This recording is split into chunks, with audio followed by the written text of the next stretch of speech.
The enormous fist of the dangerous creature destroyed everything around it with devastating force, turning stone into fine dust. It was a stone golem, fiercely battling the warriors who dared to enter its lair. Even though it was only a low-level dungeon, the guy who rushed forward couldn't even scratch the enemy. Then the golem moved on to the next knight, while another fighter shouted for the guy not to take the blow directly and to lead the enemy away. Gathering their strength, their team finally decided to go on the offensive. One of the guys made a quick dash toward his opponent and attacked him with his sword, which was sharp enough to scratch the monster's tough body. The warriors attacked their enemy from all sides, so the golem did not have time to defend itself and only screamed in agony. In fact, this only angered the monster even more, so it awakened new powers within itself. The warriors immediately realized that the golem had entered a state of rage, so one of them commanded everyone to take up a defensive position and asked the mages to finish off the enemy. Hearing this, the sorcerers immediately grabbed their staffs and began to concentrate energy for their spells. At that moment, one of them turned to the young man who had been standing behind them all this time and asked him to pour mana into him. It was Sano Haruto, nicknamed Manonons, who was a level 29 hunter. The guy wasted no time in fulfilling his partner's request to help him in such a difficult battle. In a couple of seconds, he had enough mana in his hands to transfer it to his friend. The mage immediately felt a surge of energy and declared that this should be enough to defeat the great golem. Meanwhile, the golem was no longer holding back and was about to attack their team. But it was too late, because the mage had just finished preparing his spell and was now ready to mercilessly finish off his opponent. This devastating blow literally tore the stone golem into small pieces in an instant and finished clearing the dungeon. After all this fighting, the warriors could finally sit down and catch their breath after such an intense battle. The commander turned to our hero and noted that, as usual, he had been of no help today. So he asked the guy to at least help sort out the loot. The other warriors knew that Sano Haruto was a damage dealer, but for some reason he was always assigned to support, which was very strange. It turned out that Sano Haruto had terrible skills, so he could only generate mana and nothing else. One of the friends who was discussing the young man behind his back jumped up when he learned about his abilities, because he thought it was literally the best skill. Others still thought it was no big deal, since mages and healers could also absorb mana, so he was only needed in boss battles, which is why he hadn't been able to reach level 30 in 5 years. Everyone mockingly discussed how even the weakest hunter would be much stronger than a normal person. Sano Haruto himself was greatly annoyed by the fact that they all spoke loudly on purpose, so that he could hear everything, but even that did not make him think about stopping going to the dungeons. The events then moved to the skyscraper where the Taiken Guild headquarters was located. The main character had just learned the shocking news that he, a hunter, had been transferred to the production department. His boss explained that the harsh truth was that no other hunters wanted to take Haruto with them to the dungeon. In addition, the guy was still at level 29, so no one would let him into a solo dungeon, and his only skill was mana generation. Sano Haruto thought this was completely unfair, because his mana was useful to many people, and he was just a little bit away from level 30. The man emphasized that healers and mages usually have mana absorption skills, so in most raids the guy would be like a fifth wheel, and his level wouldn't change that. The guild simply decided to develop the main character's strengths, so he would definitely fit in well in the mana potion production department. Sano Haruto was not at all eager to go there, so he asked if they were going to kick him out of the organization if he refused. In the end, they told him straight up that he wasn't developing at all, and then they kicked him out of the guild in disgrace. The main character couldn't come to terms with the fact that he had lost his job in an instant, and now he wandered aimlessly around the city. In fact, the endless generation and transfer of mana to allies was not the young man's main skill, because he had another ability that he had never told anyone about. The surprising thing was that Haruto had acquired it even before he officially became a hunter. It turned out that the guy could copy anything using his unique skill. All he had to do was press a few buttons in the system window to make everything work. Then the main character held out his hand with the onigiri and waited for the ability to work. A few seconds later, a perfect duplicate of the snack appeared on his hand. The problem was that after waking up, Sano Haruto realized that this skill was pretty useless for a hunter. At first, he was even thrilled with this ability, but it turned out that only he had access to it. As soon as the object leaves his hands, it disappears like a mirage, so the guy can't copy money or resell the copied equipment. But what annoyed him the most was that there was a level restriction for copying equipment. The main character was called a Manonos because of his endless mana generation, but in reality, he was just copying a small amount of absorbed mana, so Haruto tried to copy skills in the same way. Haruto was incredibly angry about this because if he could level up and copy good equipment, he would finally show everyone what he was capable of.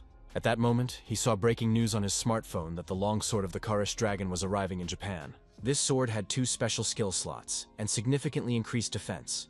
And it was also unique because it had its own level and increased the user's level to 200. Haruto immediately thought that such a weapon would be perfect for a hunter. But the problem was that it could only be used from level 30. And besides, the blade had only 10% of its durability left. The main character thought this was a great opportunity for him. So all he had to do was touch the legendary sword so that could recreate it forever, and not pay attention to its durability. A few days later, Haruto went back to the dungeon to prepare for his plan. It was the lair of the Great Spider, an underground lair not registered with the Hunters Association. At that moment, one of the mages turned to the guy and asked him to pour some mana. The main character steadily performed his duties, and hoped to find a way to finally reach level 30. Using his copying ability, he quickly replenished the mage's resources. The mage immediately felt a surge of strength and was already preparing to burn every enemy in his path. Haruto had to try hard not to get caught in this attack, which is why he hated dangerous fire mages in enclosed spaces. After clearing the area, our hero immediately went to check his level. At that moment, one of the team members approached him and laughed at the fact that the young man was checking his status again, because it was obvious that nothing would change anyway. He hoped that Haruto enjoyed the whole show in the front row, and hinted that they should charge the guy for it in that case.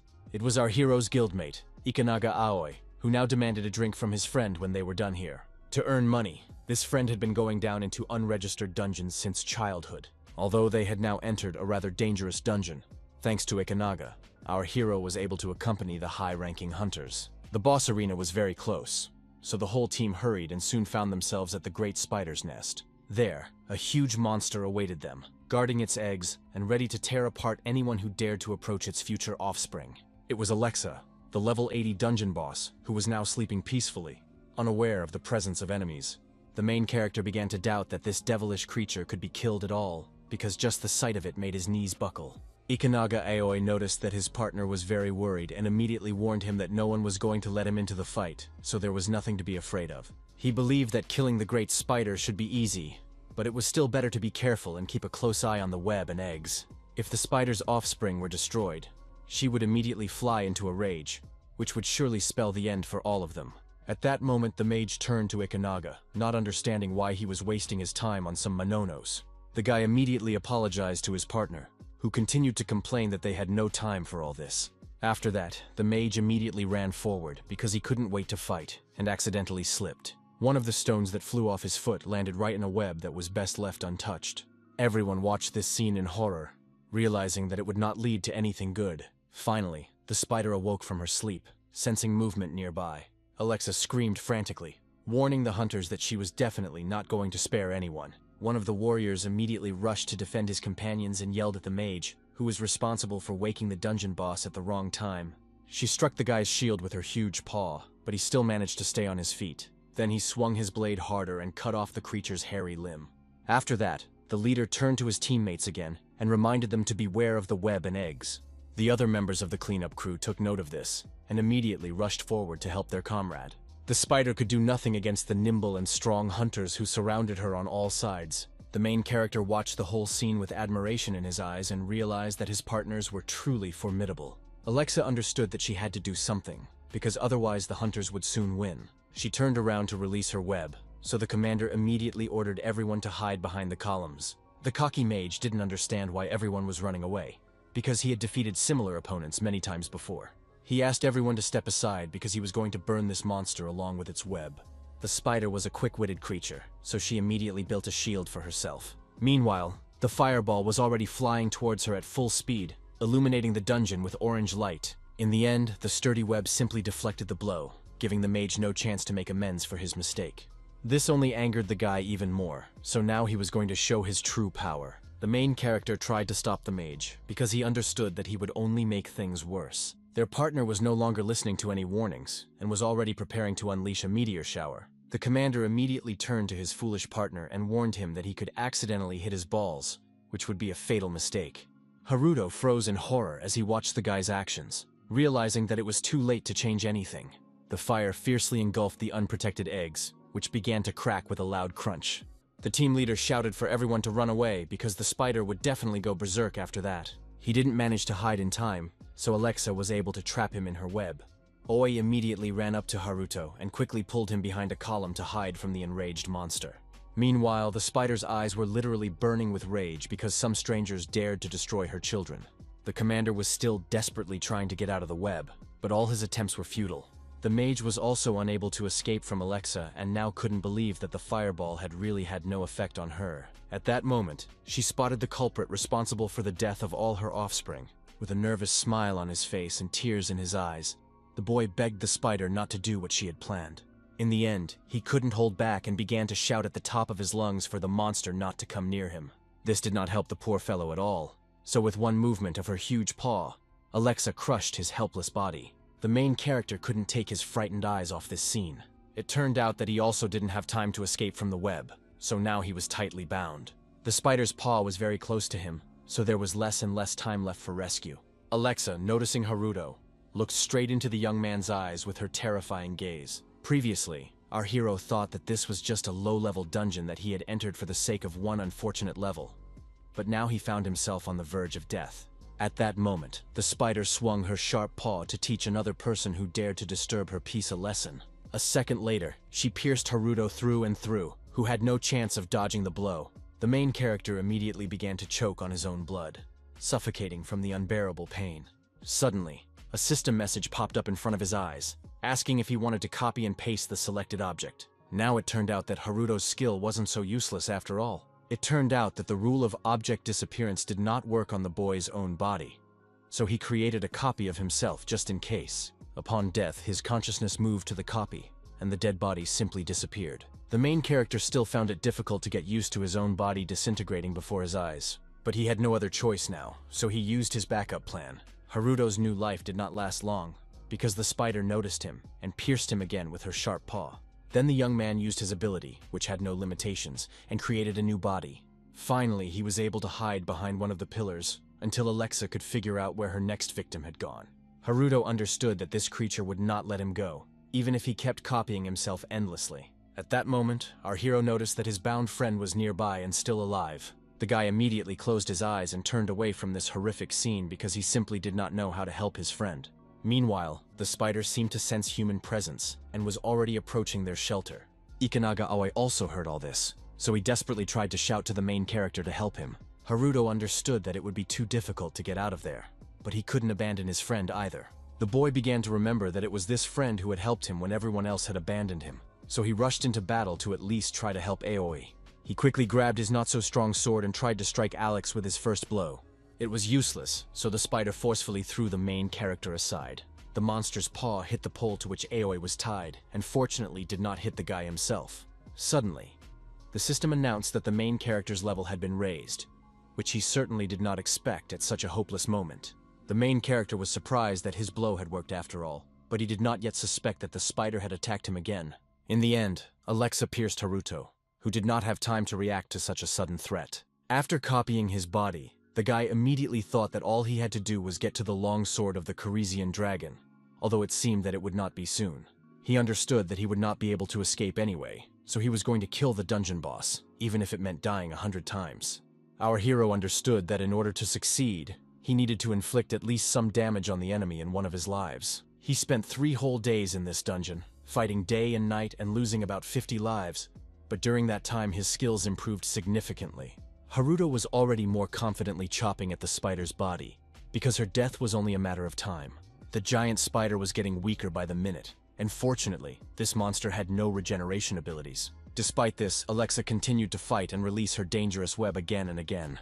These attacks were very fast and cunning, so our hero had to try hard not to fall into such a trap. Since the young man had already improved many of his skills, he could easily escape these spider shells, even though there were 4 of them at a time. It turned out that Alexa was simply driving Haruto under her paw, with which she was going to pierce him once again. The guy had even gotten used to such powerful blows, so he was able to jump aside in time. This allowed him to deftly climb onto Alexa's body and get closer to her. Getting close to the spider's head, our hero jumped high and swung his weapon to strike the enemy's weak spot. Haruto shouted belligerently, putting all his rage and pain into the cry, as he wanted to finally finish off this monster and end the protracted battle. He struck right between the great spider's eyes, putting the last of his strength into the attack. In the end, the blade simply broke into pieces without landing a blow. Only now did the main character realize that he had forgotten to copy and paste his sword. He couldn't do anything to the enemy, so he fell down with a crash, without any weapons in his hands. The spider, now missing one eye, screamed furiously as she tried to catch up with Haruto. The boy knew that he would not be able to escape from the monster, which was approaching him too quickly. Suddenly, Alexa stopped, and the pupils of her terrifying eyes narrowed from sudden pain. Her body began to tear apart from the inside, so now she forgot about her main goal in the form of Haruto. In the end, the monster simply fell apart, splattering blood everywhere. The main character lay on the ground for a while, simply rejoicing that he had finished off this creature, spending his 56 lives. The system reported several times that the hunter's level had been raised after successfully destroying Alexa. In addition, the guy also managed to get a reward for defeating the Great Spider. After that, our hero immediately rushed to rescue Aoya and asked him to hang on, promising to treat his friend to the best whiskey when they got out of there. Suddenly, Haruto received a strong blow to the side, which knocked him off his feet. With Aoya behind him, he fell to the ground and now tried to figure out who had attacked them.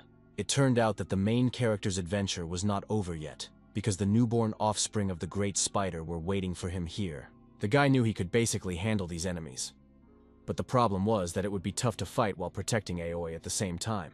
He pulled his friend close, trying to protect him from the spiders that were already closing in on them. Suddenly, someone intervened in their fight and cut one of the spiders in half. The other monsters immediately turned their attention to the one who dared to go against them. They immediately pounced on the girl who had come to the aid of our heroes. The savior was not afraid of such opponents at all, because she had enormous powers, and now she used hellfire against them. It was the highest spell of fire magic, and there were only a few sorcerers in the whole world who could control it. The main character remembered only one mage in Japan who possessed such an ability. It was a night mage who used the witch's sword, ranked 5th in the Japanese hunter rankings. After dealing with all the monsters, she turned to Haruto and asked if they were the only survivors here. The boy, carrying his friend on his shoulders, replied that, unfortunately, that was indeed the case. The knight looked around and concluded that all the eggs had been broken, which was why the spider had gone berserk. She concluded that the high-level group had been completely destroyed, so her gaze immediately returned to the main character. The girl was surprised that this young man had been able to defeat the dungeon boss and even save his companion, because it was obvious that he was just a low-level hunter. The events then moved to the headquarters of the Japan Hunters Association. The main character was immediately sent to the interrogation room to find out all the details of the incident. Haruto kept saying that they were very grateful to the hunter Nanase and the dungeon manager for saving them. The girl herself did not attach any particular significance to this event, because she believed that she was simply doing her job. She also said that all the items and reports about the giant spider had already been handed over. Nanas finally allowed the main character to leave, because he had provided them with all the necessary information. Haruto did not expect them to be released so easily after a group of high-level adventurers bought their way into an unregistered dungeon and died there almost to the last man. The girl then explained that dozens, even hundreds of travelers die every day in unregistered dungeons because they themselves sign a declaration of consent to this risk when entering and exiting. She also decided to tell him about the low-level hunters, which our hero was one of. These people pay bribes for illegal participation in dungeons in order to level up, so the association simply turns a blind eye to this. The girl emphasized that the desire to become stronger is natural for any hunter, even if it is illegal, and asked if the young man had any more questions. Haruto replied that she had explained everything clearly, and thanked her again for all her help. Before he left, Nanas also warned him that payment for the items he had provided to the big spider would arrive in a few days. In turn, the main character refused his reward and asked that the entire amount be given to Aoi. For a while, the girl just stared at the doorway where Haruto was no longer standing. She began to suspect that this young man was clearly not an ordinary person, since he had refused the reward. Be that as it may, clearing a high-level dungeon alone was almost impossible, so Nanase was literally convinced that the hunter Sano was definitely hiding something. Meanwhile, Haruto couldn't help but smile, because everything was going better than he could have imagined. He opened his inventory to look at the great spider's rods, which he had been able to copy using his skill. This item had the same effect as a spider web, and, when used, exhibited strong adhesive properties for a certain period of time. In fact, the guy was disappointed when he read its description, because it sounded like it was just ordinary glue, which had cost so much effort and lives. In any case, he decided to copy the rod so that he could at least use it as sticky tape against flies and mosquitoes. The main character also had no idea how to use this item, so he decided to study it. A second later, the rod simply dissolved into thin air, so Haruto didn't even have time to understand anything. The young man began to look around in confusion, not understanding where the rod had disappeared to. It turned out that it had been absorbed by an existing skill and increased the insertion ability, which shocked our hero, as he had no idea that such a thing was possible. Then the system announced that the copying skill could be further improved. As for insertion, he had now reached a new level, so there were now 3 variants of the skill. Now Haruto knew that skills could evolve if they absorbed the corresponding item. After that, the young man wanted to see what it said about the new options. It turned out that inserted objects could now be held for as long as desired, as well as inserted anywhere for a certain amount of time. Haruto had previously thought that this skill was completely useless, but now everything was completely different. He decided to try out the new features right away and inserted the rod for just 1 minute. The main character watched with a smirk as he released the object from his hands, and it finally did not disappear. When the time was up, the great spider's rod dissolved into thin air and disappeared. Haruto's eyes immediately lit up with wild excitement, because this news changed all the rules of the game. In that case, he decided to make more items and set their timers to 101,000 years. Haruto still couldn't contain his emotions from all this news, so he rejoiced right in the middle of the office. The guy was sure that from this day on, he would finally become rich and be able to live like a human being. But first of all, he needed to copy the sword of the Parisian dragon. Meanwhile, the events returned 2 hours earlier to the Rainbow Bridge in Tokyo. The traffic was very heavy here, and endless streams of cars were rushing in different directions at tremendous speeds. A convoy was driving here, and their lead car had to maintain speed and distance. In one of the cars sat Moore Grant from the International Hunters Association, who asked his partner how many times she had been to Japan. Aries Hugh, who also belonged to his organization, replied briefly that she had been here twice before. The guy remembered that the girl's mother seemed to be from these lands, so she probably enjoyed coming back here. She coldly noted that it was his mother's homeland, but not hers, so it didn't really matter. Moore Grant also reminded her that the longsword exhibition would also end in Japan, and asked if his partner had applied for leave. The girl confirmed this, and said that she wanted to find something in the Japanese dungeons, so the hunter simply wished her luck in her search. She also said something strange about it not being his business, but warned that one day it would affect him too. At that moment, the lead vehicle was informed via radio that they were passing through the underground passage on Rainbow Bridge. Due to electromagnetic waves underground, communication was interrupted for 5 minutes.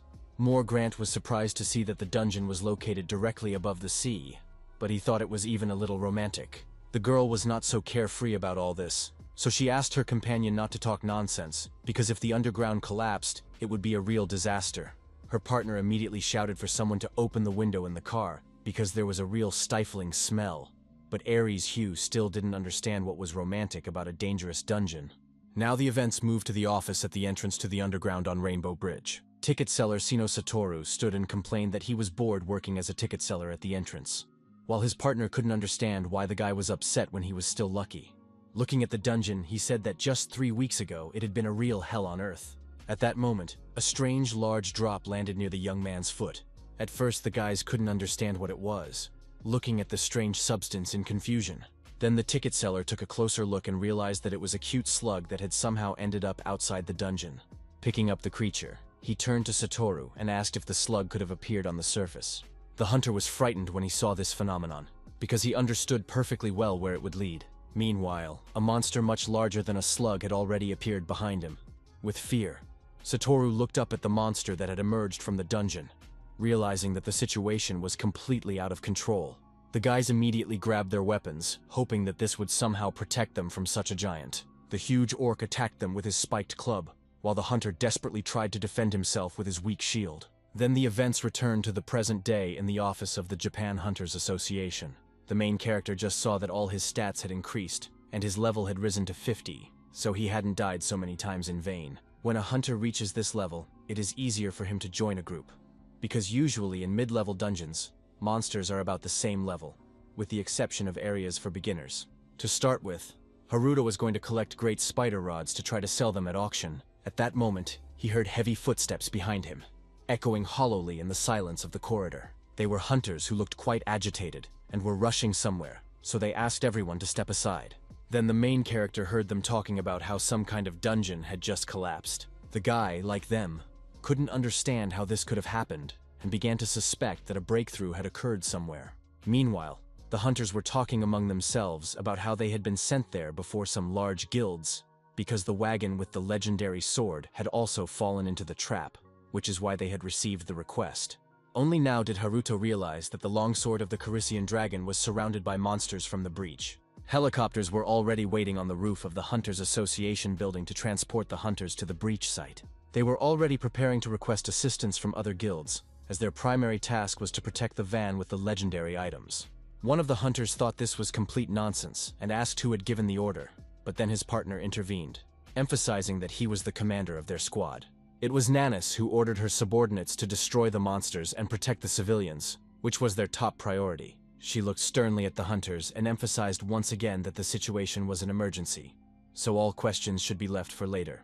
At that moment, the girl noticed that something strange was also happening on the roof. In the distance, security guards were trying to detain a guy who was trying to break through them and also fly on this mission.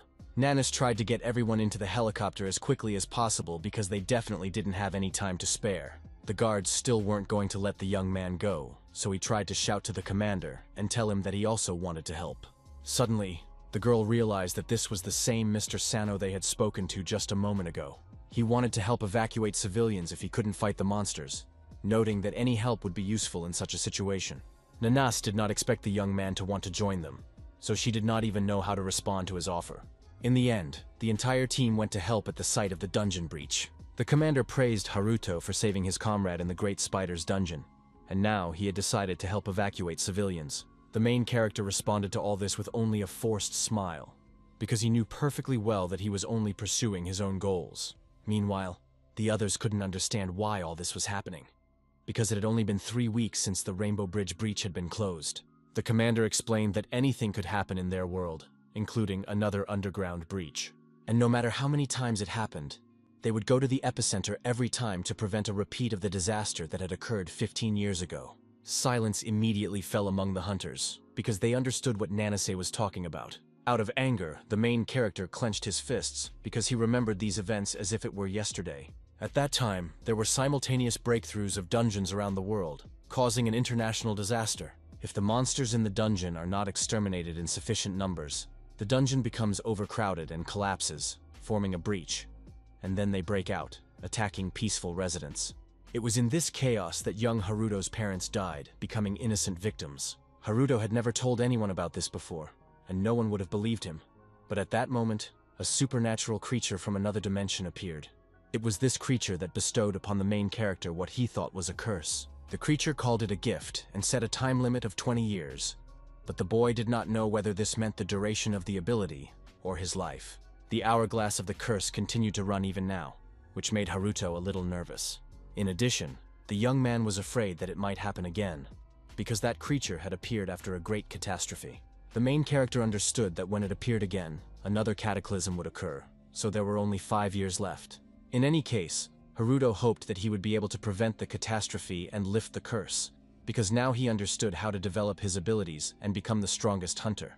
Meanwhile, complete chaos reigned on Rainbow Bridge with powerful explosions. Monsters attacked civilians and destroyed everything around them, turning the once bustling bridge into ruins. Crumpled cars flew in different directions under the powerful blows of the monsters. There were still too few hunters, so the ticket seller feared that they would simply not be able to protect all the civilians. At that moment, a huge ogre tried to attack the young man from behind, raising his massive club for a crushing blow. At the last second, he managed to react to the attack, cutting the monster in half. Then the next ogre tried again to strike the ticket collector, who had not yet recovered from the previous monster. But it wasn't that simple, because his partner came to his aid in time, throwing his sword at the monster. The hunter shouted at the young man not to count crows when they were in the thick of battle. Satoru looked at him in surprise, and barely catching his breath from the shock, sincerely thanked him for saving him. The hunter was angry that the young man dared to relax at such a crucial moment, so he advised him not to relax in the middle of the battlefield. The guy had already noticed that his partner didn't mince words, but it was the older man who had saved him from the orc, and today was the second time he had come to his rescue. The ticket seller looked admiringly at Satoru, who had lost too much blood and looked unwell, and was about to repay his debt. Then he decided to ask if there was any news about reinforcements, but because of the electromagnetic waves in the dungeon, they couldn't contact them. In any case, the hunter was sure that the others were already aware of the situation and were on their way here. He emphasized that they should also run to the bridge to meet the reinforcements as quickly as possible. At that moment, a new monster suddenly appeared on the bridge among the wrecked cars. It was the Bear King, who possessed a monstrous level 190. Moore wasn't entirely sure that their van would be okay, but Ares asked him not to worry, because the protective magic was working at its highest level. His partner was sure that even a level 400 monster wouldn't be able to scratch their vehicle. Meanwhile, the bridge began to slowly collapse, causing pieces of concrete and rebar to fall into the water. A second monster appeared a moment later, causing the girl to suspect that even the strongest magic would not protect them. Satoru and his partner were so shocked that they couldn't say a word when they saw this creature. At that moment, a growing rumble sounded nearby, and Nanasi's team finally arrived. The pilot immediately tried to inform the commander about what was happening on the bridge, but he couldn't find the words to describe it all. Even Nanas herself became agitated when she saw what awaited them ahead. Right in the epicenter of all the destruction appeared the boss of the Rainbow Bridge dungeon, Quisha. Finally, the commander regained her composure and ordered the entire squad to prepare for the attack. At that very moment, the huge dragon began to concentrate its power in its mouth to strike them. Its power was so immense that it seemed as if the very space around it was bending and cracking at the seams. Quisha breathed furiously and watched intently with his heavy gaze to see if his projectile had reached its target. Seeing this, the main character couldn't believe that this creature had destroyed an entire bridge and hoped that his longsword was intact. Meanwhile, the pilots had to try to maneuver somehow to save their lives and the lives of their teammates. In the end, they were unable to dodge the blow, and a powerful explosion rocked the bridge. Nanas immediately ordered everyone to listen to her carefully and announced that they were changing the plan, and now everyone had to focus on destroying the Kishi. The other hunters also managed to jump out of the helicopter successfully, so now they were ready to carry out any orders. At that moment, Nanase noticed that Mr. Sano had disappeared somewhere, but in any case, she was sure that he was fine. The girl had a feeling that this man simply could not die so easily, so for now she decided to focus on more serious problems. Without hesitation, she decided to use Hellfire against the dungeon boss. Haruto, who had landed safely with the help of the Great Spider's web, was watching all this from the sidelines, and now thought about copying this skill a little later. But he decided not to get distracted by this, because now he had a completely different main task. The guy wanted to find and copy the longsword of the Karisi dragon as quickly as possible.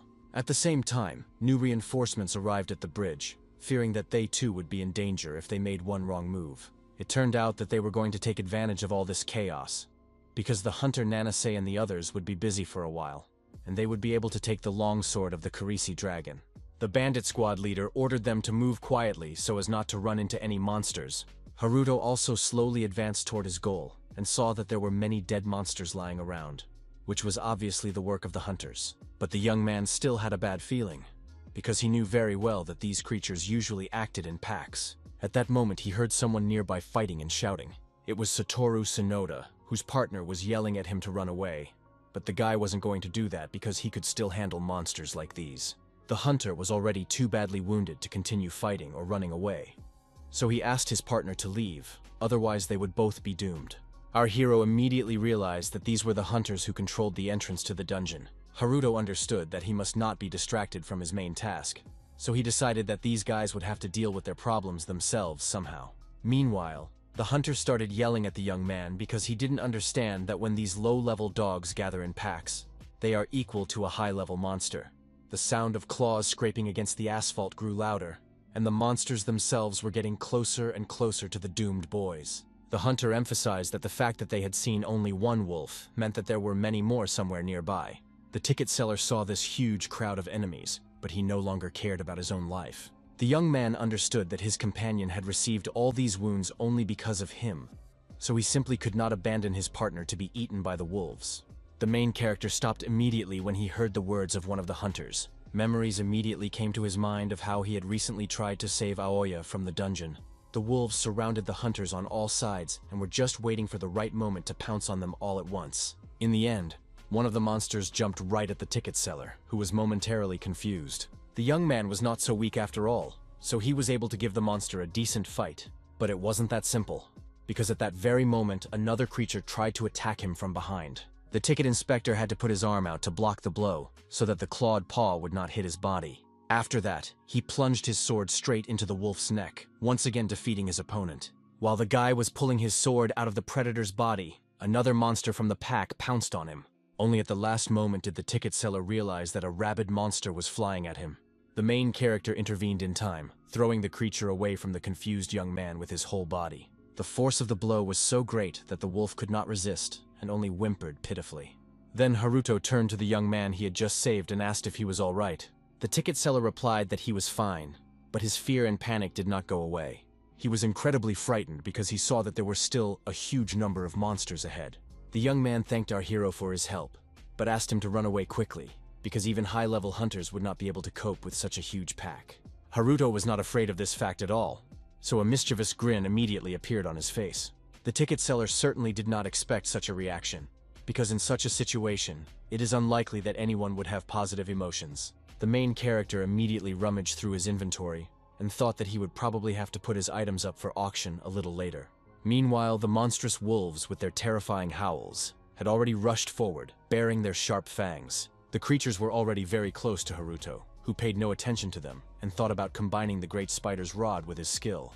He had always wondered how effective it would be against a large group of monsters. The young man was seriously frightened when he saw what the main character had in mind. Haruto himself decided to use the great spider's rod together with the second version of the insert skill, so now all the monsters were wrapped in cobwebs. The young man's smile grew even wider because he had successfully put his plan into action. All the monsters fell helplessly to the ground and were now unable to attack our heroes. Haruto wrapped them all in a huge cocoon using the great spider's strong web. After that, the main character noticed that simply tying them up did not give him much of a level boost. But, as expected, the technique worked perfectly against the pack. Meanwhile, the young man was simply shocked by what he saw, and was no longer sure that it was just a normal skill and not something high level. Finally, Satoru thanked Haruto for his help and asked if he was the reinforcement from the association, so our hero had to confirm this, since they had flown in on the same helicopter anyway. Then, catching his breath, the wounded hunter asked the guy to take his young partner with him. The ticket seller immediately jumped on him and started shouting that he would not abandon his savior even at the cost of his own life. The main character, who was watching this drama from the sidelines, was surprised by such strong loyalty. He sighed heavily because he understood that in this situation, both of them were in danger, and they had no other choice. Haruto couldn't just leave these hunters here, so he opened his inventory and handed Satoru a potion. The wounded man was surprised when he saw the bottle, because he knew very well that it was a mid-level potion. The hunter was shocked by the young man's decision, so he asked why he was giving him such a valuable item. Haruto smiled and explained that without help, the young man simply wouldn't make it home, so he needed a reliable partner by his side. The ticket collector himself looked admiringly at our hero, who had so nobly saved them both. Satoru thanked the guy for his help and asked him to remember his name so that he could repay him for everything in the future. Haruto was about to move on to fulfill his main task, but suddenly stopped. It turned out that he had topographical cretinism, so he asked the guys to tell him where the International Hunters Association van was. The young man was surprised by such a simple question, because he certainly did not expect to meet a hunter who did not know how to navigate. At the same time, on the other side of the Rainbow Bridge, a huge bear was rampaging. Aries Hugh skillfully applied her skills, and the monster immediately fell to the ground, powerless. Her partner was surprised to see that even though she was a hunter, the girl was a pacifist, so she simply put her opponent to sleep. At that moment, somewhere nearby, an incredibly fast projectile flew through the air with a deafening whistle. Moore Grant immediately reacted to this threat, demonstrating his quick reflexes. With one sharp movement, he cut the projectile in half in mid-flight with his blade. In fact, the hunter had sensed from the very beginning that someone would take advantage of the chaos to steal the sword. He wasn't afraid at all, because these people were far from the first to think of this before. Meanwhile, Aries Hugh tensed up, realizing who they were dealing with. The bandit leader was impressed by their insight and now wanted to see what they were capable of. He didn't wait any longer and rushed forward to attack the longsword guards. The first bandit attacked Moore Grant, who masterfully blocked the lightning-fast strike with his sword. With a smirk on his face, the hunter noted that it was better not to underestimate them, the escorts of the legendary weapon. With steely confidence, he asked his enemies not to think that they could be dealt with so easily. After that, the opponents tried to retreat, so Moore immediately rushed in pursuit. Ares tried to stop her companion because it was too risky. A few seconds later, the hunter felt incredible pain, which immediately forced him to stop. Despite all his former confidence and threatening words, he had reached his limit and fell to his knees, exhausted, and began to bleed. The girl immediately ran to the guy before he could understand what had happened to him, because no one had directly attacked him. Then Ares explained that their opponents had sprayed a poison that caused damage and blocked mana absorption for a while. so if more continued to fight, it would kill him. Now the bandit realized that she was a mage, and seemed to have pretty good intuition, and also noted that this was their usual way of working. Ares couldn't believe that someone could so casually talk about using poison against people, despite the association's ban. In the end, she decided to use her skills and make her enemies regret what they had done 100 and 1,000 times over. The bandits only laughed at the idea that a mage incapable of using mana could do such a thing. In just a moment, one of them lost his head, so the other fighters immediately forgot about the enemy and looked at their partner in fear. A huge bear also approached them, which was definitely more dangerous than the guards of the legendary weapon. Without wasting any time, the Bear King pounced on the group of confused bandits. He growled menacingly, warning everyone around him of his intentions and radiating the most terrifying aura possible. In the end, the monster simply turned all the bandits into a bloody mess before they could even resist such power. The enraged beast scattered the lifeless bodies of the robbers in all directions with powerful blows of his paws. He mercilessly crushed them, depriving them of any hope of salvation in this bloody massacre. Only one commander managed to escape, shouting curses at Ares, who was clearly behind it all. Only now did he suddenly realize that all this time, the dangerous predator was not dead at all, but was merely in a deep sleep.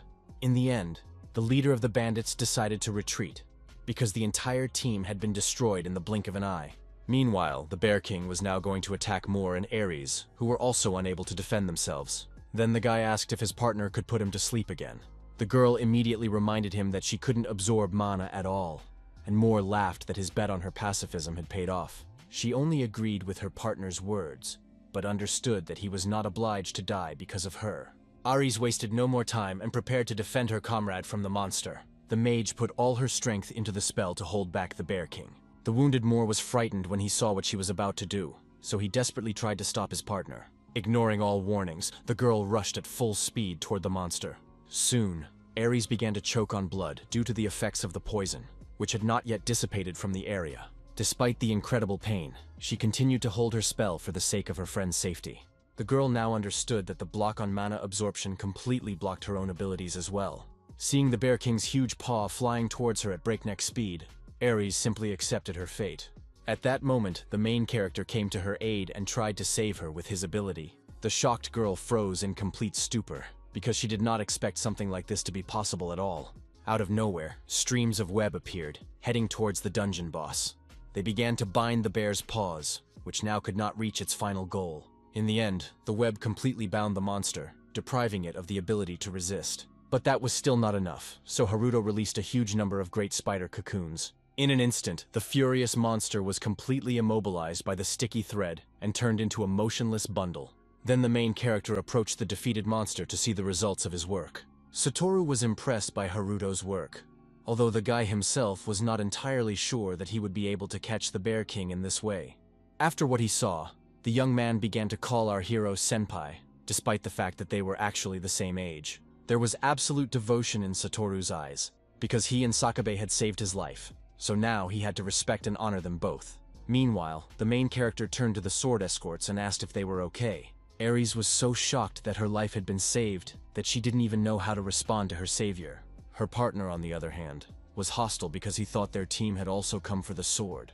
Haruto immediately tried to calm Mura down and explained that they had come to help protect the legendary weapon. The hunter explained that they had recently been attacked by a group of robbers, so he asked why they should trust another group of strangers. Now the main character understood that the situation here was indeed tense. He concluded that all these corpses belonged to bandits who had come for the longsword, but had been killed by the Bear King. The guy started to get a little worried because he didn't know what to do now. For his part, Grant looked as if he was about to attack Haruto's team. Satoru was incredibly angry that they were treating their savior so unscrupulously, so he showed his pass, confirming that they belonged to the Japanese Association. The main character was glad that the young man had stepped in at the right moment and possibly saved their lives. A broad smile immediately spread across Haruto's face, because the matter was almost settled. He quickly found several bottles of restorative potion in his inventory to give to Ares and Muru, and finally win their trust. The young man was going to do absolutely everything to get the sword of the Corisian dragon, so he knew that this investment would pay off handsomely. The escorts were still wary because they couldn't understand where this guy's generosity came from. Ares was a little confused because it all seemed strange. She looked apprehensively at the immobilized Bear King, who was lying almost at her feet. The roar of powerful propellers broke the silence, and helicopters appeared in the sky above the heroes' heads with reinforcements. Sakabe immediately guessed that the cavalry had finally arrived, and Satoru was glad that they would finally be rescued. Despite this, the hunter felt an inexplicable anxiety and suspected something was wrong. He began to suspect that the people who had arrived in the helicopters were pursuing their own secret goals. Meanwhile, Nanase, who was at the very center of the battle, ordered everyone to stop attacking because Quisha had entered the third phase and would now strike in all directions. The support guild had already arrived, so the girl was going to buy some time until the evacuation of civilians was complete. At that moment, someone turned to the commander and asked if she really thought this would stop the dungeon's breakthrough. Nanis was familiar with that voice, so she immediately understood who was addressing her. It was Shirosaki Masato, a level 503 dark mage, who was also the head of the Guild of the Future. The girl was a little taken aback by such a sudden encounter and asked what her acquaintance was doing here. With a cheeky grin on his face, the hunter asked what the question meant. Seeing the mage's actions, Nanis suspected what he was about to do, which frightened her even more. But Masato had already created a huge magical seal around Koyashi. The girl desperately tried to stop her partner, because it was obvious that everything would get even worse if he failed to defeat the monster with this spell. The hunter himself believed that worrying about such trifles would not achieve anything, and reminded her of how they had sealed the dungeon on Rainbow Bridge last time. That time, Ms. Nanase and the association did almost everything on their own, so this time, he wasn't going to stand aside.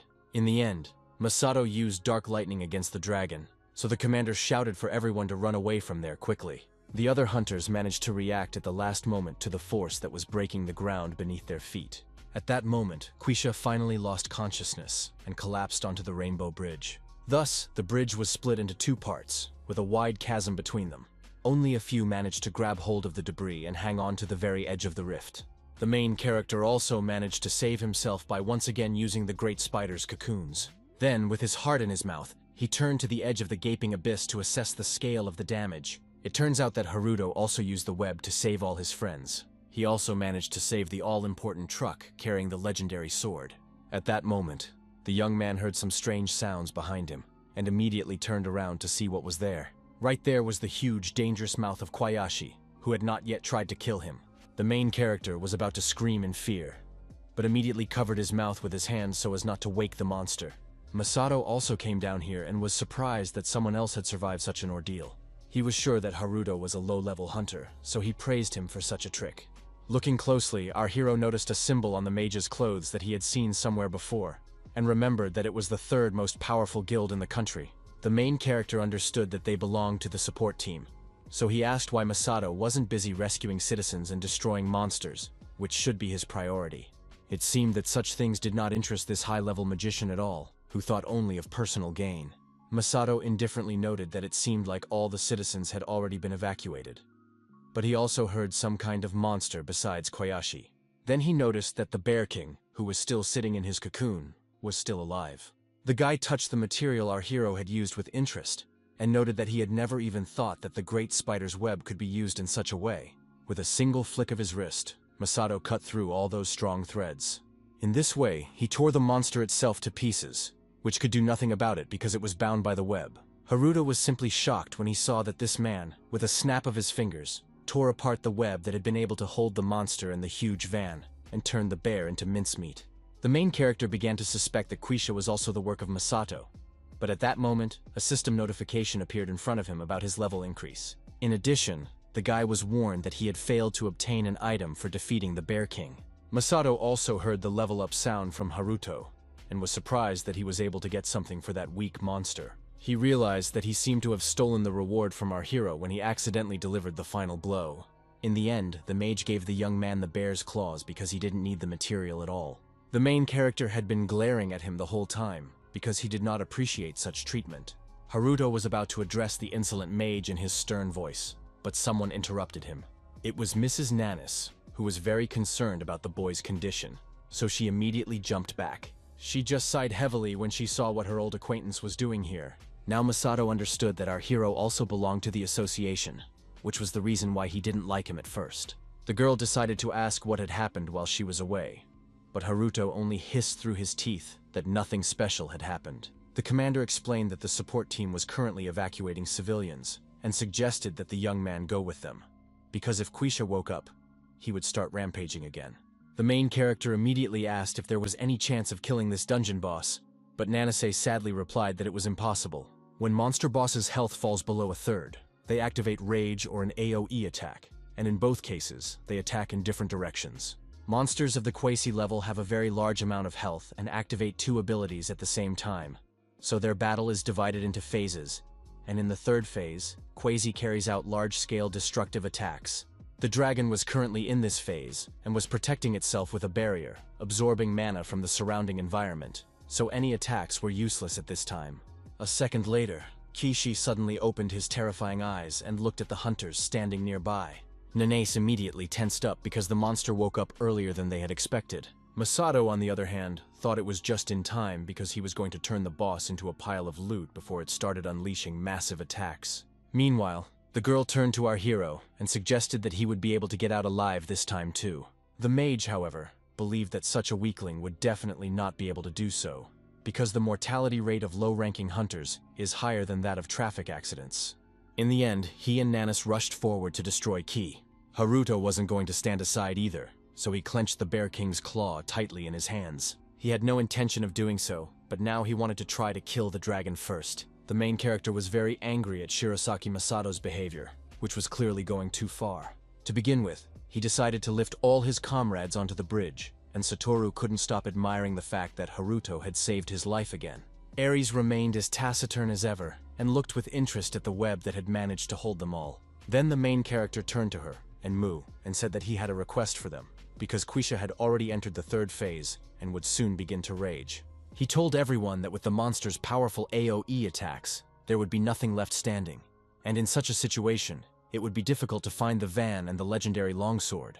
With confidence in his voice, Haruto declared that he needed to kill Keisha, but to do so, he needed the long sword of the Karisi dragon. The main character promised that he would return the weapon after victory, so the convoy immediately began to think. Moore couldn't believe that the young man really had enough strength to defeat an entire dragon, and he wasn't going to believe him, despite all the help he had given him. The boy began to worry more, because at this rate, the sword would be lost to him forever. Ares explained that this was impossible, because removing the seal from the wagon required a huge amount of mana, and the robber's poison prevented them from absorbing it. Her partner was surprised when he heard the explanation, because it was obvious that the girl was not against helping our hero. Then Haruto asked why they hadn't mentioned earlier that this was the only problem. With a smile on his face, the guy explained that he was a mana bearer, and could generate mana endlessly. Suddenly, Ares felt a huge surge of energy, and was immediately able to use her spells. In a couple of seconds, she already had enough strength to unlock the truck with weapons. The main character immediately jumped down to get the coveted longsword, and promised once again to fulfill his promise. Moore still couldn't understand why Ares did this, because they couldn't know if this guy was up to something bad. The girl herself believed that everything was fine, because the young man had recently tied up the Bear King, but did not kill him, which was in line with her principles. Meanwhile, Haruto was already near the truck and quickly made his way inside. He simply couldn't contain his joy, because the longsword of the Carrion dragon was almost in his hands. At that moment, the bandit leader suddenly appeared behind the young man. He thought the operation had almost failed, but he decided to watch from a distance to see how it would end. A moment later, the bandit drew his sword and was about to stab the confused Haruto. The main character did not have time to react to the danger, so the sharp sword pierced his body. Satoru and Masato were shocked when they saw what had happened to their friend. Moore and Ares also did not expect things to turn out this way. The bandit, who was still unaware of our hero's abilities, quickly made his way inside. Before, he couldn't even imagine that he would get the sword in this way. It turned out that the death of its owner caused the great spider's web to break, so the bandit felt a sharp jerk downward. A moment later, the heavy van broke away from the edge of the cliff and crashed into the raging sea waves, dragging the criminal locked inside with it. Water instantly filled the interior, and the heavy van began to rapidly sink to the dark bottom. At that moment, the main character used his abilities and found himself behind his opponent, noting with a smirk that he himself did not think he would get to the sword this way. The bandit did not have time to react to such a sudden turn of events, so the main character was able to stab him with his sword without any problems. Haruto emphasized that he returns all the good and evil that people do to him twofold. After that, he threw the robber away from him so that his body would drown in the bottomless sea. Now the main character finally had the long sword in his hands, which he had been chasing for so long, spending so much energy. He gazed with admiration at the sword of the Carisian dragon, which he had dreamed about so much.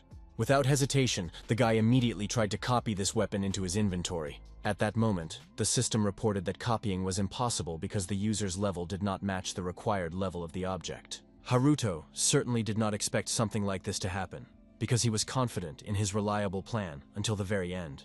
He knew for sure that to use the longsword, you needed to be at least level 30, and his own level had long since exceeded 50. Suddenly, the young man heard the voice of the bandit behind him, who seemed to have survived after all. The bandit noted that there was nothing personal in his actions, but the honor of the Blood Tower Guild's assassin was at stake. He stabbed Haruto again with his sword, and Haruto immediately collapsed to the floor, exhausted. It turned out that the bandit had healing skills, which prevented him from dying from the first blow.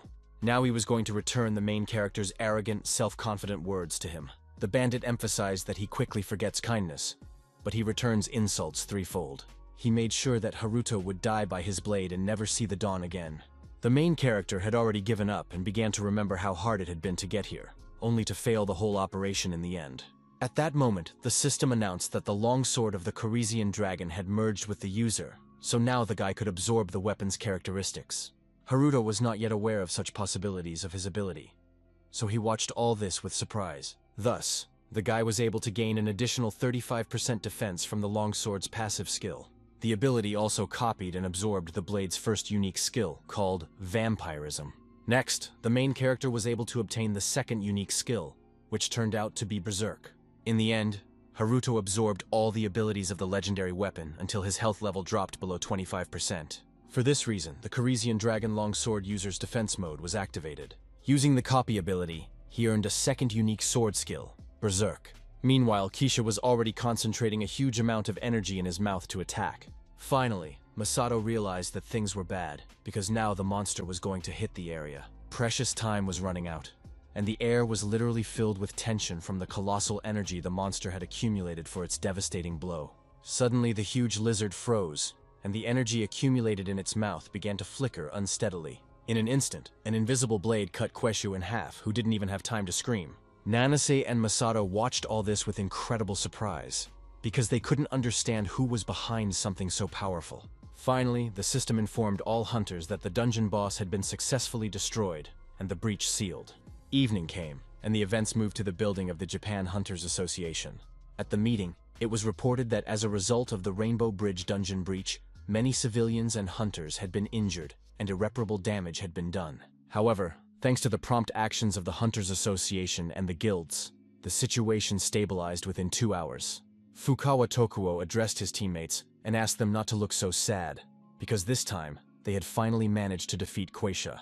Takuchi Gauclass, head of the Midas Guild, noted that he had heard that 3 months ago, the association had already sealed the Rainbow Bridge dungeon breach. Shinoda Makoto from Taiken immediately explained that sealing it did not guarantee that the dungeon would not collapse again. The others were outraged because they couldn't understand how the dungeon had to be monitored to prevent the breach from recurring in such a short period of time. Nanas, who listened indifferently to all these arguments about ownership of the dungeon, thought only about whether Mr. Sano had managed to escape from there. At that moment, Takuchi Goklas slammed his fist on the table because he wasn't interested in any of this talk. He reminded everyone that it usually takes at least 6 months for a boss to revive.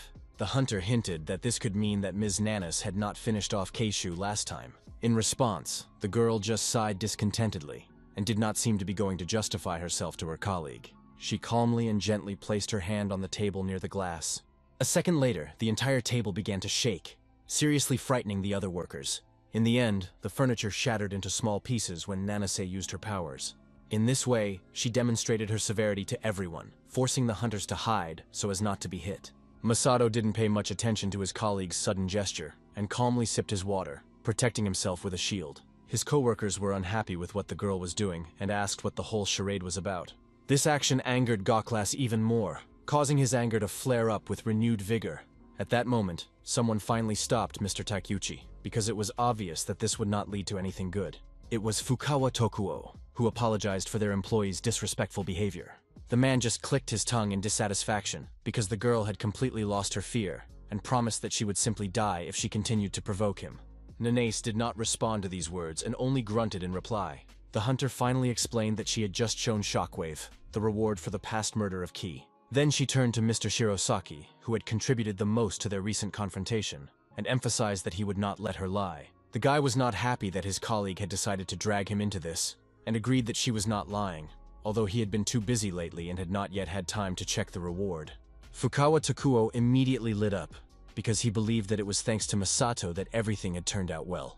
Everyone immediately began to applaud Masato, while he pretended that it was not worth it. The guy himself began to suspect that Nanase was up to something, and glanced quickly at the girl to see her reaction to all this.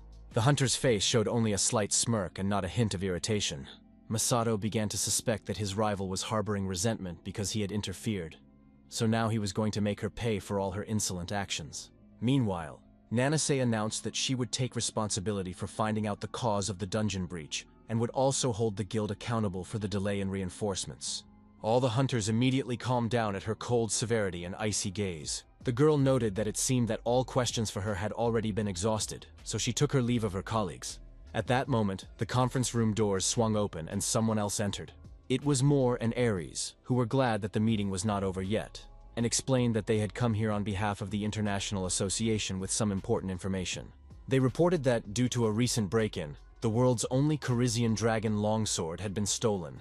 The hunters explained that the incident occurred during transport, when the sword was being sent to an exhibition in Japan, and asked everyone to actively participate in the search for the weapon. Goklas immediately remembered that the convoy guards themselves seemed to have removed the seal from the van when it was attacked by bandits. Ares Hugh immediately reported that this had happened at the request of Hunter Satoru Shinoda from the Taiken Guild and Hunter Haruto Sano from the Japanese Hunters Association. Fukawa Tokuo and Nanase were shocked when they learned this shocking detail of the incident. Even Shirosaki Masato did not expect his recent rival to be behind the theft of the longsword. Shinoda Makoto was confused when he realized that a member of his organization could be a suspect. Fukawa Tokuo, in turn, noted that there was no hunter named Sano Haruto in the Japanese Association. Nanase just gritted her teeth in anger, because she was the one who had accepted this guy into her team. Masato immediately noticed his rival's reaction, and thought that this was a great chance for revenge. Then he asked Ares if she meant the young man who tied up the Bear King with a web. The hunter said that they had had a minor disagreement on the spot, but he himself was surprised because it seemed that the guy was really a member of the association. In the end, he turned to Ms. Nanase and asked how to understand all this, because it seemed that she was acquainted with the suspect. Masato asked directly if this man could have stolen the longsword of the Carizian dragon. Meanwhile, the legendary weapon was in the possession of Kurosaki Takumi, the very same bandit and head of the Dark Guild Blood Tower. The criminal admired this blade because his level would increase by 200 just by holding it in his hands. Now he understood that all the billions spent on organizing this dungeon breakthrough were worth it. Takumi's assistant, who had been listening to all this, couldn't believe that the leader had actually organized the breakthrough. At that moment, the guild leader turned to him and asked him to explain how his subordinate had lost his entire team. The fighter began to tearfully apologize to the boss, and explained that some strange guy had followed them, who must have already died. Kurosaki Takumi looked at him closely to see if the guy was telling the truth. In the end, he announced that the entire share would now go to the squad commander, because the corpses certainly didn't need the money anymore. The bandit immediately pounced on the money, and now considered his task finally complete. Suddenly, the guild leader sternly declared that his subordinate had failed the mission after all. With a smirk on his face, Takumi wondered who would sell the world's only legendary sword for 10 billion, and began to suspect that the guy had taken on this task to get information about it. The gangster immediately jumped up, because he remembered very well what failure meant in their organization. Now he was not going to treat the boss with such respect, because he realized that the boss had been going to kill him from the very beginning. Takumi himself explained that it was nothing personal, but in any case, he didn't need any witnesses, so it was better to deal with everyone who had participated in this operation. A second later, a powerful swing of the blade unleashed incredible energy, and the sturdy wall material crumpled. After that, the bandit himself flew in, unable to survive such a powerful blow. The leader did not stop there, and simply cut the poor guy's body in half. Then the system reported that the durability of the Carizian Dragon Long Sword had decreased by 2 points, leaving only 8.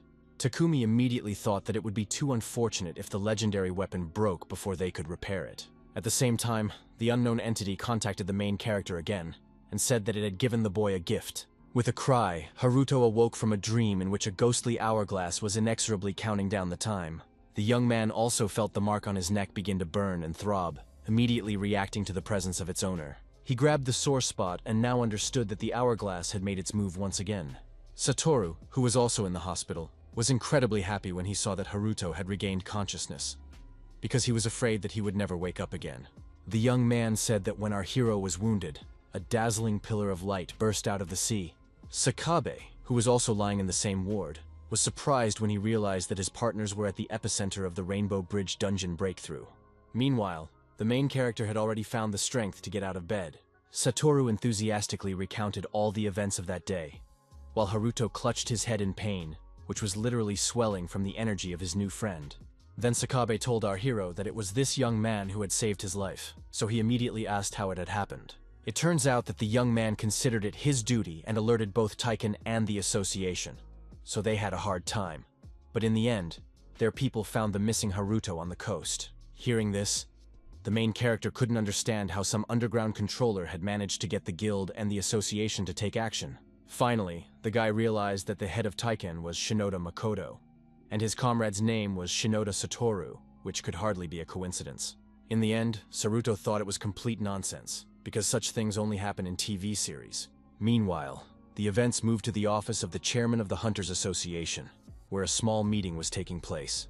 Nanas reported that the hunter Sano had indeed been killed, as the escorts had seen his death with their own eyes. Moore noticed that the commander did not seem surprised by this fact at all, and immediately thought that this was a strange reaction. The girl calmly placed her cup on the table and explained that the work of a hunter always carries risks. These words upset the young man, because he could not take someone's death so lightly. Then Fukawa Tokuo, who had already seen the official letter from the foreign hunters requesting cooperation, spoke up and said that they would do everything possible to help in the search for the legendary sword. Hearing this, Ares immediately asked them to provide several high-level hunters, because they already knew where the sword was. The chairman of the association had, of course, expected something like this, but he was surprised that they had already determined its location, thinking that they had used magic to track it down. The long sword of the Carisian dragon was not a personal item, but it was engraved with runes that allowed the owner's level to be assessed, so Ares sensed this engraving and tracked it. Now Nanase understood why they had allowed Mr. Sano to use the legendary weapon, because no one had previously mentioned the special mark. The girl also said that before the weapon was stolen, it had a durability of about 10, but someone had used it, so there was a possibility that the blade would disappear very soon. It turns out that Nanase knew that in the past, the same clue had been used to find Aresa's mother, who had disappeared during an incident 15 years ago. The hunters were surprised when they realized that their Japanese colleague knew about this. The girl explained that they weren't newbies here either, so the association had long known that the stolen long sword was a relic of the hunter's mother. At that moment, Aresa immediately jumped up from her seat, while Moore watched his partner in surprise. She again asked Ms. Nanase to help her return her mother's relic. After meeting with these two, Nanase still couldn't shake the feeling that Ares and Moore were hiding something. The story with Mr. Sano also aroused her suspicion, because she did not believe that this guy would die in the incident. As the girl walked down the empty corridor, someone quickly caught up with her and called out to her. It was Shinoda Makoto, who noticed that his colleague looked upset, so he thought that something had happened, or that she had been overloaded with work again.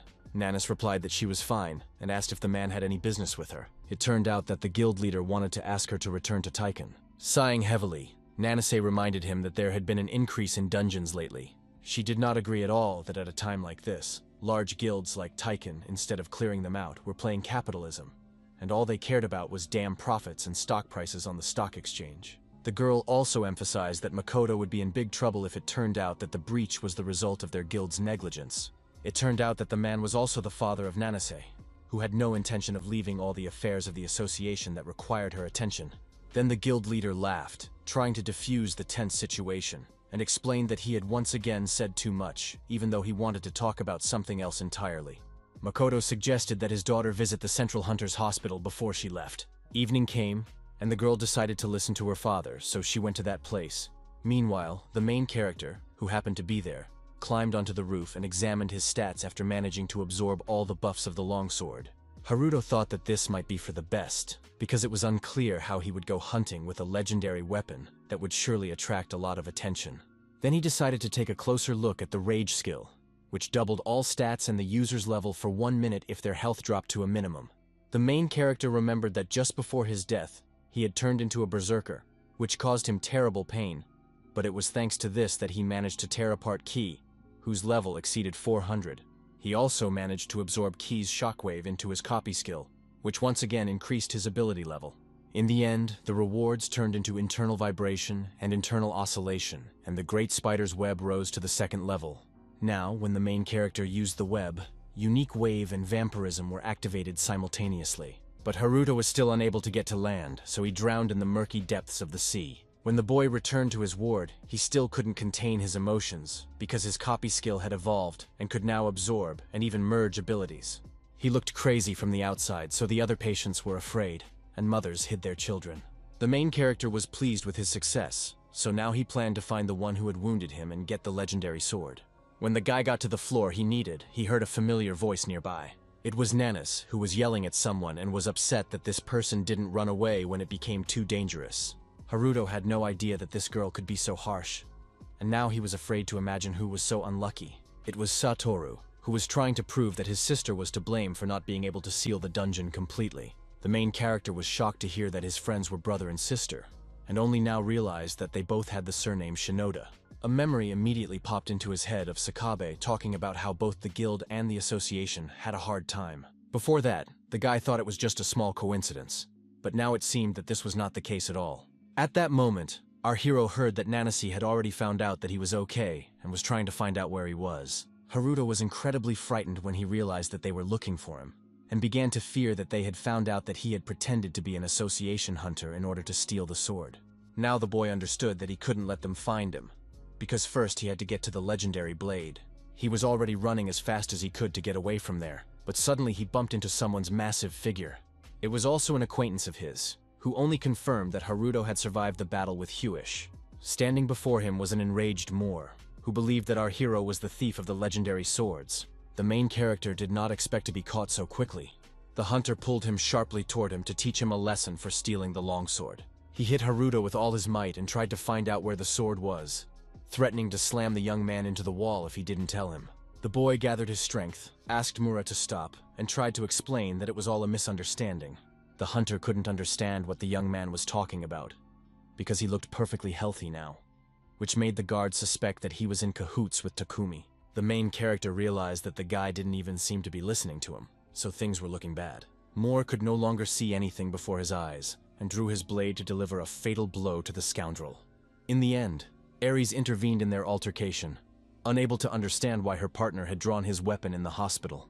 The guy promised he wouldn't use his skill, and explained that he had to make the liar pay, because otherwise, he just wouldn't calm down. Haruto understood that he had no choice but to use his last resort. The main character decided to use an ability called internal vibration. Haruto's incredible power allowed him to literally crush his opponent's blade into dust and steel shards, turning Mura's dangerous attack into a useless swing. The hunter did not expect such a turn of events, so he unclenched his hand, dropping the blade to the ground. Nanas and Satoru watched in shock from the sidelines, as they had not expected their partner to be capable of such a thing. The girl immediately recognized that this technique was too similar to Queishi's shockwave, and couldn't understand where Sano Haruto had learned it. In addition, she also felt that the young man's aura had changed significantly for some unknown reason. Now the events moved to the concert hall, where a large audience has gathered. Cute girls performed on stage, attracting everyone's attention. The deafening roar of thousands of voices merged with thunderous applause as soon as the idols appeared in the spotlight on the main stage. In turn, the girls gave their all to please their fans. After the concert, Arita Sara, who was one of the members of the idol group IF, immediately got into her car. The girls smiled as they saw their teammate off and thanked her for a job well done. After saying goodbye, Sarah immediately drove away in her personal car, while her teammates drove together.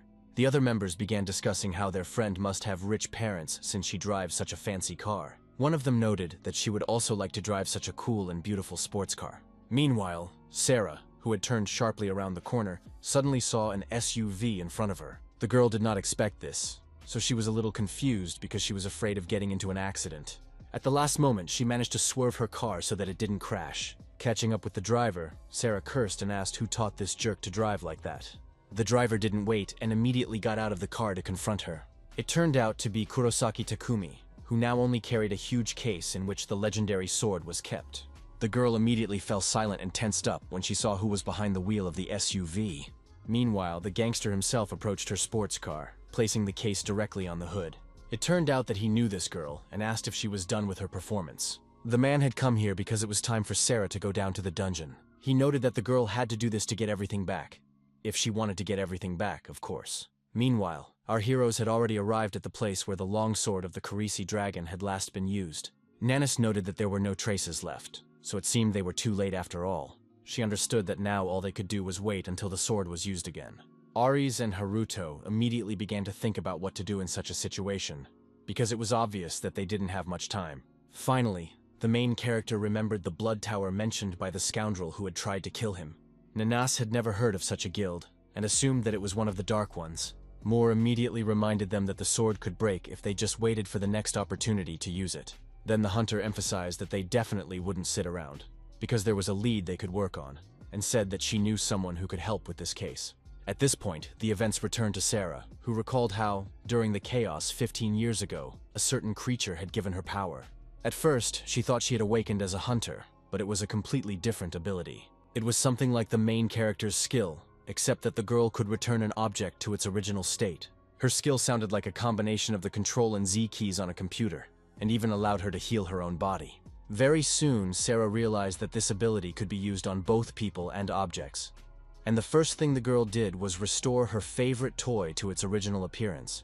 After that, she began buying broken or discarded items, restoring them to their original condition, and selling them. Although this skill could not be called a healing or restoration ability, Sarah earned money by returning people and their body parts to their original state. But she also had her limitations. All this time, the girl needed money, and a lot of it, because her parents had suffered during the Great Disaster and fallen into a coma. She desperately tried to return them to their previous state, but she needed mana to use her ability. Without mana, which was only available to hunters, Sarah could only roll back objects or heal minor wounds. Then, risking her life, she went to the dungeon as a porter to get mana. But that wasn't Sarah's only role, as she could also be a healer. In fact, for an ordinary person who was not a hunter, going into the dungeon was as dangerous as entering a lion's cage unarmed. But it was funny that the girl suffered the most damage from the contempt of her teammates, who considered her a beggar. There were even more terrible moments when her teammates died before her eyes. At one point, Sarah felt that this ability only caused her problems, so she wanted to give up. Then she had an encounter that completely changed her life. It was Takumi, who laughed at the fact that the girl not only begged for mana like a homeless person, but also stole things. After that, she began working with the Dark Guild, which was headed by this man. Now, when they met again and went to Sarah's house, Takumi couldn't understand why her house was so empty and asked where she was spending all her money. The gangster couldn't believe that the singer from the popular band If lived like a true recluse. He couldn't believe that an idol could afford 3 meals a day and regular fast food. Takumi laughed at the fact that the girl's life was truly successful, because while others were trying hard and dieting, Sari didn't care how much she ate, because she could return everything to its previous state. In addition, the gangster emphasized that he immediately understood what kind of person she was when he met her that day in the basement. He believed that he and Sarah were cut from the same cloth because she allowed herself to rob a man who was dying right in front of her.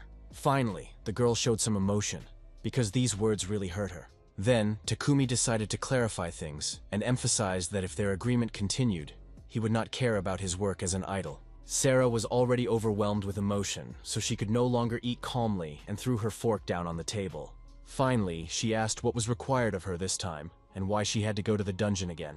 The guild leader explained that he needed her to help him restore one of his trinkets to its original state, but that would require a huge amount of mana. Takumi literally swore that this would be the last time his partner would have to go down into the dungeon. Sarah couldn't believe it was true, and the man reminded her that he had long promised to find something like this. She became incredibly interested when she heard that the guild leader had indeed found the item of infinite mana generation. Takumi immediately dismissed her dreams, while Sarah couldn't understand why she needed to go down into the dangerous dungeon. Then the man emphasized that such an item might still appear if she went there. He remembered perfectly well that they already had an agreement, but promised to compensate her for everything if she went down with him. Meanwhile, the events moved to the headquarters of the Guild of the Future, where our heroes came for Mr. Shirosaki. The main character remembered him as the head of that very guild, who constantly complains that everyone around him is getting in his way. Haruto thought that it would be better for them to seek information from the largest guilds, such as Midas or Taiken. Nanaz agreed with his thoughts, but noted that the Guild of the Future was a world leader in terms of information about dungeons. She emphasized that both she and the association recognized this, despite his desire to clear the dungeons. Thus, the entire team soon learned about the heart of the giant golem. Masato also added that it is also called the item of infinite mana generation.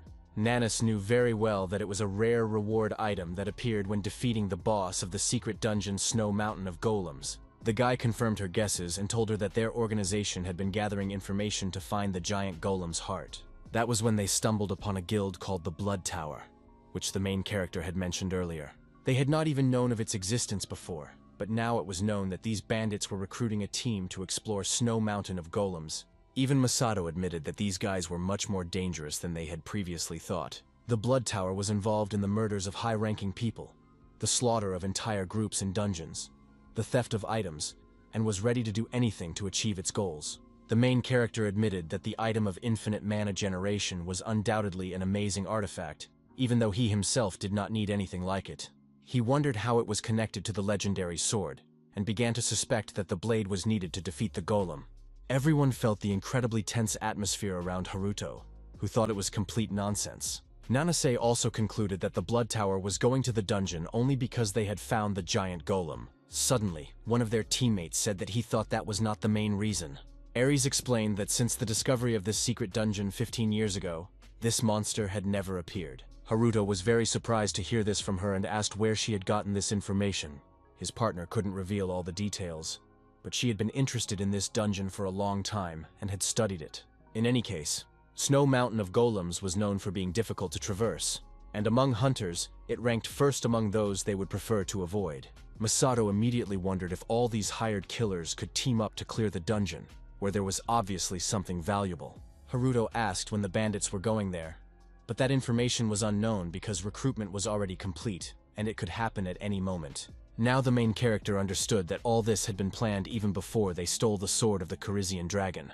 Nene said that in that case, they should also go there immediately. She immediately turned to Mr. Shirosaki, who was surprised to hear his name.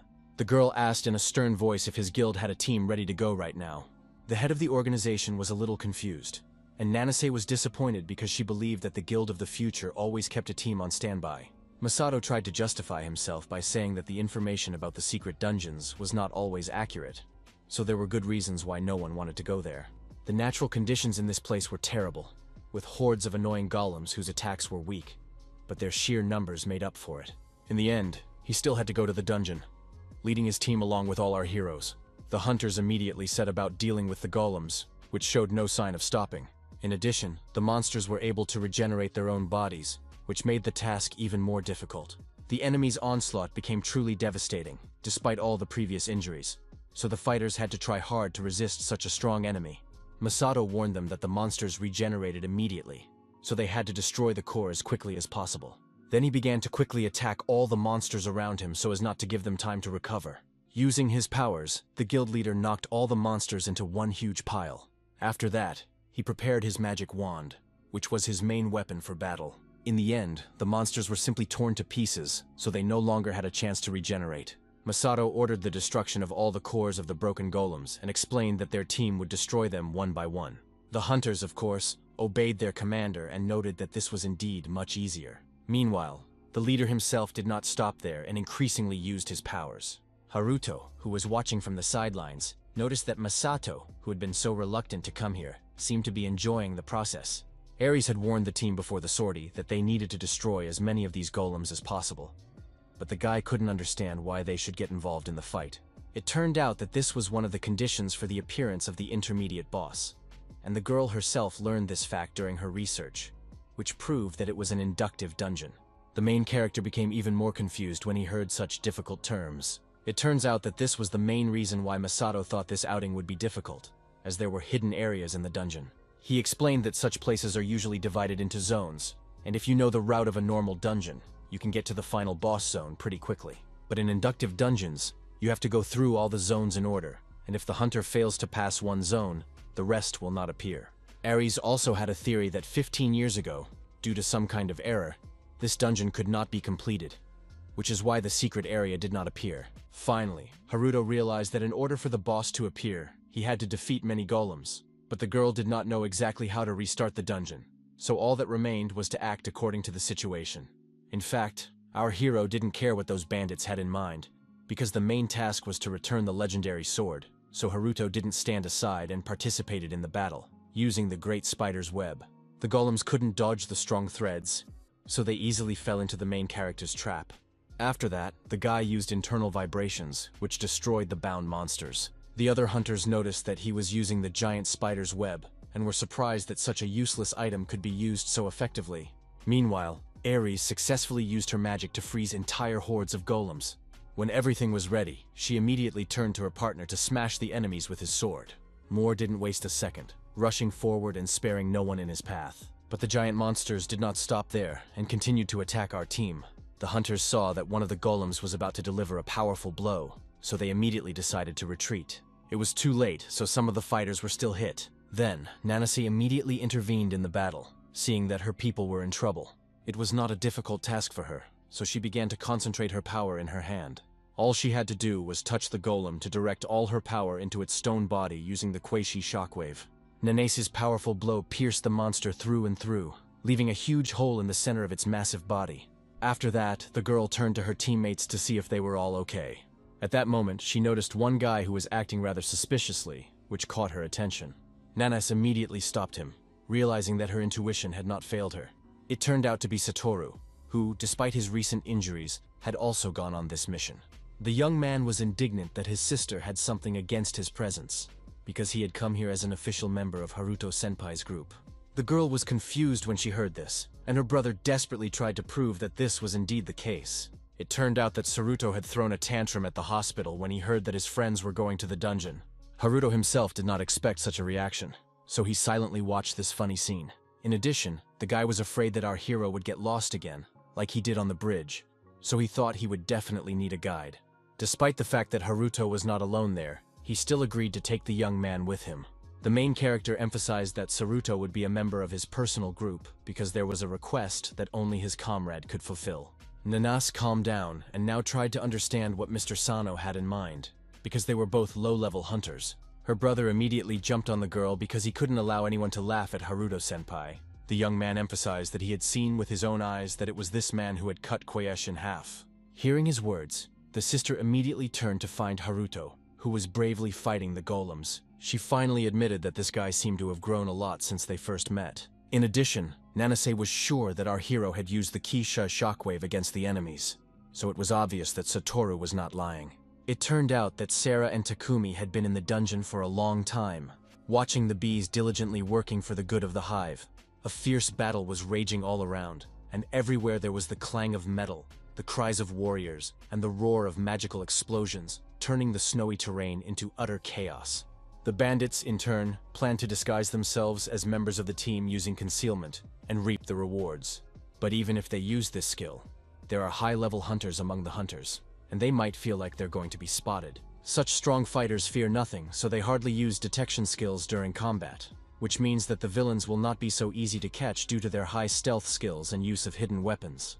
Takumi emphasized that the main thing is to act skillfully, which was the main motto of the Blood Tower. After that, the man asked if his partner was able to collect mana.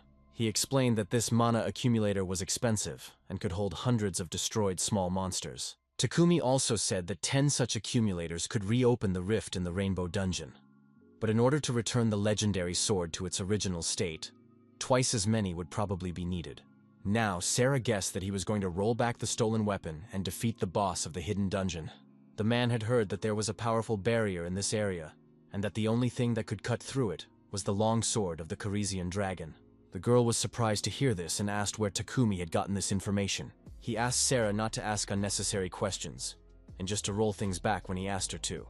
She then emphasized that she was just nervous because she hadn't been underground in a long time, while Takumi continued to fool people. In the end, Sarah noted that she didn't care, because as long as their agreement was in effect, she didn't care what Mr. Kurosaki was doing. The girl had long been thinking that if she could get the item of infinite mana creation, she would be able to bring her parents back to life. Meanwhile, the main character had already buried nearly 200 golems, but there was no end to them. At that moment, a strange crystal glowing with red light flew towards him. The guy immediately noticed that this stone was different from the others, so he decided to copy it just in case before breaking it. Suddenly, the crystal fell out of Haruto's hands and disappeared somewhere deep underground. Then Masato appeared behind our hero and announced that a new stage of their battle had begun. The hunter explained that they had finally fulfilled the condition for moving on to the next area of the dungeon. He warned that now the intermediate boss of the location, the migrating golem, should appear. Very soon, a monstrous giant appeared before them, which was obviously much stronger than their previous opponents. Seeing a huge number of strangers, the intermediate boss roared loudly, preparing to defend its own lands. He immediately rushed forward, trying to grab the small people with his huge palm. The hunters were scattered in all directions by the blow, while Haruto desperately tried to withstand such force. Masato, who was already ready for battle, immediately shouted for the whole team to retreat. A second later, the hunters saw that pieces of rock had scattered in different directions from their commander's blow, and now thought that they had been overly frightened, since everything had turned out to be so easy. The problem was that the core had not yet been destroyed, so the battle did not seem to be over. Turning around, the guys immediately saw that things were not as simple as they had seemed before. Masato glanced irritably at his opponent, who turned out to be a tough guy and was not going to let them get away so easily.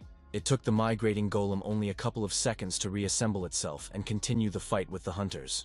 The guild leader did not hesitate and used magic again, trying to tear the golem into small pieces. The core fell out of the giant's stone body again and tried to find a new hiding place. It fell among the stones, preparing to build a new monster around itself. Masato understood perfectly well that the problem was precisely this crystal, which was not so easy to catch. The main character managed to react to the core's movement, and decided to try to bind it with the great spider's web. He reacted at the last split second, and strong threads instantly wrapped around the pulsating artifact. In the end, it turned out that this did not prevent the golem from accessing its energy source, so the stones gathered into a pile again.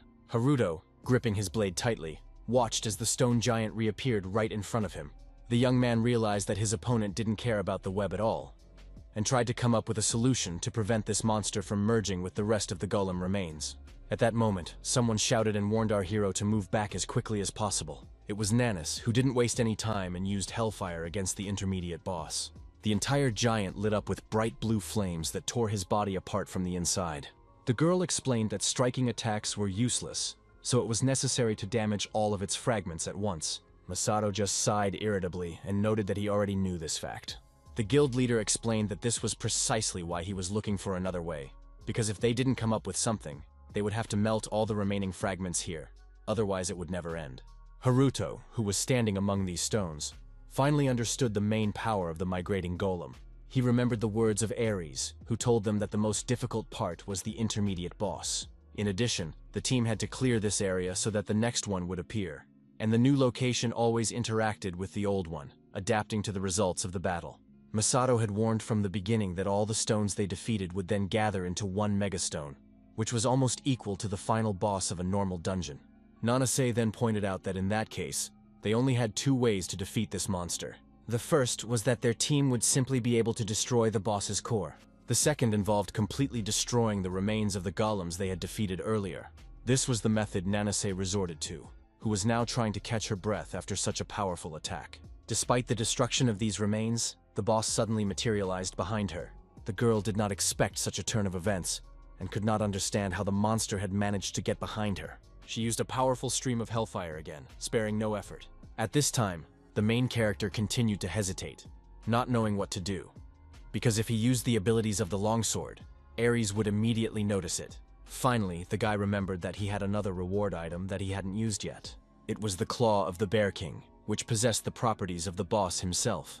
Haruto was immediately delighted, because the skills of this artifact would definitely help destroy the core. He absorbed the item and gained new abilities for the great spider's web, which could now inflict powerful stun and penetrate the target, absorbing the enemy's health points.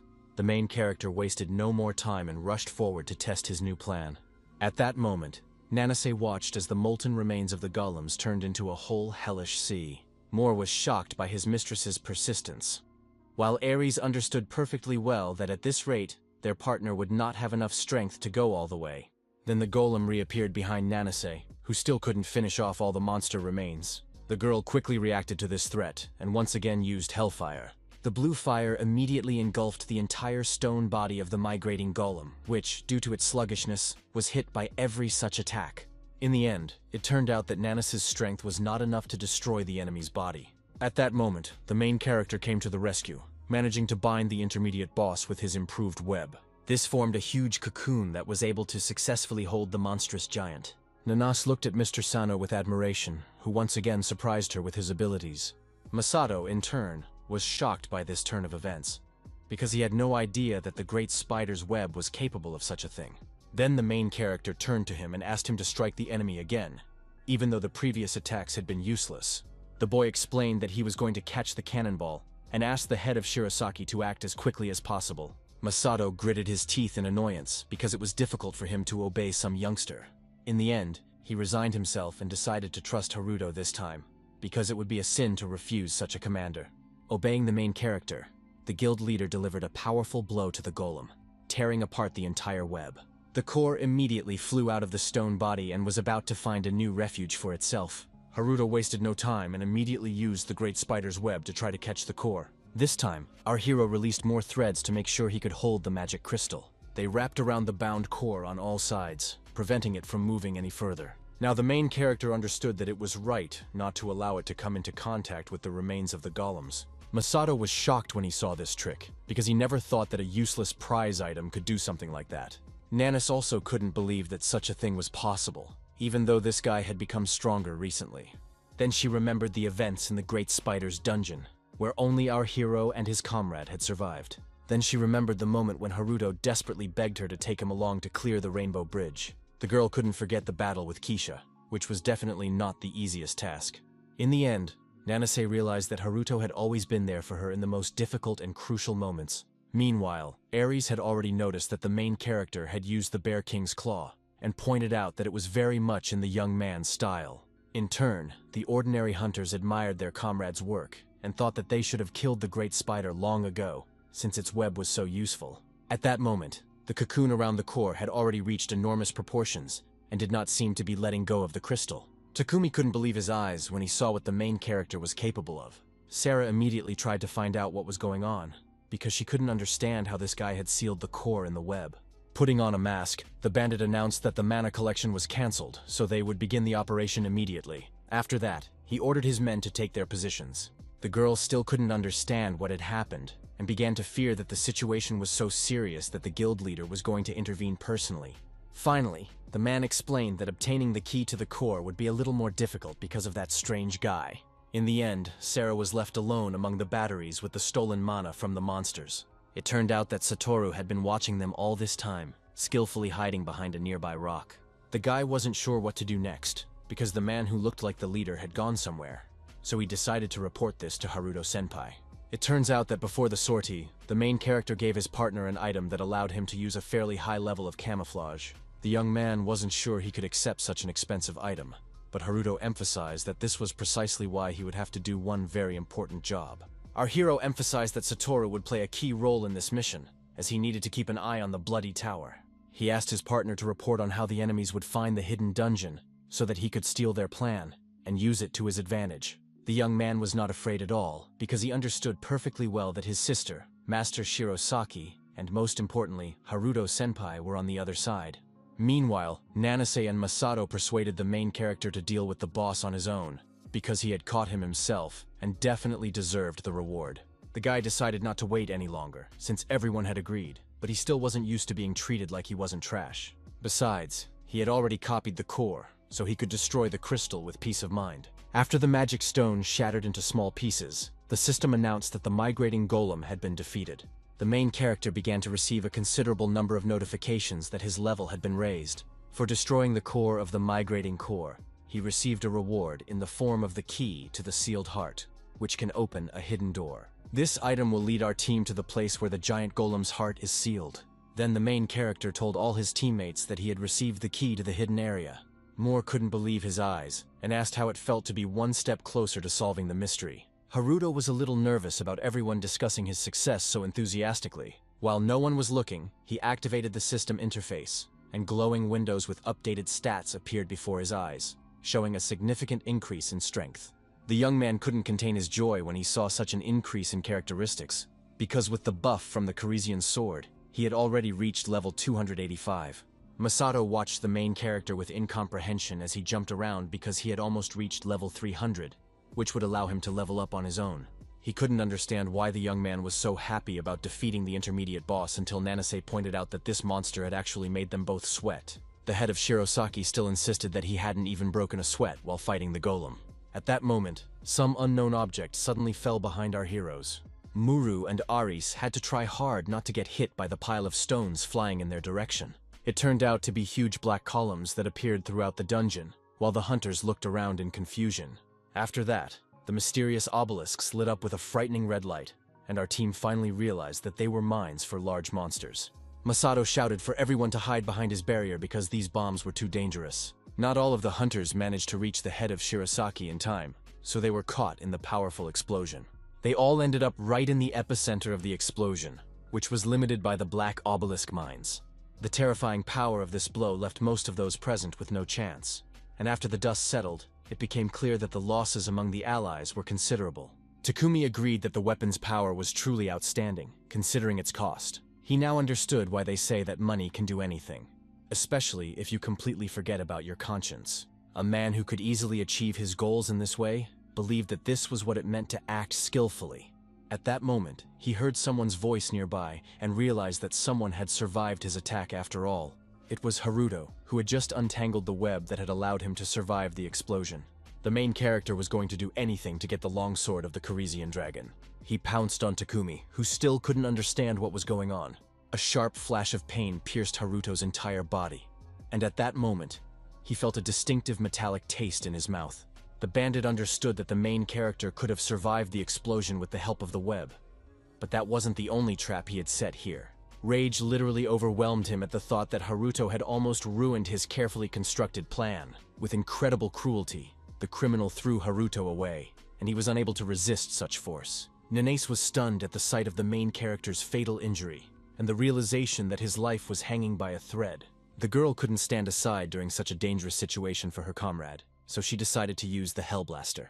Ares tried to stop her, realizing that it was too dangerous, but Moore stopped his partner, who could also have been hit by the blast. Nanas's attack was indeed incredibly powerful, and swept away absolutely everything in its path. The powerful energy surge never reached its target, and the despicable Takumi remained completely unharmed. The girl, however, could not withstand such pressure and began to bleed. Her strength finally left her, and she collapsed to the ground, shuddering in painful spasms as scarlet blood choked her breath. Masato was incredibly frightened when he saw what was happening to his partner, and shouted that they needed to use a healing skill immediately. Ares immediately stopped the head of Shirasaki, because it was absolutely impossible to use mana at that moment. She explained that toxic gas had been sprayed, which blocked mana absorption and caused damage when abilities were used. It was a rather sophisticated and extremely malicious tool that bandits used to paralyze the movements of high-level hunters. Meanwhile, the exhausted Haruto collapsed onto the cold rubble, his body lost among the pile of broken stone. Takumi was finally able to calm down, because his main enemy, whom he now considered only an amateur, had been destroyed. Masato, in turn, realized what skill their opponent had used, and was shocked by this news. It turned out that the bandit possessed a forbidden technique that should have been destroyed in the past, Shadow Shift. This ability was considered the highest level of hidden techniques, so the head of Shirasaki could not understand how this man had managed to learn it. At that moment, Takumi, who had quickly moved to our hero's body, saw that the key to the next stage of the dungeon had just fallen out of his pocket. The man did not hesitate, and immediately grabbed this valuable item, which was not supposed to fall into anyone else's hands. The system reported that the key to the sealed heart had been transferred to its current owner, so the bandit declared that their goal had been successfully achieved. But he had no intention of leaving Haruto alone, so he roughly grabbed the boy by his clothes and slammed his head against the rocks once more. Takumi believed that the young man must be killed right here and now so that he would no longer interfere with them. Then the main character, finding the strength within himself, said that he was thinking the same thing, which surprised the bandit, because he didn't think the guy was still conscious. Haruto said with a smirk that this was his luck, because the guy who stole his longsword turned out to be such a worthless scoundrel. The young man quickly used the great spider's patina against his opponent, while he was still confused by this turn of events. Takumi screamed and tried to break free from this trap, but the strong threads prevented him from doing anything. Then the main character used his additional abilities, and the web dug into the villain's body. All this resulted in a huge, terrifying cocoon with sharp fangs. Takumi's partners were frightened when they saw this scene with their master, and began to think that they should also run away from there. Haruto explained that the bandit's main mistake was that he dared to touch his legendary weapon. He then turned off his abilities, and the threads immediately broke, freeing the trapped criminal. The guy stopped immediately because what he saw in front of him was shocking news. Takumi had literally vanished into thin air, and now it felt like there was no one in the cocoon. Then he appeared behind the main character, and admitted that he almost panicked because it was the first time he had used such a skill. If there had been no shadow inside, the gangster would have simply died, but now he could easily take revenge on the insolent boy who had almost killed him. Suddenly, the main character asked Takumi if he knew his real name. The bandit couldn't understand why he was asking such a strange question, but the young man explained that his name was Mana Devourer, and that he had just tried to transfer it over a distance for the first time. Haruto succeeded in this trick, so he declared that the villain would die right here and now. Masato didn't know what was going on, but he felt a strong surge of mana, which was just in time for him to put an end to the Blood Tower Guild. He used his most powerful spell to finish off the cunning scoundrel who had slipped through their fingers so many times before. Takumi immediately realized that they were going to use Shirosaki's wide dark lightning against him, which was the opposite skill to his shadow shift. Then the man turned to Sarah, asking her to quickly put everything back in its place using her abilities. The girl immediately obeyed her boss's order and used the appropriate spell. All the mana accumulators immediately opened, releasing all their energy. All the mana gathered around Sarah, because the spell was not easy and required a considerable amount of strength. In turn, the girl herself concentrated as much as possible on helping Takumi, and was going to return the entire dungeon to its original state. Our heroes were deeply confused because they couldn't understand what was going on around them, and couldn't understand why a strange wind had suddenly risen. Nanis noticed that the golem stones were beginning to come together, and couldn't believe that such a thing was even possible. Masato also began to suspect that the dungeon had been reset to its initial state. At that moment, a whole horde of monsters appeared before them, which they had killed at the very beginning. The golems did not waste time examining the uninvited guests, and instantly went on the offensive, unleashing their full destructive power on the squad without the slightest warning. The head of Shirosaki managed to react to this threat in time, and created a shield around himself to stop the stone fist. At the same time, the hunter realized that because of the poison blocking his mana absorption, he had to protect everyone with a magical barrier. But that way, he wouldn't be able to attack the golems, and wouldn't last long. Masato thought about how he urgently needed to come up with a solution to this situation, and did not notice that someone had already rushed into battle. It was Nanase who had found new strength from somewhere to destroy more enemies. Her partner was afraid for the girl because she was already on the verge of collapse, but she reminded him that Mr. Sano had the nickname Manonos. Masato was a little confused because he couldn't understand how that helped them. Then Ares, who was trying to heal her comrades, explained that the young man was able to generate mana indefinitely and share it with his comrades, which was his unique skill. The head of Shirosaki watched all his teammates with surprise, because he did not expect such a warrior to be among them. He had previously thought that only mages were capable of such things, but here some low-level no-name had demonstrated such abilities. In order to use their full potential as high-level hunters, they and Lady Nanase needed enormous amounts of mana.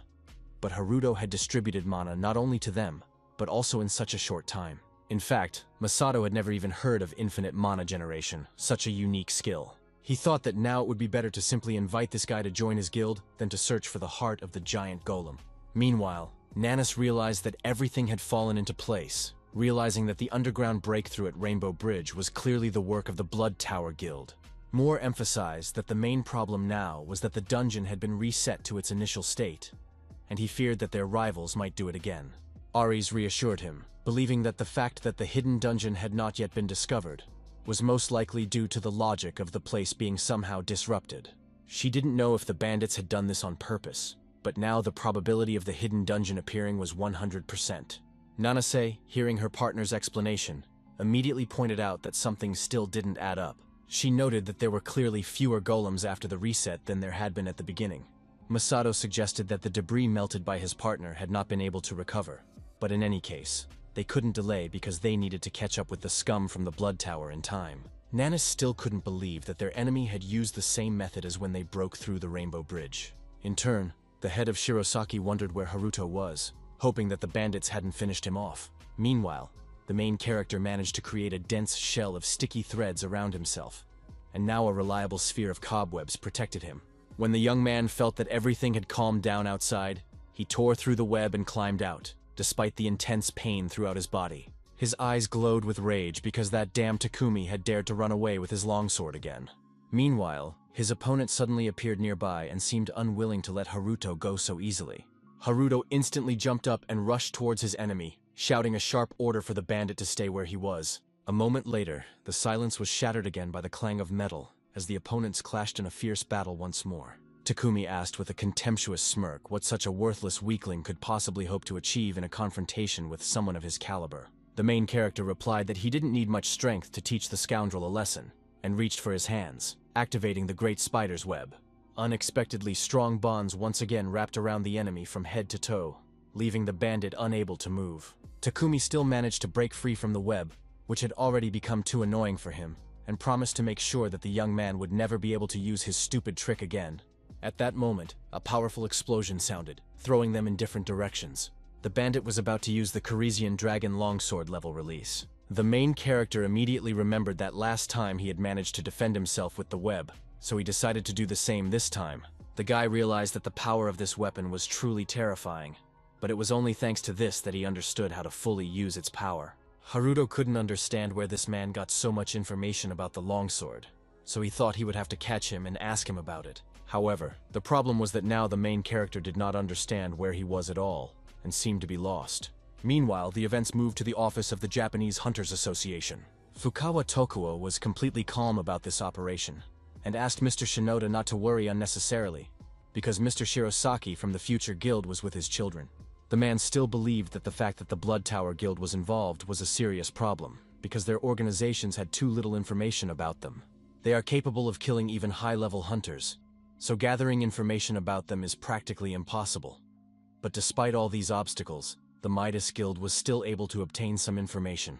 The fact is that all the bold actions taken by the bandits are largely due to the presence of the Starfield International Hunters Guild.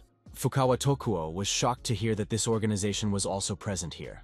In turn, Makoto Shinoda couldn't understand what the International Guild was doing in a Japanese dungeon, and, more importantly, why it had gotten involved with the Blood Tower. Takuchi Goclass explained that this dungeon, despite its current appearance, was one of those destroyed during the Great Catastrophe 15 years ago.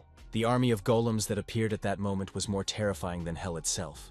But then the rift was sealed by one of the world's greatest magicians, the Japanese hunter Tomoka Nishihara.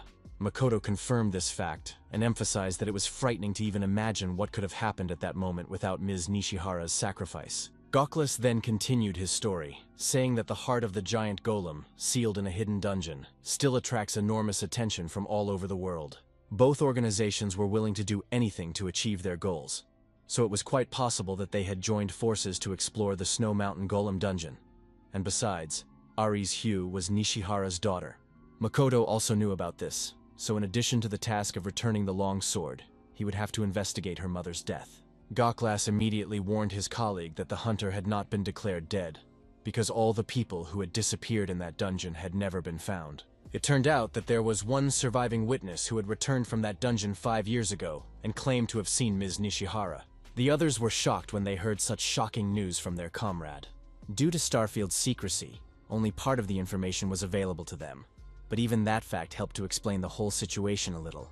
Goclass wanted to say something else about the hidden dungeon, but an employee burst into the office with an urgent report. Tokuo asked irritably what had happened, because he actually had an important meeting. The guy immediately brought up an image on the screen to show that there had been another breakout from the dungeon. One of the injured employees had tried to contact them to report the incident. The dungeon had collapsed in the very center of the city, and huge golems had escaped from it and were now hunting defenseless residents. Goclass immediately realized that these were the same golems from the Snow Mountain dungeon, and began to suspect that the dungeon had collapsed during the passage. Meanwhile, the entire Blood Tower Guild team continued to push forward through the snowstorm. It was noticeable how Takumi struggled with every meter, as his breathing was constantly interrupted and became increasingly heavy and uneven. Sarah asked if he was having trouble with the passage, as it was the first time she had seen a boss so badly injured. The man then suggested that his companion check for herself. The girl was surprised because she really saw that their search had finally been successful. They reached the mountain, which was the very hidden dungeon that everyone had been chasing after. They had to cross a huge suspension bridge to reach the passage to the next stage. Sarah admired the mesmerizing and cold beauty of this place, and looked forward to finally obtaining the heart of the giant golem. Then the Blood Tower team began to move forward slowly, looking around carefully. They had no idea that Satoru was following close behind them, responsibly following Haruto Senpai's instructions. The guy was invisible because of the main character's artifact, so he could move quickly and keep up with his target without any problems. The mountain itself looked quite frightening. as its slopes took on a truly sinister and threatening appearance in the bloody glow. In turn, Satoru began to worry a little when he saw the real hidden area. Meanwhile, the bandits had already approached the rock and were trying to find a way through.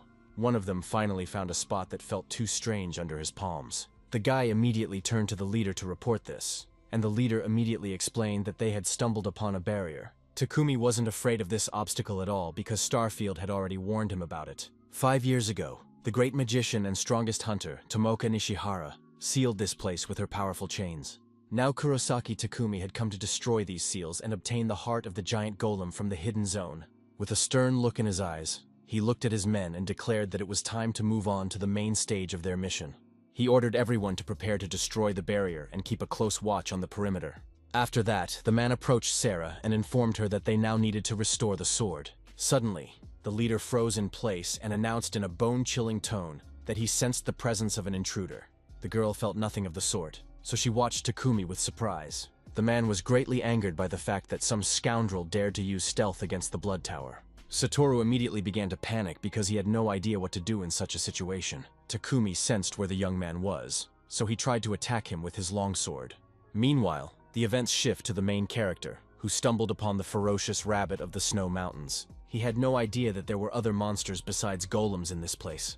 Haruto had already acquired a little helper who easily dealt with this minor threat. Even after defeating such an inconspicuous and weak monster, a small magic crystal remained as a trophy. The golem immediately picked up all the useful items that could be of use to its master. Immediately after that, it ran up to Haruto, eager to show him the item it had found. The young man understood that his new friend was asking if he could eat this magic crystal, and allowed him to do whatever he wanted with his find. The golem happily took advantage of his master's kindness and fed on the stone. In fact, the main character would never have thought that the core of a migrating golem could have such abilities. The copying itself was successful, but the guy still regretted a little that he couldn't absorb all these abilities. But the thing itself was useful. Haruto laughed maliciously, thinking that now he could create an entire army of golems for himself, and now he didn't need a guild to clear the dungeons. The little helper couldn't understand his master's reaction at all, so he waited confusedly for further instructions. At that moment, Haruto heard the distinct sound of approaching footsteps behind him. The golem wasted no time and immediately rushed in that direction to protect the main character. It turned out to be Satoru, who had managed to escape after all, and now was about to be attacked by the hand monster.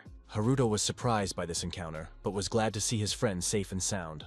In turn, the young man himself tried to hold back tears after such a dangerous sortie after the bandits. He literally jumped into our hero's arms and began to tell him that he had just been on the verge of life and death. After that, the guys immediately ran after Kurosaki Takumi's team because they had already managed to find the hidden zone.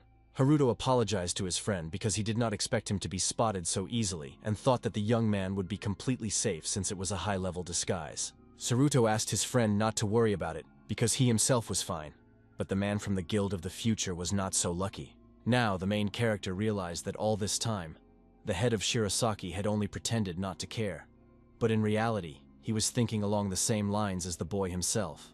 Meanwhile, his friend decided to report that there was also a girl with the guild who was absorbing mana with some kind of device, and then suddenly the entire dungeon was reset to its original state. He thought about stopping this mysterious girl, but then he remembered what Haruto-senpai had told him, and besides, he was really scared. The main character tried to cheer up his partner and, patting him on the head, emphasized that he had done well with his task. Saruto also pointed out that he had met that girl somewhere before, but couldn't figure out where. After that, the young man decided to ask what kind of chibi had been following them all this time. Haruto emphasized that everything was fine and that it was just his new assistant. His friend immediately began to admire this cute little golem, because he had no idea that his senior had his own familiars. Finally, they reached their destination, and Saruto informed them that the hidden area was located behind the bridge, and advised them to proceed with caution, as it would be too easy to be detected. The main character immediately decided to send his partner back to bring Ms. Nanase and the head of Shirasaki here. But he was reluctant to agree so easily, because he did not want to leave his friend alone. Haruto asked the young man not to worry about it, because he had a reliable way to track the enemy's movements in the form of a handheld golem. Saruto had to agree with his senior's words, although he would have liked to stay here with him. In turn, our hero decided to share with his friend and also gave him the core of the migrating golem. The young man was very happy with this gift, and immediately guessed that it was with this little thing that Haruto had summoned Chibuka. The guy said that now it was Saruto's assistant, and explained that despite its cute appearance, The familiar was quite strong, so it would definitely come in handy. His friend was deeply touched by this gesture, and couldn't believe that he could accept such a valuable gift, as long as the main character himself didn't attach any importance to it, because he had a whole truckload of such cores. Before leaving, Saruto thanked his senior once again for the gift, and promised that he would bring his sister and the others here right away. Only now did Haruto notice that this guy was quite down to earth for the heir to a large guild, and he assumed that it was all due to the influence of Lady Nanase. In the end, the main character realized that there was no time to waste, so he quickly created a new assistant for himself. Now the guy saw that the golem was really being created exactly as he imagined it, because this time he had made a stone eagle. Haruto quickly threw some mana into his assistant, and it flew forward to scout out the situation in the hidden area. He also used the core's third skill, so now he was sharing his feelings with his familiar. The main character immediately felt something unusual, and could now easily see Takumi and his assistant. The young man was surprised when he saw the very girl that Satoru had told him about just recently. At that moment, the girl was holding the longsword of the Corisian dragon in her hands, and preparing to restore it. Haruto was still unaware of her abilities, so he couldn't understand what Sarah was going to do with his legendary weapon. The girl, in turn, had already absorbed all the mana from the batteries, gathering enough energy for her skill. Thus, she successfully restored the longsword of the Corisi dragon to its original state. When the durability reached 100%, Sarah collapsed to the ground, exhausted. Because this task was not an easy one, the girl desperately tried to stop trembling and restore her breathing rhythm. Takumi immediately grabbed his now perfect sword and praised her for her good work. He was now even more ecstatic about the power he had gained, as the legendary weapon's durability had been completely restored. The main character, who had been watching the whole process, couldn't believe his eyes when he saw that the legendary sword's strength had been restored. Now Haruto realized that this girl was also a bearer of the gift curse, just like himself. Based on the fact that the sword's strength had been restored, he concluded that this girl possessed the skill of restoration. The main character thought that he definitely needed to copy this ability, but immediately realized that he was not entirely sure that he could do something like that. That is why Haruto decided that he absolutely had to recruit such a person into his group. Meanwhile, Takumi was eager to move on to destroying the barrier of the hidden zone. Haruto carefully touched the steel links with the tip of his longsword, testing their strength. The metal responded to his touch with a threatening screech, and the protective barrier instantly flashed with a bright red light. The man himself continued to stand calmly near the entrance and wait for the hidden zone to let him pass. Suddenly, a strong gust of wind arose, forcing Sarah to struggle to stay on her feet. The main character, who was watching all this from the sidelines, began to realize that he had less and less time. In fact, the bandit knew how to act only because of the information from Starfield. Because otherwise, he would have had a hard time trying to break it with a key. 15 years ago, the great magician Tomoka Nishihara cast this spell to seal the hidden area, and only the legendary blade of the equally legendary hunter could dispel it. When everything calmed down, Sarah asked what it all meant. Takumi then explained that the true owner of the longsword was Nishihara's husband, Frederick Hugh, who had disappeared along with his wife in this hidden area. Now it was known that the blade actually belonged to the most legendary hunter in the world, the Sacred Sword, who was also the father of Ares. The bandit no longer hesitated, and was finally going to open this Pandora's box. Inserting the sword into a special slot, he used level release, after which the barrier began to rapidly crumble. The other participants in the Blood Tower instantly froze in their places, holding their breath in tense anticipation. They had to hide behind the nearest rocks to avoid being hurt by such a bright flash of energy. Sarah also hurried to activate her protective field to hide behind a reliable shield. Unfortunately, the golem Haruto also couldn't withstand such a powerful surge of energy. And this is not surprising, because if the sword's strength had not been restored, it would have turned into dust, just like the familiar. Eventually, the chains began to slowly disintegrate, and the barrier dissolved into thin air. Then, a huge cave appeared before Takumi, in whose shadows absolutely nothing could be seen. He understood that the gates of the dungeon were just an illusion, so now he could relax and calmly clear the hidden area of Snow Mountain. The man shouted for his men to move forward as well, because they had to find the heart of the giant golem. All this time, our hero could not understand how to act in this situation, and whether it was worth pursuing the Blood Tower alone. At this moment, the events moved to southern Italy, to an S-rank dungeon where an unknown hunter has staged a real massacre. Another man asked why he killed not only him, since he had come for his soul. The hunter snapped his fingers and explained that if he had killed only his target, and not all of his companions, everyone would have immediately realized that it was murder. But this way, it just looked like a regular failed raid.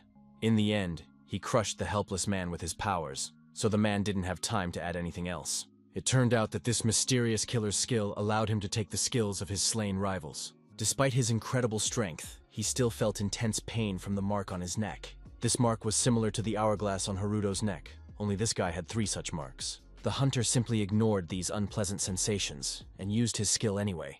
With his ability, he highlighted all the objects he needed around him. After that, the guy used the Control and X skills to cut out all these selected objects. This way, he could interact with objects of any size without any problems. In the end, the hunter managed to make a huge hole right in the middle of the dungeon. At that moment, he turned sharply because he sensed someone else's presence nearby. It was his partner, who praised the guy for the fact that the selection skill fit well into his collection, because cutting objects one by one was quite tedious. In fact, he was not at all satisfied with his abilities, as each time it forced him to kill the owner of another cursed skill, who also could no longer evolve after receiving it. His comrade reminded him that he had already said that it was impossible to acquire someone else's skill just by killing its owner. But in order to acquire a skill without killing other hunters and still be able to develop it, one needed a copying skill, like Haruto's.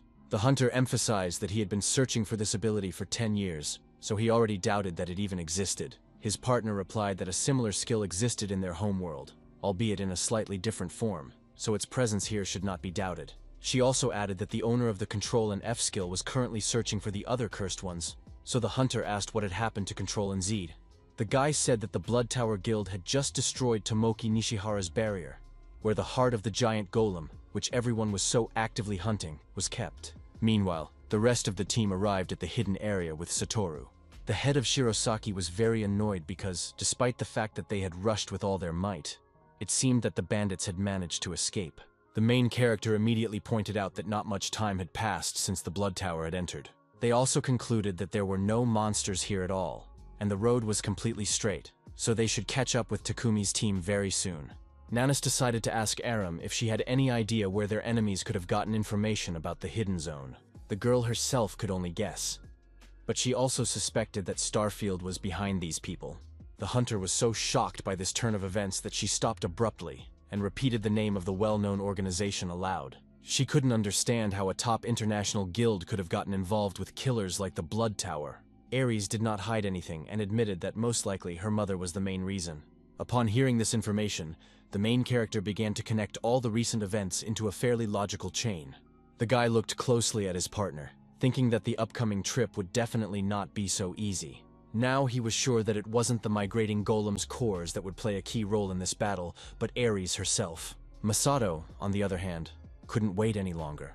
So he suggested that everyone hurry up, because it was easier to get all the information out of the scum from the Blood Tower than to waste time guessing. He now also clearly understood where the Blood Tower got its shadow movement skill, since Starfield was behind these bandits. Only Satoru could barely keep up with all his comrades because of his poor physical condition. The head of Shirosaki finally decided to ask what kind of weirdo was running alongside the young man all the time, and he replied that it was a familiar given to him by Haruto-senpai. Upon hearing this story, Masato merely smiled at the familiar in the form of a snow golem. Nanase couldn't understand why our hero decided to give such a valuable item to her brother, so the guy had to come up with a speech about how Satoru was a very valuable member of the group. The girl did not object to Mr. Sano's words, and only smiled slightly at his latest noble deed. At that moment, Satoru stopped abruptly because he saw a bright golden light under his feet. The young man did not know what it was, so he froze, not daring to take the next step. It turned out that all of our heroes had fallen under the influence of a hidden magic seal. Everyone who entered this circle was immediately teleported to an unknown destination. The main character immediately rushed forward when he saw that Satoru had literally vanished into thin air. Nanis immediately rushed ahead of the guy because she was very worried about her brother. In the end, the entire squad found themselves trapped inside the magic circle, directly affected by this mysterious and frightening seal. Haruto still couldn't understand what was going on, so he stared in surprise at the golden glow. All the members of the group froze when they saw the mysterious pattern on the ground. Nanis and our hero desperately tried to shout to Satoru and the head of Shirosaki, but all their attempts were in vain. The young man did not understand how this could have happened, because they had just been following their teammates. But now, they were nowhere to be seen. At that very moment, Haruto heard a blood-curdling roar coming from very close by. Then, a huge dragon suddenly appeared from the shadows, its silhouette inspiring terror and filling the entire space. It was already raising its clawed paw over Haruto, ready to strike at any moment. The main character was overcome with primal fear at the sight of this monster, so he froze in place, not understanding where it had come from. Nanace instantly reacted to the danger, and, ahead of everyone else, was the first to attack the dragon. The huntress decided to use the witch's blade against such a formidable opponent, and was able to cut off the monster's head without any trouble. The monster's carcass crashed to the ground with a deafening roar, and at that moment, streams of thick blood spurted in all directions. The main character immediately wondered how a dinosaur-like monster had appeared here, and Ares immediately began to suspect that they had been transported to a completely different dungeon. The girl warned her companions that they had probably entered a multi-dimensional dungeon. Haruto was even more confused when he heard the hunter's assumptions and asked what that meant. Nanase, on the other hand, thought that couldn't be possible, because she had heard that multi-dimensional dungeons had been completely destroyed during the Great Disaster 15 years ago. Ares confirmed that her mother had sealed them all, but now one of them had been reopened, just like the hidden area in the Snow Mountains. She explained that magical circles had been installed in the multidimensional dungeons, connecting them to different dimensions. When the seal is activated, a portal opens, connecting this world with other dimensions. So there is a risk that the entire team has ended up in an extremely dangerous dungeon. Now Nanase began to understand better why Ms. Nishihara had set up a barrier in this particular area. Then the main character asked where Satoru and the head of Shirosaki were in that case, and Ares explained that the guys were probably in a dungeon in another dimension. The girl explained that they would reach the heart of the giant golem if they passed through each zone in sequence. Haruto was glad that they had at least some chance, so he immediately suggested that everyone hurry through this place. But it wasn't that easy, because literally a moment later, he encountered new obstacles. They were huge dinosaurs that swept away absolutely everything in their path with relentless power. Our hero stood directly in the path of the monsters, who clearly had no intention of stopping. Moore noted that it was easy to say that they needed to clear the area, but doing so would be quite difficult. While a battle with the dinosaurs was unfolding in this space, absolute chaos reigned in reality. Furious snow golems destroyed absolutely everything that came into their hands. The hunters immediately responded to the breach, so they were already on site, destroying the monsters and rescuing defenseless people. Very soon they began to realize that if they did not destroy the core, all their efforts would be futile. That is why they asked the mages to use area attacks. But the problem was that there was not enough mana for such strikes. In fact, the hunters were already on the verge of defeat, and regretted that the guy who always replenished their mana was not there. The warriors never thought that one day they would need a mana carrier so badly. There were so many monsters that they didn't even have time to notice new enemies coming up behind them. At that moment, a new hunter arrived and was able to cut the golem in half with a single swing of his blade. After that, he landed safely on the ground, avoiding all the stone fragments. One of the guys immediately thanked their savior and was surprised when he realized that he was a foreigner. The hunter explained that he was here on a business trip and simply couldn't stand by and watch as the monsters destroyed everything around them. The guys now understood why he wasn't wearing a combat suit, and noted that the guy's Japanese was pretty good. Then the stranger decided to ask about the Mononos they had been talking about earlier, because it sounded rather unusual. The hunters replied that it didn't matter, because they were just remembering a low-level colleague who couldn't fight and only generated mana endlessly. The foreigner asked where he could meet this person, but the guys explained that they hadn't seen him in a long time and didn't know where he might be. In turn, the hunter from another country thought about how he had never heard of such a skill before. At that moment, he heard someone shouting behind him and immediately decided to see what was going on. Two men were standing on the roof, exuding a strong aura, which immediately drew everyone's attention. It turned out that they were Takuchi Goklas and Shinoda Makoto, the heads of the Takuchi and Taiken guilds, whom the foreigner immediately recognized. With a nervous smile on his face, he thought that it seemed like they were in for quite an interesting spectacle. Meanwhile, the men had already seen that the giant golem was indeed present, so there was no doubt in that the Snow Mountain dungeon had been breached. Makoto noted with a sneer that this was the perfect opponent for Takeuchi, while Goklas himself was angry at his comrade, who was literally obsessed with dungeons. In the end, the hunter rushed forward and asked the head of Shirosaki to tell the chairman that the reward for this job would be taken from the S-Class equipment warehouse. Before facing his enemy, Goklas used his skill and covered himself with stone armor. So now he himself resembled a real golem. He crashed to the ground with a deafening roar, causing huge cobblestones to fly in all directions. From the outside, the hunter looked quite intimidating, his powerful figure and fierce gaze betraying him as an experienced fighter who was used to destroying any opponent in his path. The giant golem immediately rushed towards Goklas, intending to crush him, just like all his previous opponents. With confidence in his voice, the hunter declared that not all stones are created equal, so the monster was nothing but a mere trifle. He only needed a few blows to deal with any golem in his path. Goklas literally flew down the street with the monsters, cutting through the air in front of him. Makoto, in turn, was a reliable support, and was preparing for a powerful spell all this time. He gathered all his mana to make a decisive move and deliver a crushing blow to the enemy. This powerful stream of energy also swept through the streets of the city in a second, heading towards its target. Goklas felt this power above his head, and laughed at the fact that this old man seemed to be able to kill everyone on his own. Meanwhile, the giant golem was very close to the man, and had no intention of stopping. The monster swung its huge fist to strike the hunter directly, and the shadow of its massive hand completely covered the man. Goklas was not afraid at all, because he was sure that the monster had no chance of defeating him. He used his power-up, and the armor on his arm was covered with spikes, which made his attacks even more dangerous. Their fists clashed in a powerful confrontation, sending a considerable shockwave rippling through the surrounding area. The giant golem couldn't understand what was happening, because his entire body suddenly began to crack. At that moment, Makoto's attack flew into it, destroying half of the stone monster. After such powerful attacks, the stone monster simply crumbled to dust, and the magical core finally appeared. Goklas immediately grabbed the crystal, because he wasn't going to give his comrade the opportunity to get around him and kill the boss himself. He slowly clenched his massive fingers and easily crushed the red core with his stone hand. Sonoda Makoto sighed calmly with a slight smile on his face when he saw the notification that the boss had been defeated and the rift had been successfully sealed. The other hunters were also incredibly happy when they realized that all this horror was finally over. Meanwhile, someone used the Control and F skills to check on Taikuchi and found out that he did not possess the Control skill. It turned out to be the same foreigner who was amazed that Japan's best hunter and the head of the Midas Guild had cleared this dungeon in less than 10 minutes. The guy wrote everything down in his notebook because it's rare to see someone capable of such a feat without the cursed skills. After that, he slammed his notebook shut because he remembered that the man with the Control and Z skills had not yet returned from the dungeon.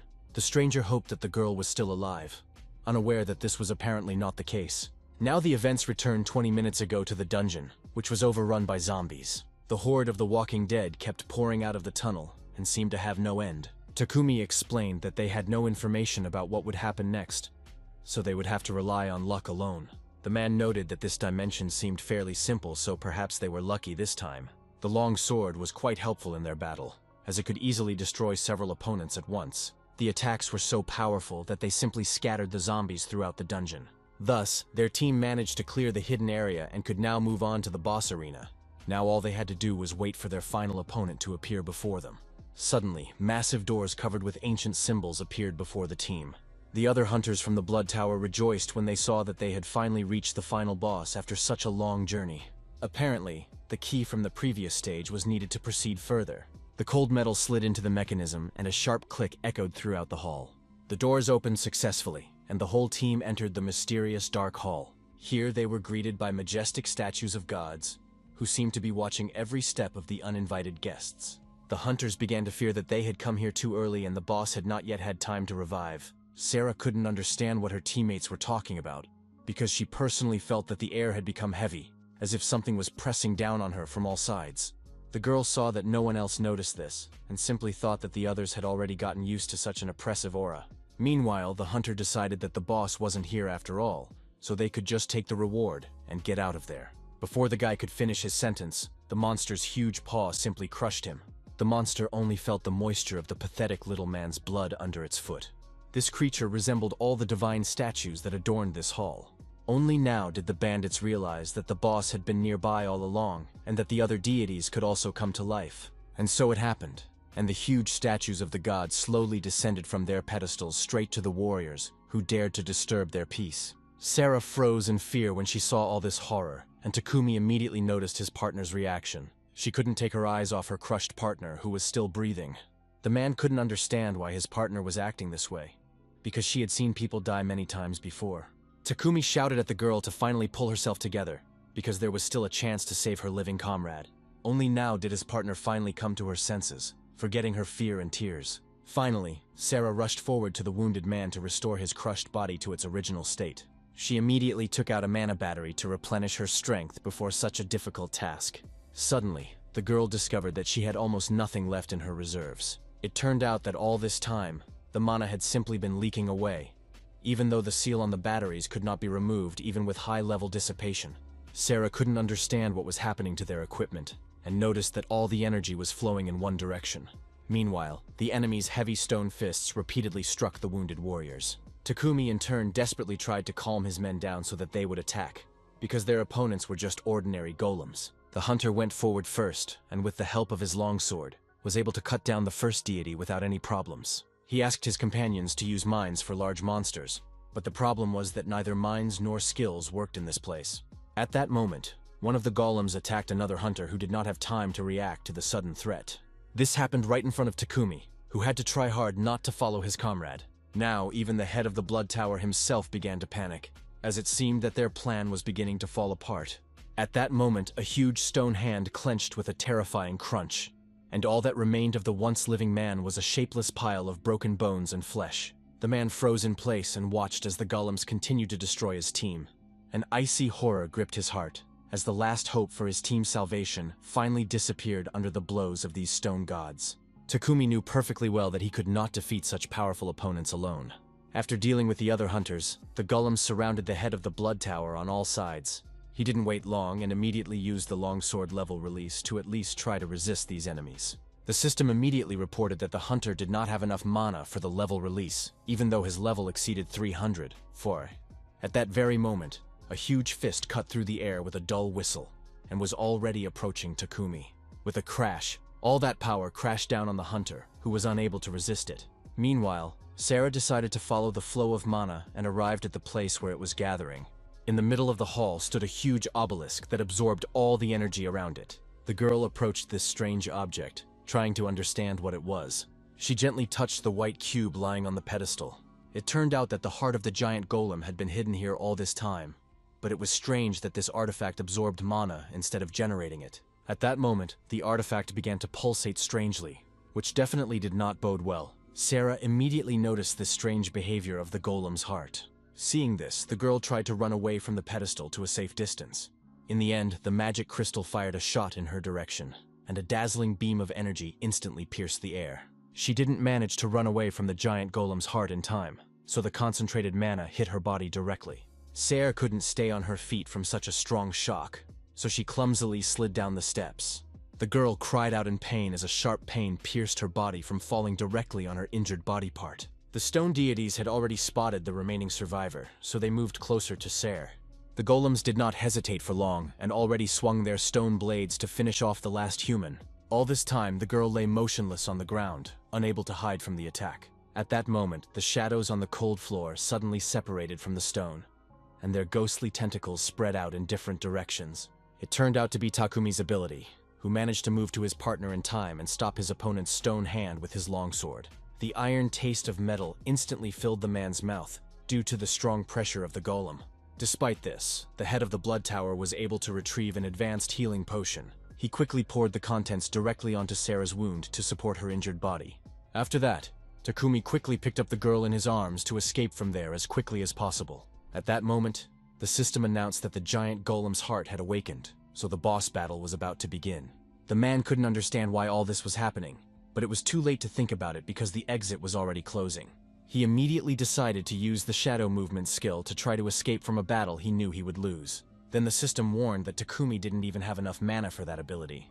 Takumi realized that they had no time left for these pointless thoughts, so he ran forward at full speed. The gap in the door was getting smaller and smaller, and with it, all hope of salvation was disappearing. The man understood perfectly well that at this rate, they would be stuck here with his partner. Then the bandit pulled Sarah off his shoulder and grabbed her clothes tightly. With all his strength, he threw the girl forward so that at least she could get out of this trap. The plan worked, and his partner flew through the small gap without any problems. Due to her severe injury, Sarah was unable to regroup, so she flew a few more meters forward. In tears, the girl looked at her boss and savior and asked why he had done this. With a smile, Takumi explained that if she survived, she would be able to fix everything with her abilities.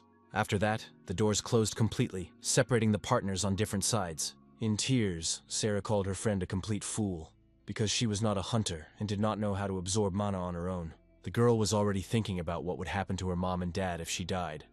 But at that moment, she suddenly felt warmth from the flow of mana. She opened her eyes and saw Haruto's face in front of her, but she didn't understand who he was. After looking closely, Sarah realized that it was the hunter who had distributed mana to everyone during the dungeon runs. Finally, she began to feel her body gradually regaining strength. The main character was as focused as possible on the process in order to help the victim. When the girl came to, Haruto asked if she would be able to restore her body if she had enough mana. Sarah was incredibly shocked because she didn't expect anyone else to know about her skill. Meanwhile, Masato continued to be upset that they couldn't open some damn door, even though they had come such a long way. Ares explained that if there were still hunters inside undergoing the trial, the door would not open on its own, because it required a key, which our heroes did not have. The head of Shirosaki became even more angry because he realized that they should have defeated the resurrected wandering golem first, and then come here.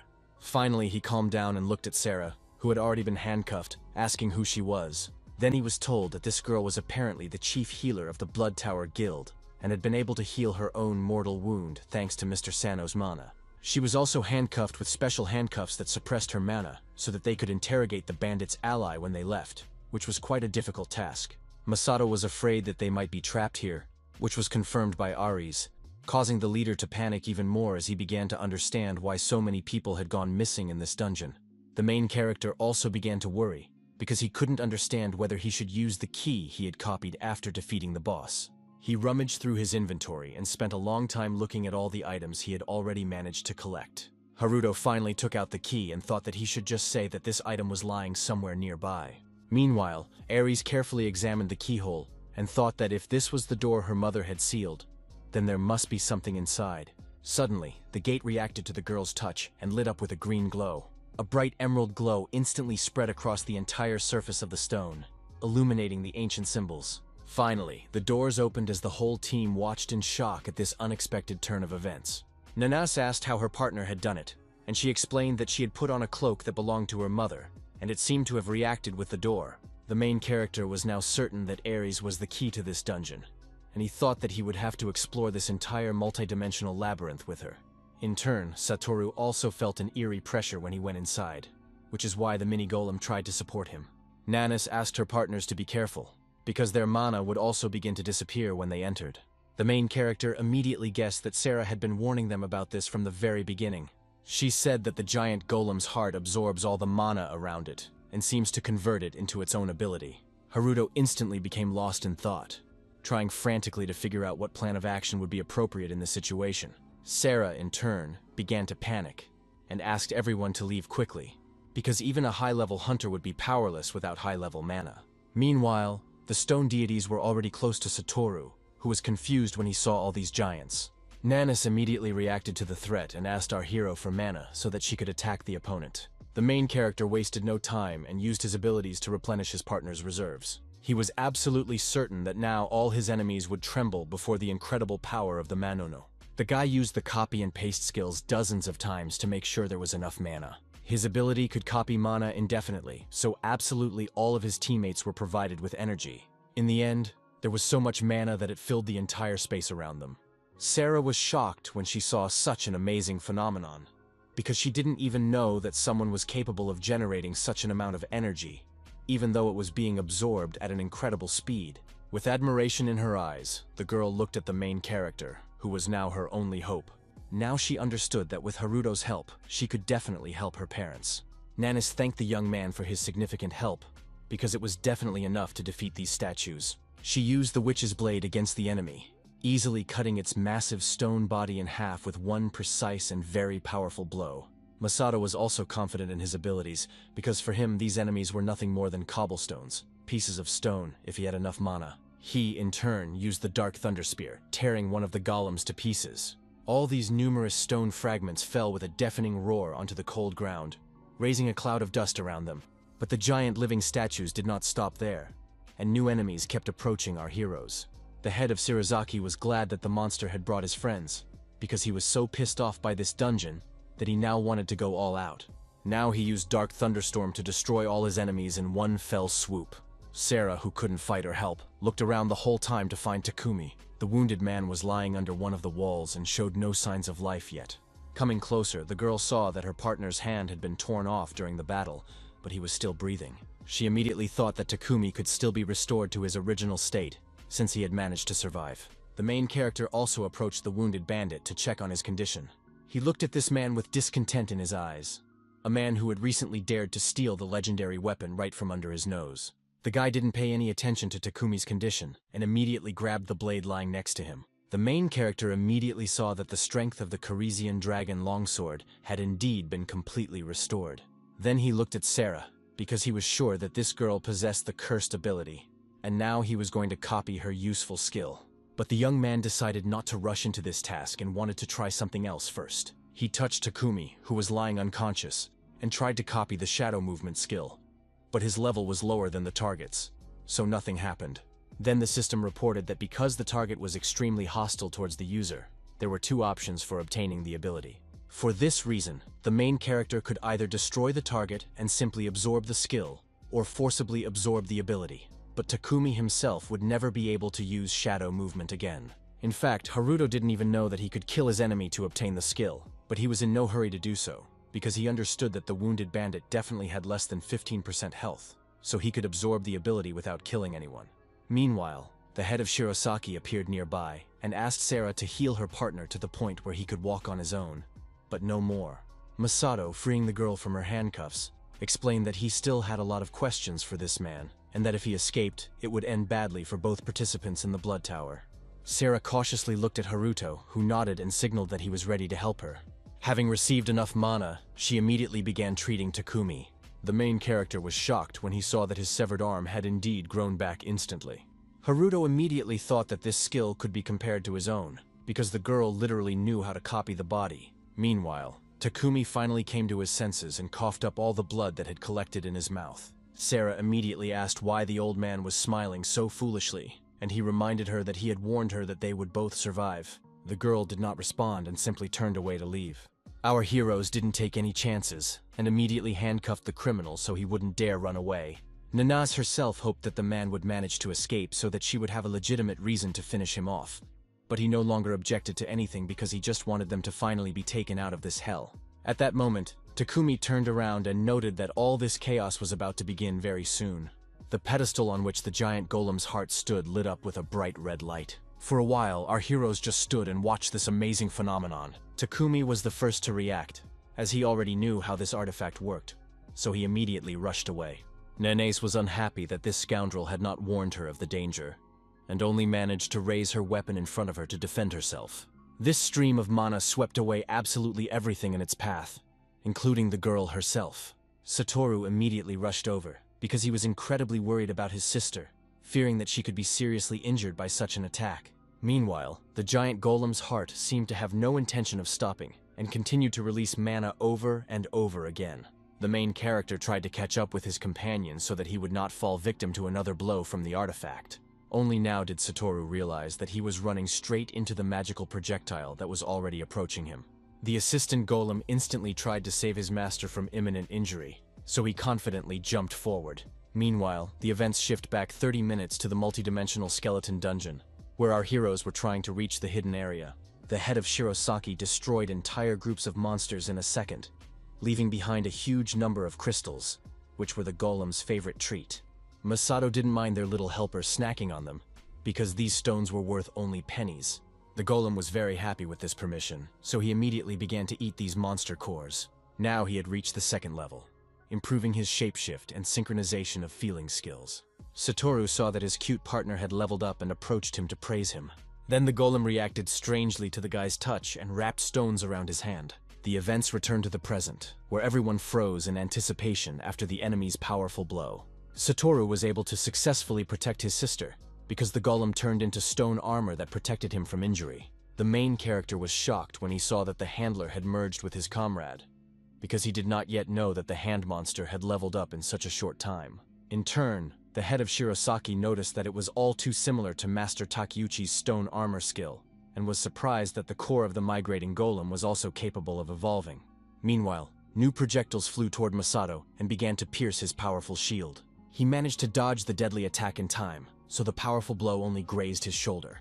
Ares shouted for the head of Shirosaki to be more careful, because this beam consists of high-density mana. She explained that this gave the projectiles penetrating power, so defensive magic would not be able to repel them. Nanase noted that now they could block their opponent physically, so there was still a chance of victory. Having solved the main mystery of these shells, the girl was no longer afraid. She quickly used the witch's blade skill and was able to repel the powerful attack. The main character now understood that Ms. Nanase was right, and that due to the high density of mana, the beam could be blocked with a sword or shield. However, even if they held their ground, the team would still be unable to advance, so they had to take further action. The problem was that because Haruto was endlessly generating mana, the giant golem's heart continued to shoot beams. Now they had to somehow get close to the artifact and destroy it, otherwise everyone would die right there. Only now did our hero remember that he now knew how to move in the shadows. In addition, the guy had already seen how the head of the blood tower was able to use movement even in the web of the great spider. Haruto understood that this was how he could use this skill without attracting attention, and hid in the cocoon. However, Moore, who was nearby, noticed that the main character had suddenly disappeared. In turn, the young man successfully moved to the heart of the giant golem with the help of the shadows. Haruto deftly ended up on the other side to avoid the crushing blow. The main character was able to reach the heart without any problems and was now going to use the Kwayashi vibration to destroy it. The young man put all his strength into this attack in order to finally get out of this hall. The giant golem's heart immediately reacted to the blow and threw Haruto aside. It turned out that the artifact compressed the mana and caused it to explode, injuring him. Haruto was finally enraged by the fact that the treacherous heart was going to kill him with his own mana, so he decided to take revenge. The young man decided to use the great spider's web to envelop the artifacts from all sides. The result was a huge and incredibly dense cocoon that successfully withstood all attacks with remarkable ease. The other guys were shocked when they saw that the giant golem's heartbeats had indeed stopped. Saruto looked at his friend with admiration, who had once again shown everyone his superior skills. In the end, it turned out that even this was not enough to hold back this powerful artifact. The main character warned his teammates that their battle was not over yet. He tried again to use the great spider's web to get closer to the heart. The guy paid no attention to all the shells flying past him because he just wanted to touch his target one more time. The strong threads helped him, and he was able to get to the heart. Holding the artifact with his web, Haruto used the Kishi's vibration wave to destroy it completely. Finally, the first crack appeared on the glass cube that protected the heart of the giant golem. After that, the web released the core of the dungeon and it began to rapidly fall apart. In the end, the ancient heart itself also broke in half with a loud crunch.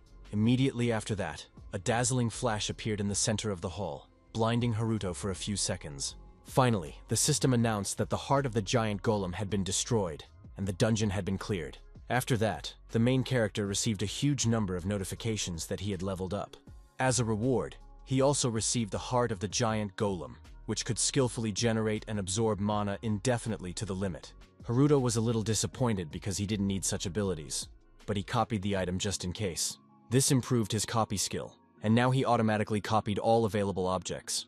At that moment, Satoru appeared next to him, who had believed from the very beginning that Haruto-senpai would succeed. Other team members also approached him to discuss what had happened.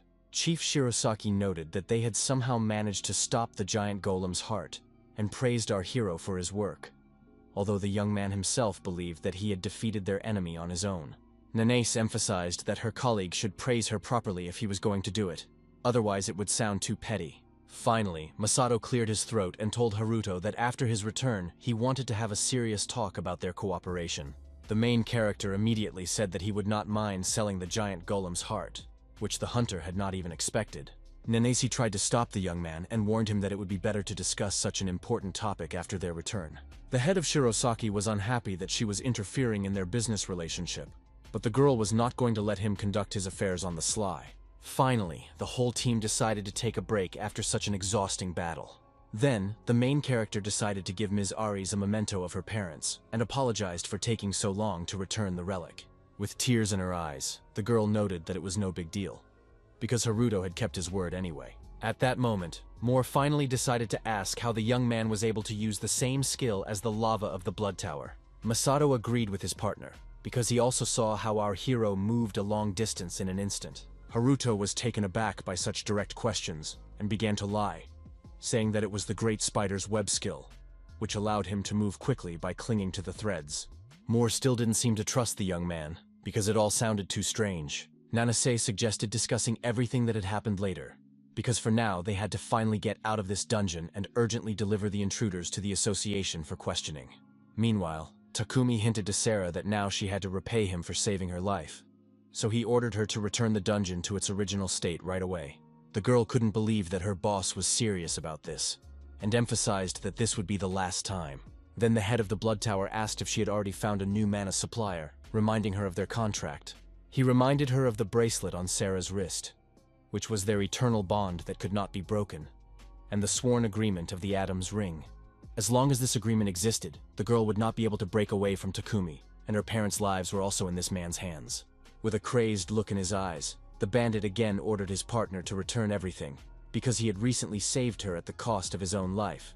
So now it was time to settle the score. He understood that the amount of mana here should be more than enough for her skill.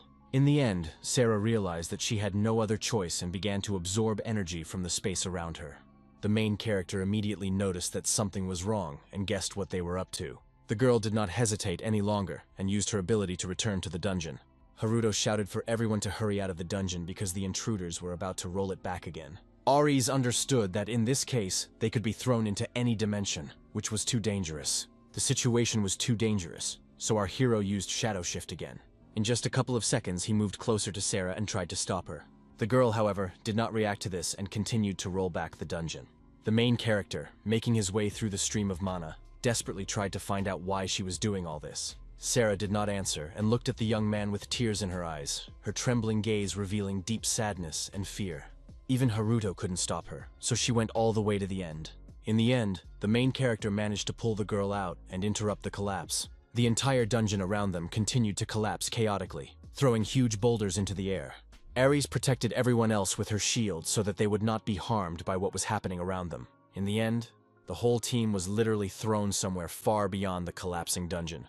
Thus, they all found themselves in a completely different dimension. The magic shield saved them all from a rapid fall that they would certainly not have survived. Now the hunters watched in amazement as a strange crack appeared in the sky above them. Satoru was terribly frightened because he realized that Haruto-senpai had been left behind in the dungeon. Nanase, in turn, realized that they were in the sky above Tokyo, while Ares couldn't explain how they got there. At that moment, the girl heard a familiar voice behind her, which immediately pulled her out of her thoughts. It was her father, the head of the Synod, who was surprised to see their team in this place. Masato also couldn't understand how his colleague had appeared here, until the old man asked if they had managed to get through the dungeon. In addition, Makoto had already noticed that many members of the team were not there. The head of Shirosaki was about to tell them about the adventure they had experienced, but he was immediately interrupted. Nanas looked at the gap in the sky and couldn't stop thinking about Mr. Sano staying behind. All this time, Takumi couldn't understand why the dungeon hadn't returned to its original state. Sarah, who was now trembling with fear because of her failure, explained that our hero had interfered with her, so she couldn't finish the rollback. The man believed that it didn't matter anyway, because the others had already disappeared and the shackles were no longer on them. Now all that was left was to get the heart of the giant golem, which happened to be in Haruto's possession. The main character obviously had no intention of giving the artifact to this bandit. Suddenly, the system informed the guy that this item was not found in his inventory, which made him literally freeze in place and not know what to do next. Sarah, seeing Haruto's reaction, realized that she might have rolled back not the dungeon, but the young man himself. Our hero hoped that this was just a silly joke, because his memory and physical condition had not changed in any way. In any case, he decided to look at his status window, and saw that his level had also rolled back to the very beginning. Haruto decided to see what had happened to his cursed skill, and found that it had also returned to its initial state, but one unconfirmed item had been found for insertion. Before the main character had time to see what he had left, Takumi's sword had already cut through his body. The man also realized that the young man's level had returned to its original state, which only made his task easier. Haruto calmed down because he understood that the curse had not disappeared, so he himself could have been the unknown object to be copied before he was rolled away. He understood that in this case, it would be better for him to surrender to Takumi and be defeated. But suddenly someone stopped his opponent's blade. It turned out that Moore had also remained in the dungeon and came to the young man's aid in time. Takumi immediately recognized him as the guy from the International Hunters Association, and didn't actually suspect that anyone else was still here. The main character was shocked when he saw his partner and asked why he was here. Moore shouted for Haruto to run away right now and leave this bandit to him. The young man had no intention of abandoning his comrade in this deadly trap. Takumi, in turn, believed that this hunter was too confident in himself, since he had gone against him. He called Moore nothing more than dirt under his fingernails, and easily knocked his sword aside. They clashed in a fierce battle, and the bandit emphasized that his opponent should not be distracted. In the end, the guy inflicted the most severe wounds, and his blade broke into pieces. The main character helplessly watched as his partner flew sideways at full speed and hit a rock. Takumi had no intention of stopping, because he was determined to destroy this stupid office. Moore realized that his opponent was too fast, so he simply wouldn't have time to dodge his attack. In the end, Haruto took the blow because he was going to be reborn anyway.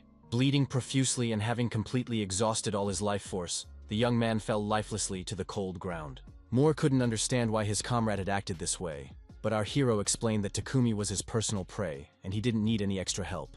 The bandit was unhappy that Haruto was saying such things about him, so he finally delivered the fatal blow. The hunter fell to his knees in complete despair when he saw with his own eyes what had happened to the main character. For several seconds, everyone present stared in complete, deathly silence at Haruto's motionless, severed body. Takumi was delighted to see that all the items remained in the guy's inventory, even though he himself had returned to his previous state. After that, he turned to Sarah, who was scared to death, and emphasized that now the girl must understand that she can only count on him. The man asked his partner not to look at him like that, because he was sure that Haruto had fallen into despair when his progress was rolled back to the very beginning. Suddenly, he felt a sharp cut on his arm, and the main character's voice thanked him for his death. The bandit grabbed his bleeding hand, which a few seconds ago had been holding the giant golem's heart. He fell to the ground in heavy helplessness, and now forgot absolutely everything in the world, because of this incredible pain. The reborn Haruto admitted that he was afraid that Takumi didn't have the guts to finish him off after all. Sarah and Moore were so bewildered that they didn't even know what to say when they saw their friend safe and sound. The man couldn't understand how this could have happened, because he had just killed the guy with his own hands. Finally, he found the strength to grab his sword again and engage Haruto in battle. The bandit couldn't understand what the main character was really like, who was not only able to survive a deadly blow so easily, but also completely regain his former form in a matter of seconds. Haruto used the great spider's web, but Takumi was not afraid of it, because he had already managed to escape from such a trap before. Suddenly, the man discovered that the shadow shift skill was missing and could not be used. Then he ordered Sarah to roll back the dungeon again, but she screamed that she would never do it. Takumi, contorting his face into a malicious grimace, began to shower the girl with poisonous insults, and finally reminded her of the unbreakable terms of their Adam's ring contract. He ordered Sarah to roll back the dungeon again, after which the bracelet on her hand glowed with a golden light, causing her severe pain. Seeing this, the main character finally realized why she had always obeyed this scoundrel. The whole problem was just this gold jewelry on the girl's hand. Haruto didn't waste a single second and rushed over to her. Sarah looked at the young man who had suddenly appeared in front of her with fear. Then the main character fearlessly grabbed her hand to destroy the bracelet. He used the Kwayashi vibration wave and instantly freed the girl from her torment. Hot tears kept streaming down Sarah's cheeks as she couldn't believe she was finally free. Takumi frantically yelled at our hero that he had to stop, or else he would simply twist his head off. Having dealt with Sarah, the main character decided to finally deal with Takumi and showed him that he had already mastered the skill of moving in the shadows. The bound gangster couldn't do anything to Haruto, so he helplessly watched his attack. The guy didn't bother with subtleties and struck Takumi blow after blow to teach him a lesson for all his actions. The man could no longer stand firmly on his feet after such numerous and serious injuries, so he collapsed heavily. Moore stood behind Haruto, still puzzled, trying to understand how this was possible. The main character considered Takumi pathetic because he had caused a whole underground breakthrough over some petty thing. Sarah froze and watched to see what Haruto was going to do to her boss. The hunter also understood what Haruto was about to do at this decisive moment. The guy used the Kwayashi vibration wave and destroyed the heart of the giant golem, which had hurt so many people, for which he received a unique reward. It was a small stone that shimmered beautifully and resembled a small diamond. The system reported that our hero had managed to pass through the hidden dungeon. Suddenly, the doors opened in front of the other hunters, who had been unable to proceed further, and they immediately realized that they had passed through the dungeon after all. They immediately went further to see what was going on, but they couldn't find anyone. After going a little deeper, they finally stumbled upon the main character, who was able to figure out this dungeon.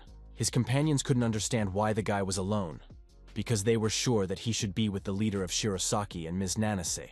Haruto explained that he had lost his companions during the cleanup, but they had all stayed together, so there was no need to worry about it. The hunters, seeing the scene around them, were shocked when they realized that the young man had indeed cleared the dungeon alone. The young man himself replied that you could say that, and suggested that his allies return quickly. They successfully exited the dungeon, so the events moved forward a day to a peaceful and calm Tokyo. Haruto gathered with the other hunters to discuss the whole incident. Some of the leaders were already actively discussing something, and seemed quite concerned about it. Shinoda Makoto noted that the fact that the hidden dungeon in the snowy mountains of golems turned out to be multi-dimensional only made things worse. It is said that passing through such a dungeon affects other dimensions, so Go-Class immediately guessed that this was the cause of the breach. Tokuo emphasized that what was more important now was that Ms. Nishihara's seal had been removed, and that the multi-dimensional dungeons were harbingers of the great disaster that had occurred 15 years ago. Hearing this, the others thought that the leader was jumping to conclusions too soon, because they had only encountered one destroyed multi-dimensional dungeon. The old man immediately reminded them that in those days, everyone had said similar naive things, ignoring the real threat. Listening to all this talk, Nanase couldn't take it anymore and slammed her hand on the table. The girl excused herself and explained that they needed to interrogate the members of the Blood Tower Guild as soon as possible. Otherwise, they would not be able to solve this problem anyway. Go-Class was unhappy that she was so bold, because while their entire team was away, it was their guild that dealt with the breach, which, incidentally, the guys themselves had caused. Masato calmly apologized to his colleague, explaining that even they themselves had not expected such an outcome, and asked him to calm down. Then the head of the Midas Guild emphasized that he was not saying all this to brag. After that, he approached the main character and asked him directly who he was, since he was able to clear the hidden dungeon on his own, even though no one had ever mentioned such a talented hunter before. Haruto did not reveal anything about himself, which made Go-Class even angrier with him, as he thought the young man was mocking him. Then the guy sighed irritably and asked what was required of him. Our hero reminded him that he had cleared the hidden dungeon with minimal losses, and also discovered a dangerous multi-dimensional dungeon, so this was definitely a reason for praise, not interrogation. This angered Go-Class even more, so he didn't even try to restrain his abilities. The head of Shirozaki noticed that the situation was heating up quickly, and became concerned that it could end badly. The other hunters also jumped up from their seats because they didn't want anyone to start a fight right there. Finally, someone else intervened and addressed the head of Takeuchi directly, which immediately brought him to his senses. It was Tokuo, who emphasized with a frightening coldness in his voice that if the man continued in the same vein, he simply would not receive his rewards for eliminating the dungeon breach. This argument immediately calmed Go-Class, so he immediately forgot about the main character. In the end, he returned to his seat, warning the young man that he had simply been lucky this time. For his part, the main character wondered if he could copy the stone armor skill that the fierce hunter had just demonstrated. The events then unfold in the office of the association's chairman, who decided to talk to Haruto in a more relaxed atmosphere. The young man explained that he used to be in the Taiken Guild, but for certain reasons he had to become a freelancer. Tokuo noted that it is difficult for a solo hunter to level up, but in any case, he admired the fact that the young man was able to pass through an extremely dangerous hidden dungeon, and expressed his gratitude on behalf of their organization. The main character thanked the man for his praise, feeling confused because he couldn't believe that the chairman himself had recognized him. Meanwhile, the old man also expressed his gratitude to the International Hunters Association and inquired about the future plans of its representatives. Ares was going to return to the organization to report on everything, but Moore planned to stay here for a while, and, in addition, leave the International Association. In the evening, the main character was finally able to go home to rest a little after such eventful days. He saw that all his friends had also gathered here and couldn't understand what they had forgotten here. Moore announced that he would have to live with Haruto for a while, because he had left the International Hunters Association. Ares was incredibly upset that her closest partner had decided to leave, but he couldn't explain all the reasons yet. Saruto in turn emphasized that he and Podrushny simply could not leave Haruto-senpai. Nanase cleared her throat and asked our hero not to lump her in with all these people, because she had come to convey Sarah Arita's demands. Only now did the young man remember the two thugs and ask where they were now. The girl said that Kurosaki had been detained and was now undergoing treatment in the hospital because his partner had refused to heal him with her skills. Sarah Arita herself was still in the interrogation room of the Hunters Association and was exercising her right to remain silent, demanding a personal meeting with Mr. Sano. Upon hearing this news, the main character immediately began to wonder about the fate of the detained girl. Nanase immediately noticed Haruto's strange reaction and realized that something had definitely happened between him and Sarah. She then decided to also mention that the girl is a member of the popular idol group IF, which finally reminded Haruto where he knew Takumi's comrade from. The main character explained that Sarah was most likely forced to sign a contract so that her skills could be exploited. After looking around the whole company, Haruto finally decided to ask what the head of Shirosaki was doing there. Masato emphasized that there was only one reason why he had come to this small room, and Moore, guessing, pointed out that our hero had destroyed the heart of the giant golem back in the dungeon. Nanase and Mr. Shirosaki himself couldn't believe their ears when they heard that something like this had happened in their absence. Aries and Saruto were also puzzled because they did not understand why their partner had taken such a step. Masato thought that the main character had simply gone mad since he decided to destroy this super rare artifact. Haruto quickly got his bearings and showed him the copied heart of the giant golem. The young man lied that what had actually been destroyed in the dungeon was just a fake. Moore, who was nearby and saw everything with his own eyes, couldn't understand how our hero was able to clear the dungeon. In turn, the head of Shirosaki wasted no time and immediately offered 50 billion for the heart. Nanas also had no intention of backing down and announced that the association was willing to pay as much as 80 billion because this item was definitely worth more than 50. After that, Saruto joined their argument and pointed out to Haruto that rare items start at 100 billion at auctions. Masato was angry that someone was trying to ruin his plans and reminded them that he had only gone this far because the main character had promised to sell him this artifact. In the end, they spent the whole evening arguing about what price to set for this item, and the head of Shirosaki, losing his temper, offered a whopping 200 billion. When everyone left, the main character was finally able to relax, thinking about how he had actually managed to earn such a huge sum. In addition, Haruto realized that he could secretly put the copied golem's heart up for auction abroad and become obscenely rich. Everything worked out for the best, because now the guy's level had reached almost 300 thanks to clearing the dungeon. Only now did he remember that unique reward, finally putting his thoughts about money aside. The system warned the main character that it was a sealed item, and he had to pour some mana into it to remove the seal. The young man had no problem pouring in energy, so he quickly fulfilled all the conditions. Thus, Haruto was able to obtain one dimension particle, which in the future could become part of the dimension key, opening doors to the desired dimensions. The main character learned that he needed to find 4 more such items and also noticed that this artifact was not copied automatically. Then the system warned the young man that this item was beyond his skills. He was incredibly dissatisfied with this fact because it meant that he would have to collect all the pieces on his own.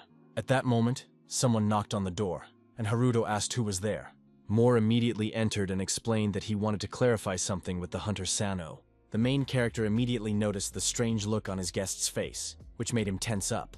It turned out that the hunter had been holding the blade in his hands all this time, confirming Haruto's suspicions. The young man immediately jumped out of bed and tried to find out what Mr. Moore was up to. It seemed that the uninvited guest had no intention of listening to our hero, and swung his heavy sword furiously. Haruto did not have time to react to this attack, so the sharp blade pierced his body. Meanwhile, the narrative will recount events that took place 15 years ago in Europe. A level 500 drake, considered a lower species of dragon, was rampaging through the streets of London, but its characteristics were comparable to those of higher species. The hunters understood that his main attribute was fire, and they planned to use ice attacks against him. The mage listened to his comrades and quickly closed the distance to Drake. Then, without hesitation, the fighter used a devastating ice explosion against his opponent. Despite this, the dragon was able to destroy all the ice projectiles without any problems and protect itself. The hunters were shocked to see that their partner had not even left a scratch on the monster, and now they could not understand where this high-ranking creature had come from. Meanwhile, Drake did not waste any time, and, letting out a deafening roar, released a powerful stream of furious fire directly from his mouth. In the end, some of the warriors did not have time to hide from this attack, and they were all burned alive. The dragon burned absolutely everyone in its path, and it seemed that no one could stop this monster. It turns out that the hunter Moore was also present, watching all this horror from above. His partner shouted for the boy to run with him, because they urgently needed to defeat the dragon. They saw how the appearance of super strong monsters outside the dungeon turned the world into a living hell. Moore was a novice hunter who had just awakened and had already resigned himself to inevitable death, but then he appeared. A more experienced warrior appeared and asked the young man if he was okay. He looked at the boy with an unexpectedly warm smile and reliably shielded him with his broad back from the unimaginable horror that was happening below. Moore's face changed instantly, for he immediately recognized this legendary hunter. It was none other than the greatest hunter in the world, Frederick Hugh. The young man hoped that they would finally be saved. But Drake didn't think so and bit the old man in half. Moore fell to the floor with a blood-curdling scream of horror, while the hunter's hot blood continued to pour profusely over his face and clothes. The dragon slowly turned its massive head and its eyes fixed on the boy. At that moment, someone finally intervened in the fight, and a fountain of blood spurted from the monster's mouth. An unknown primal force tore Drake's body apart from within, leaving him no chance of survival. Finally, when the magical pressure reached its peak, a powerful explosion thundered. Muru had to take cover from the shockwave and flash that blinded him. It turned out that Frederick had managed to survive after all, and had finished off Drake with his legendary sword. The novice looked with admiration at the hunter who had just literally died before his eyes. Moore immediately turned around, hoping to see at least the remains of Frederick Hugh, but to his surprise, he found that the man's body had disappeared without a trace. Then a woman appeared, reminding the hunter that he should not use his skill in front of strangers. The young man himself could not understand how the huntress had appeared behind him so quickly. Looking up, Moore realized that the lady had just protected him with her shield. Frederick explained to his partner that it was an emergency situation and that this method was the fastest way to kill the monster. The huntress understood that Drake's scales were so hard that they were comparable to those of a dragon, and if the man had not stopped him, perhaps the entire country would have been destroyed. Then they turned to Moore again to explain everything he had just seen. With the same warm smile on his face, Frederick asked the newcomer to keep their meeting a secret. The other hunters were shocked to see that someone had been able to tear Drake to pieces. The man hugged his partner and said that they should probably leave before anyone noticed them. Before saying goodbye, Moore introduced himself to his savior and asked him to remember him so that he could thank Frederick in the future. Before disappearing, the hunter promised to remember the young man. At that moment, young Moore had no idea that one day he would meet another person whose skills could surpass death itself. The hunter understood that this could be complete madness, and mentally apologized to Haruto if it turned out to be his mistake. In the present, he saw that all his guesses had turned out to be true. After the blow, the main character was reborn, and finding himself behind Moore, asked what he was thinking. Now the hunter could breathe easy, because he learned that Mr. Sano really did have the same skill as Frederick Hugh. The guy sincerely apologized to our hero and explained that he needed to see for himself, while Haruto pointed out that his partner could have just asked instead of swinging his sword. At that moment, the young man suddenly froze because he heard that there was someone else in the house. It was Satoru, who was incredibly frightened because he had seen with his own eyes what had just happened to Haruto-senpai.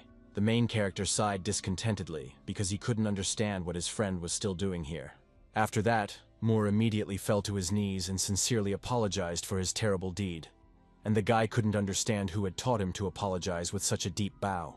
Ares explained that it was her, because she had heard that when you commit a grave sin in the East, you have to apologize in this way. The main character believed that when you killed a person, one bow was not enough, but Moore had already stated that he was going to serve Haruto as his apology. Meanwhile, Satoru asked if his friend had the same resurrection skill as Frederick Hugh, but he was not going to confirm it. The guy still couldn't stop marveling at the fact that Haruto-senpai could die and then resurrect himself again. The main character decided that it was better for his friends to think whatever they wanted, as long as they didn't figure out his ability to copy. Finally, he remembered Ms. Ares, who, for some unknown reason, had also. Then the girl demonstrated the particle of space and explained that she wanted to discuss this particular item.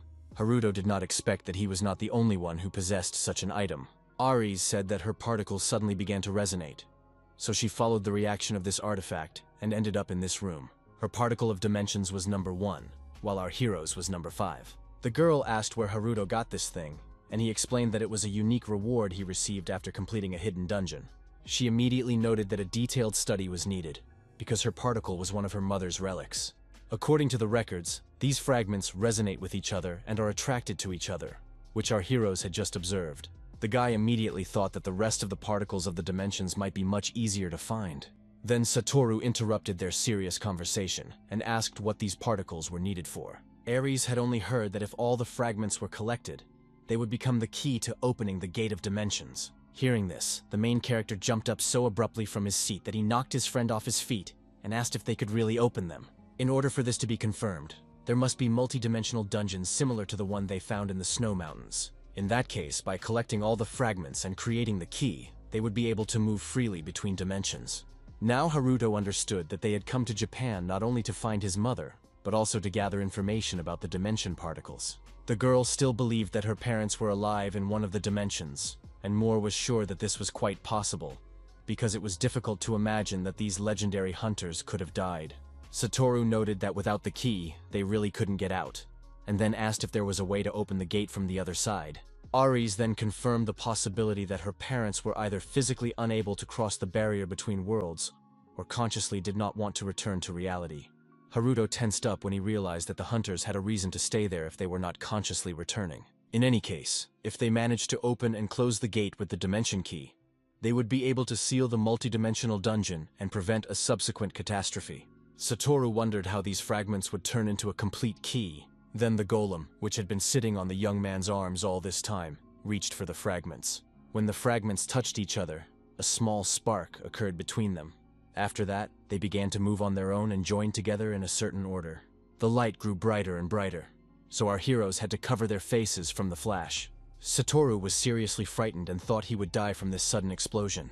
In addition, the young man noticed that the particles had now joined together in a certain order. Ares was surprised by this turn of events, and immediately decided to take a closer look at part of the key. She thought that when they collected all the pieces, they would change into the shape of a key. But it turned out that the particles simply connected with each other and formed a key. In turn, the main character noticed another feature of these artifacts when the girl took them in her hands. He noted that the resonant sound had become louder, so now they needed to be more careful. Haruto explained that those who possess the remaining fragments are most likely not ordinary people, and could pose a serious threat. Now the events moved to the European headquarters of the Starfield Guild. Mr. Mikael arrived at the scene and noticed that Midseer was laughing foolishly, despite the fact that the losers from the Blood Tower had failed their mission. His subordinate immediately fell to his knees and congratulated him on absorbing the teleportation skill and getting closer to becoming a higher being. The leader explained that at the moment he could only move short distances, and that this could only be corrected with the copying skill. Midseer said that this would soon be possible, so Mikael immediately asked if he had learned anything. Then the guy said that now the particle had begun to resonate strongly, and that perhaps one of the 5 fragments had merged with another, so they would soon find out their location. Mikael understood that his subordinate was now incredibly happy, because he would soon be able to return home. He also asked if there was a similar key of dimensions in Midseer's homeworld. The stranger confirmed that such an artifact existed, but at the moment it was impossible to open the door to that world from the other side. It turned out that this was all because of Tomoki Nishihara, who 15 years ago had sealed all the doors leading to Earth from the inside. In turn, the key of dimensions of this world was divided into 5 parts, sealed and hidden in different corners of the world. Mikael asked if the doors between dimensions would reopen if these pieces were collected and the key was recreated. Midseer confirmed this and suggested that they start by opening the door to the dimension of his home, the sacred cosmic tree Yggdrasil in the land of fairies, where they would be able to find a gift similar to the skill of copying. The leader noted that he was indeed telling the story beautifully, but he couldn't quite believe that it was the same skill as control. He recalled that the guy was, to put it mildly, amazed when he first saw his gift, so there were some doubts. Angrily, the man stamped his foot and emphasized that he understood the stranger's true intentions perfectly well. The world of the elves had been known as Dark Yggdrasil ever since the world tree had been desecrated several hundred years ago. After the catastrophe, when the Earth first connected with this dimension, these pointy-eared creatures tried to move the source of the filth to Earth, but they were stopped by that very same bitch magician, who ruined all their plans. That is why Midseer wanted to connect the world of the elves with the Earth again, and complete his failed plan. Mikael understood that the elf was only using him as a tool, but in reality, he didn't care about any of that.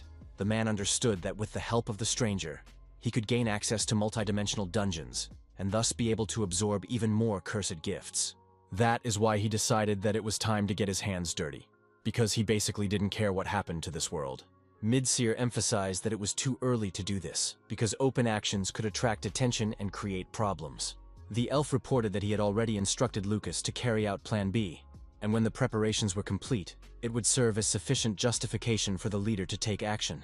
The story then moves to the ruinous forest in Japan, where goblins and monsters, which are a mix of goblins and wolves, have gathered.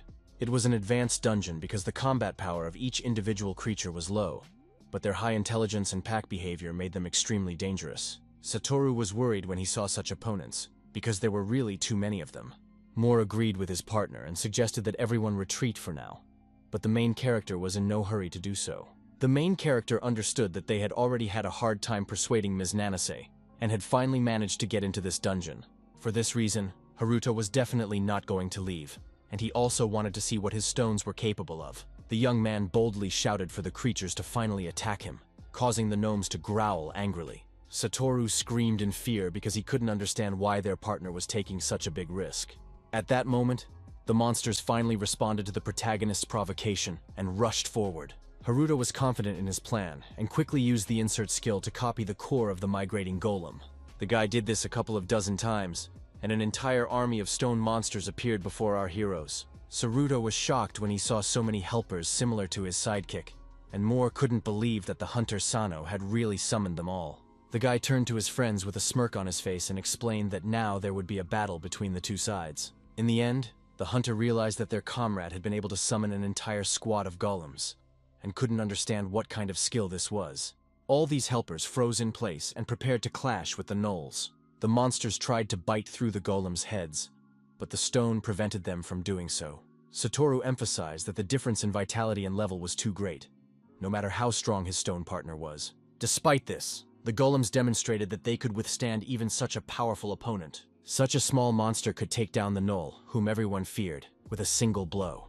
The other golems also rushed forward to deal with all the enemies. The monsters didn't even have time to do any damage before Haruto's assistants had already taught them all a lesson. Satoru now didn't even understand why he had come here if Haruto-senpai could handle this dungeon on his own. In the end, the formidable golems quickly and decisively destroyed all of the enemies. The main character praised his assistants and noted that now he knew what they were capable of.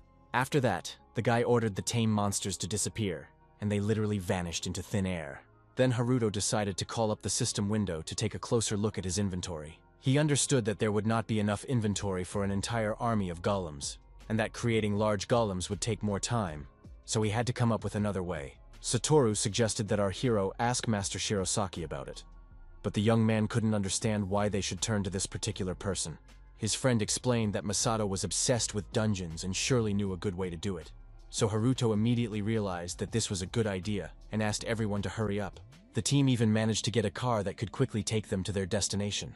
It turned out to be Satoru's car, which his father had given him for his birthday. The main character had already forgotten that his friend was the son of the head of the Taiken Guild, which is why he could afford such expensive things. At that moment, Haruto received a call from Ms. Nanase, who informed him that he needed to come to the association immediately. Saruto understood that this was some kind of emergency call and asked what had happened. But the guy himself did not have an answer to this question. In fact, our hero guessed that it had something to do with Sari, which reminded him that he still had business with her. In the end, the young man asked his friend to hurry up a little, because he couldn't wait to find out what had happened. Very soon, he and the rest of his partners were in the interrogation room. Sarah, who was sitting behind thick glass, looked quite exhausted. Nanase said that the girl insisted on speaking only with Haruto, and had not eaten or drunk anything for 3 days, stubbornly refusing to answer any questions. Then the main character asked if it was possible to keep this conversation unofficial. But within the framework of the investigation, this was simply impossible. The guy resigned himself to the fact that the true nature of his cursed gift might be revealed here. But the main thing was that he would still copy Sarah's skill. Haruto didn't waste any more time and came to the girl with a glass of water so she could finally drink. Sarah stared at the water, but still did not rush to quench her tormenting thirst. The main character directly asked her to drink so that they could calmly start a conversation. For a while, the girl continued to stare intently at the guest she had been waiting for so long. In the end, she decided to trust him and took her first sip of water. Nanase was finally able to breathe a sigh of relief, because now at least they knew that the prisoner would not die of dehydration. In fact, Haruto already knew that from the very beginning, Sarah was interested in his ability to generate infinite mana. The girl declared that she was ready to cooperate fully with the association, if the main character agreed to help. The young man decided not to delay and asked her directly about her cursed skill. The girl did not hide anything and confirmed that this was how she had gained the ability to undo, which sounded like a combination of the Control and Z keys. Now Haruto finally confirmed that he was not the only one who had received this curse. That is, if he managed to copy the curse imposed on her, then it would be possible to steal other control skills. In turn, after hearing this, Ares began to understand how the strength of the dragon sword had been restored. Satoru didn't understand anything and wondered why everyone was talking about Excel, so he decided to ask his sister what they were talking about. Meanwhile, Sarah directly asked the main character to help her return her parents to their original state, because he was the only person capable of doing so. Haruto agreed to give her the necessary amount of mana, but warned that in return he would have to do something unpleasant. The young man did not explain anything, and rising from his seat, reached for the handcuffs on Sarah's hands. Everyone else was completely confused and alarmed, unable to understand what Haruto was actually planning. In the end, the main character freed the girl from her shackles, so that she could use her ability again. Sarah looked in surprise as Haruto took her hand and began to feel strange sensations. In the end, the main character was unable to copy her, but he hadn't even expected to fail. Haruto was so angry that he couldn't control his emotions and squeezed Sarah's hand with all his might, while she continued to wait calmly. Finally, the girl decided to ask what he was going to do. Only then did our hero come to his senses and let go of her hand, apologizing for his strange behavior. He stopped mid-sentence because the system displayed an explanation about Sarah's skill.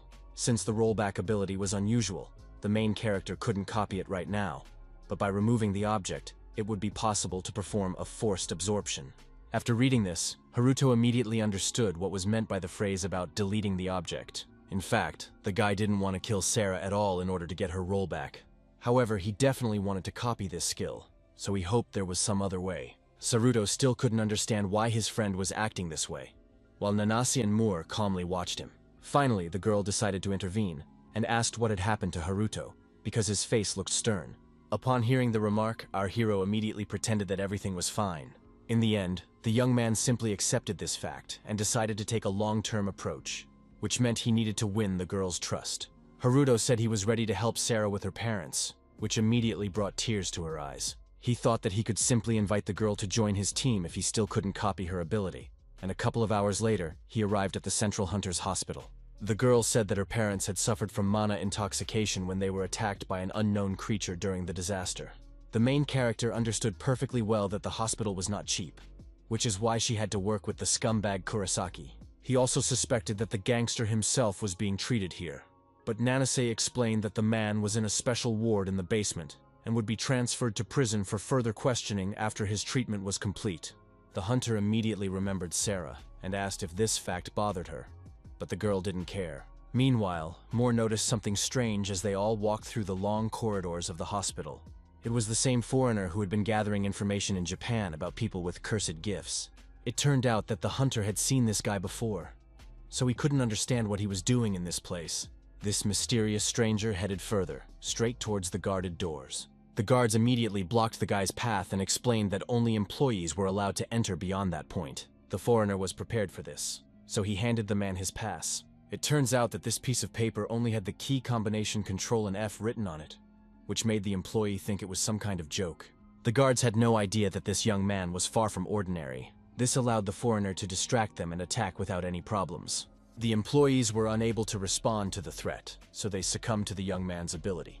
They fell helplessly to the floor, completely deprived of any strength to resist this stranger. In the end, the guys turned into weak puppets in the hands of the sneaky intruder, who now totally controlled their minds. The stranger then explained that he would need to be transported as a prisoner, so he asked the guards to bring everything necessary for this. Meanwhile, he himself went into the room that had previously been guarded by the employees. While no one was looking, the young man took a strange artifact out of his inventory. It was a strange and ominous tangle of intertwined leaves that continuously emitted a thick, dark energy that poisoned the air around it. Lucas immediately remembered how Midshir, who had given him this item, had said that only he could handle this task. The elf explained that the young man must place these fruits in different places in Tokyo if the blood tower ultimately fails. The young man thanked him for the honor and immediately noticed an unpleasant smell coming from the leaves, so he asked what they were. As it turned out, it was the defiled fruit of the cosmic tree Yggdrasil, which Midshir had brought from his homeland. It could also be used to create a barrier and open an interdimensional breach, so Lucas asked what was there. The stranger believed that it was better to see once than hear 100 times, and demonstrated all its capabilities to his partner. It turned out that a dangerous dragon was hiding on the other side, which now looked straight into Lucas's soul. They wanted Mr. Lucas to create a pretext for Starfield and Mr. Michael to act openly by breaking through the dungeon in the very center of Tokyo. The guy understood that his family was too deeply involved with the guild, so it was too late to back out. Meanwhile, Sarah and Haruto successfully cured the girl's parents, who now couldn't understand where they were. The man looked tearfully at all the people who had gathered in his room. He saw his wife and daughter next to him, crying with joy at her feet. Satoru also couldn't hold back his tears, because it all looked too touching. All this time, Nanase stood aside and silently condemned her brother's violent reaction. After calming down, the young man admitted that Haruto-senpai's mana generation was simply incredible, because even the strongest healers were not always capable of such a feat. His older sister was also surprised by such a unique skill, and immediately thought that in the wrong hands, this ability could cause a lot of trouble. That is why the hunter decided to personally keep an eye on this girl.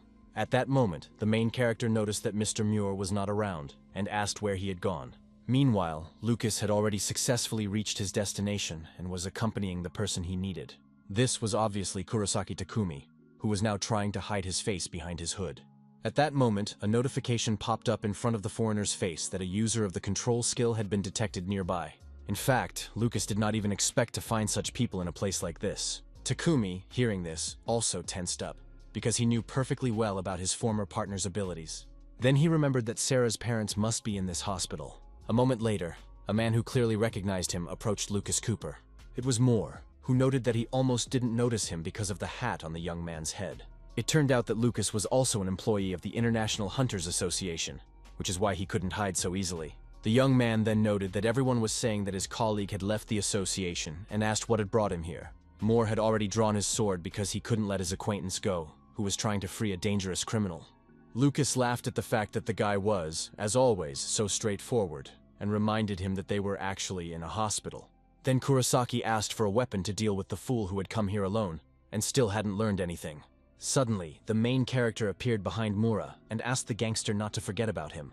The man became incredibly angry when he saw that Haruto had indeed dared to steal his skill. In turn, Lucas wasted no time and already saw that the guy had the copy and paste skills. A smile immediately appeared on his face, because he had been hunting for Control and C for a long time. Soon, Nanase arrived, unable to understand when these problems would end. She didn't waste any time and immediately prepared her weapon to capture Kurosaki and the foreign criminal. Takumi immediately realized that the girl possessed the witch's blade skill. Lucas, also seeing this, thought that they had immediately run into the final boss and feared that this would be the end for them. Nanase, elegantly tossing her hair back, noted that the horoscope that warned her of failure at work had not lied to her after all, and now she would have to stay late. People immediately gathered around our heroes when they saw the armed hunter Nanase. Kurosaki noted with a smirk that it seemed they would not be able to find a peaceful solution. At that moment, 2 pairs of heavy handcuffs were thrown at their feet with a dull clang. The intruders immediately understood that they were being asked to voluntarily put on these magical devices for complete restraint. Nanase emphasized that if the boys put them on, they would be able to settle everything peacefully, and she would quickly return home. Takumi had no intention of listening to her and boldly asked her to shut up, cutting off any attempts to resolve the confrontation. The man didn't bother with niceties and grabbed the first girl he saw in the crowd. The thug believed that Nanase simply did not understand the situation she was in, and explained that every second person in the hospital had become a hostage, so it was better not to take any risks. The huntress was not afraid of these threats at all, so she immediately attacked Takumi. The man did not have time to react to this swift and calculated attack, so he was helplessly hit by a crushing blow. The girl put so much force into this attack that the bandit flew several meters to the side. He crashed into the medical equipment with a bang, which immediately fell on top of him. All his internal organs were literally crushed after such a collision, so thick streams of bright red blood flowed from his wide-open mouth. Lucas was shocked by Nanase's attack because he didn't even see her do it. Nanas hoped that this young man was not like Kurosaki and suggested that they settle everything peacefully after all. The foreigner thought about the offer and glanced at his defeated partner. He understood that he could face the same unenviable fate as Takumi. For a second, the guy wondered if he was really any different from this criminal. Lucas immediately remembered his conversation with Mitsir before he left for Japan. He asked why he had been chosen for this task, and the elf explained that the desecrated cosmic tree contained dark mana, which caused ordinary people to suffer magical intoxication upon contact. However, the young man was resistant to this, as was the head of the Blood Tower Guild. In fact, Lucas had no idea that Kurosaki also had a similar ability. Mitsir said that he was able to use dark mana, and at the same time, abilities that were prohibited by international agreements. In addition, a dark mana-based skill had to be used to make the infected fruit of the cosmic tree bloom.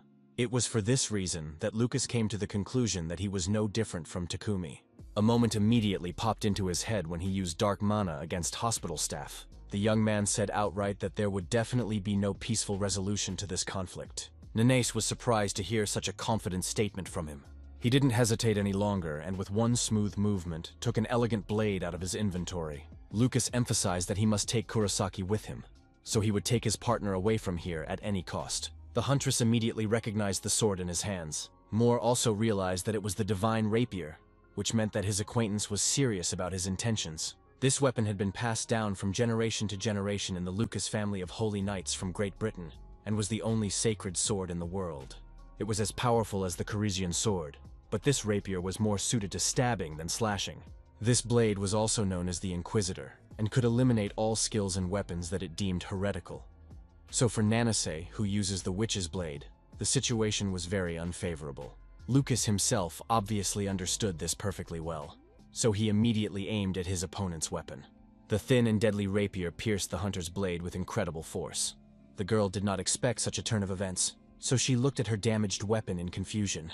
In the end, even such a skilled hunter could not withstand Lucas's attack. The main character was incredibly frightened for his partner when he saw the true power of the enemy. The girl calmly asked Haruto not to interfere, otherwise the hospital would suffer even more damage than it already had. Finally, she was able to free her witch's blade and throw the Inquisitor aside. Lucas did not expect that anyone would be able to resist the power of his rapier. After that, Nanis didn't wait and immediately swung to deliver another blow to the foreign criminal.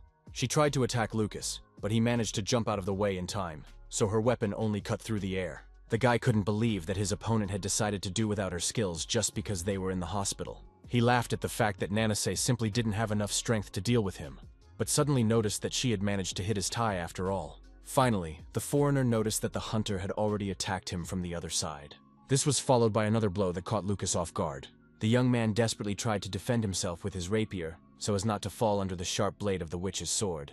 He had to admit that the girl had tremendous strength, which sent him flying a couple of meters. There was bloodshed, because Lucas had to try very hard to resist Nanase. Even though he blocked the blow, his insides nearly exploded, and it wasn't even because of the weapon. The girl herself was on a completely different level. Now the guy understood perfectly well what the strength of the hunter ranked 10th in the world was. Then the girl asked if Lucas now wanted to settle everything peacefully, since he had only felt a fraction of her power. From the very beginning, the guy didn't want to use his skills in the hospital, but now the situation left him no choice. At that moment, Kurosaki intervened in their duel, boldly addressing the hunter and drawing her attention to himself. Haruto and Mu also immediately switched their attention to the bandit, who seemed to be up to something. It turned out that the man had used dark mana on the cursed fruit, successfully activating it. Takumi just laughed at how desperately Nanase was trying to protect this hospital. Now he wanted to see how the girl would cope with something much more difficult than his partner. Lucas did not share the gangster's ideas at all, because they were in a hospital with innocent people. The bandit didn't see a problem with this at all, because the guy was going to plant the fruits at key points in Tokyo anyway. Everything around them was immediately filled with dark mana, so Haruto asked his friend what it was. Moore explained that it was the energy possessed by users of dark skills, and apparently Kurosaki was one of them. There was too much mana, so it was obvious that at this rate it would engulf the hospital, and everyone inside would be subjected to magical intoxication. The main character quickly used the Great Spider's web and shadow movement to try to remedy the situation. He instantly moved to Takumi and tried to tie him up with the web. The bandit was not afraid of this at all, as he understood perfectly well that it was already too late. Haruto froze in complete confusion because he did not understand what exactly he meant. It turned out that the flower had already fully opened, so there was no turning back. Its roots began to break through, so our hero had to try hard to jump away in time. Nanase also almost got caught up in this dangerous tangle of shoots that had spread throughout the cramped hospital room. In turn, ordinary patients could not resist this force, so they fell helplessly to the ground. In the end, a new cursed space tree grew right out of the hospital building. The ominous plant literally tore it apart from the inside with its powerful branches and rushed upward with incredible force, lifting huge pieces of concrete with it. The staff desperately tried to save their patients who had not managed to take cover and were now falling. One of them didn't have enough strength, so he accidentally let go of the girl. Together with the debris, the patient rushed down, and it seemed that she had no hope of survival. Haruto managed to react in time and caught the victim with his web. After that, she landed softly on the ground and tried for a few seconds to understand what had just happened. The main character quickly ran up to her and asked if she was okay, while she was a little embarrassed to see her savior. She quickly ran away to evacuate with the others, but not before thanking Haruto once again for his help. The guy was calm because the patients who were able to move on their own were fine, but that wasn't the last problem. There were also people who felt much worse and couldn't walk any further. All this time, the main character was keeping a close eye on the situation around him to make sure no one got hurt. Nanase, in turn, tried to help the defenseless and was now comforting the poor girl. Moore also did not stand aside and was busy helping the other frightened patients. Haruto himself understood that there was still too much dark mana in the hospital, and that if nothing was done, everyone would be poisoned. The boy believed that in this case, the only option was to return the hospital to its previous state. Meanwhile, Satoru and his sidekick cleared the rubble, rescuing people from it. The main character quickly found his friend and moved here using a stolen skill. The young man was delighted to see Haruto-senpai and immediately tried to find out what had happened here. The golem continued to scatter stones in all directions, clearing the area. Our hero did not rush to tell everything because he wanted to know if his other friends were okay. But as it turned out, Ms. Aries was able to save everyone. Haruto was surprised because he did not expect that the huntress would be able to save everyone who was in the chambers. Then the young man took him to a place that was protected by the girl's powers. The main character gently tapped on the shield and realized that all these crystals were made of ice. Aries, who was standing nearby, explained that it was an ice barrier. It was with its help that the huntress managed to prevent the destruction of the walls, but at the same time, it was not very effective in fighting the dark mana. A few seconds later, the girl destroyed all the ice with her magic. The main character was glad that everyone had survived such serious destruction. Then he turned to Sarah and told her that the entire hospital had been destroyed by some strange tree, so restoring the hospital to its previous state was the quickest way to remedy the situation. The girl confirmed that she could do it, because she had recently managed to roll back an entire dungeon. Our heroes did not waste any precious time and immediately set off for this mysterious tree. Satoru noted with surprise that it was larger than he had imagined, and asked where it had grown from. Haruto told his friends that Kurosaki had managed to escape and had summoned this thing before running away. Sarah finally realized that Takumi didn't care about her, since he dared to do this in the hospital where her parents were lying. Upon hearing this news, Aries sank into her thoughts, examining the roots of this strange tree. Then the main character asked if his girlfriend was ready, and she replied that they could proceed. Haruto immediately copied a huge amount of mana and began to pour it into Sarah. The girl touched the cosmic tree to begin its return to its original state. The plant immediately reacted to this force, and its trunk began to actively move backward. Suddenly, the main character felt an unpleasant sensation throughout his body, which made it more difficult for him to transfer mana. The roots continued to emerge from the cracked concrete under Sarah's power. At that very moment, Nanis noticed with alarm that something truly strange was happening around them. Moore also looked up, seeing the sudden changes around him. The tree continued to move actively, leaving huge holes from its roots in the building. Meanwhile, in the very center of the massive trunk of the plant, a giant, terrifying crack appeared, with an eerie crunch. Sensing danger, the cosmic tree began to intensively release thick, dark mana again. All this sinister energy inexorably stretched towards Sarah, striving at all costs to interrupt the rollback process. The main character began to feel that the tree was emitting more and more mana, so he had to rescue his partner urgently. Haruto rushed forward to pull Sarah out of this stream of poisonous mana. At the last moment, the guy managed to cover himself with the great spider's web and pull her aside. In the end, the burst of uncontrolled mana was so powerful that it even affected Aries and Satoru, who were standing aside. Haruto also began to feel the effects of the dark energy, but he managed to save Sarah.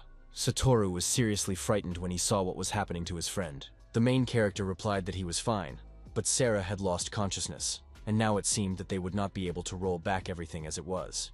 Then Hatoru asked his friend to evacuate the patients from the hospital until reinforcements arrived, because if they didn't hurry, everyone would be poisoned. Satoru immediately picked up Sarah and went to rescue people together with his assistant. After that, the main character turned to Ms. Aries, who had stayed with him. In fact, Haruto had guessed from the beginning that the girl knew something about this strange tree. His partner knew from her mother's notes that it was the fruit of the defiled cosmic tree Yggdrasil, which exists in another dimension. And it was this fruit that served to transfer the source of pollution from another dimension to this one. Since the cosmic tree itself is in another world, the ability to return everything to its original state did not work. In addition, the fruit was a kind of barrier, and it was probably planted not only here, but in 3 or 4 places in Tokyo. 10 minutes later, reinforcements arrived and began evacuating the most seriously ill patients first. Magicians also arrived and desperately tried to contain the disaster. They were cleansing all this dark mana, but the problem was that it was like trying to scoop up an endless sea. In the end, spells completely surrounded the hospital on all sides to prevent the energy from spreading further. Fukawa Tokuo couldn't believe his eyes when he personally saw the desecrated cosmic tree right in the center of Tokyo. At that moment, Nanase approached him to apologize for allowing all this to happen, and to report that Lucas and Kurosaki had been declared wanted. Gaklas laughed at the fact that such a great hunter as Nanase had allowed some Kurosaki to escape, and suggested contacting Starfield or the International Association directly, since Lucas was involved. Masato then pointed out that Kurosaki's guild would be able to avoid responsibility as a Japanese organization if the incident turned into an international conflict. He asked his colleagues not to worry about it and promised that he would catch this snake very soon. The head of Shirosaki had barely finished speaking when he was shaken violently, almost knocking him off his feet. In the end, all the hunters felt a strong earthquake, which made them think that the hospital was collapsing. At that moment, one of the employees immediately ran to Chairman Fukawa to report that the situation was critical. They had just received a report about the appearance of a second space tree in the northern district. The main character did not expect their rivals to be able to summon a second tree so quickly. Thus, another tree appeared in the center of Tokyo, spreading dark mana. The news had already warned citizens that the dark mana emitted by these trees could cause dangerous poisoning. In response, the government declared a state of emergency in Tokyo, which the residents did not seem to take very seriously. Kurosaki enjoyed all the chaos that he and Lucas had caused. The gangster was sure that in such a situation, no one would be able to catch them. He also acknowledged that his foreign partner really did have what it takes, since he was able to carry out a terrorist attack throughout Tokyo so easily. Meanwhile, citizens were asked to remain calm and follow the instructions of the internal affairs authorities, because poisoning could be avoided if they did not expose themselves to dark mana for more than a day. Right now, the Hunters Association, the police, and the self-defense forces are doing everything they can to resolve the situation. All this time, Lucas and Kurosaki were calmly driving in traffic, not afraid that they would be discovered. It turned out that the young man had used his ability on the driver, which impressed the gangster. All this kindness began to annoy the guy, because he did not consider himself and Kurosaki to be friends. The man calmly asked him not to be angry because he really meant everything he said. He understood perfectly well that no one in their right mind would think that they would escape in a police car. Meanwhile, the association was already discussing the fact that 2 or 3 more desecrated trees would appear in the middle of Tokyo. Ares said that, according to the records left by her mother, exactly the same trees had grown during the Great Disaster, forming a barrier and becoming a gateway through which the desecrated monsters had come out. Shirosaki and Nanase were shocked when they realized that everything was exactly as it had been back then. The main character also began to understand that the situation was coming together in the most terrible way. He immediately recalled his memories of the roots of the same tree destroying the building near his family's car. Haruto was very worried about his father and kept asking if he was okay. The man desperately tried to maneuver to avoid being hit by the sprouting tree. Now his father understood what Tomoka was talking about and wanted to find out which scoundrel had decided to open the gates in the very center of the city.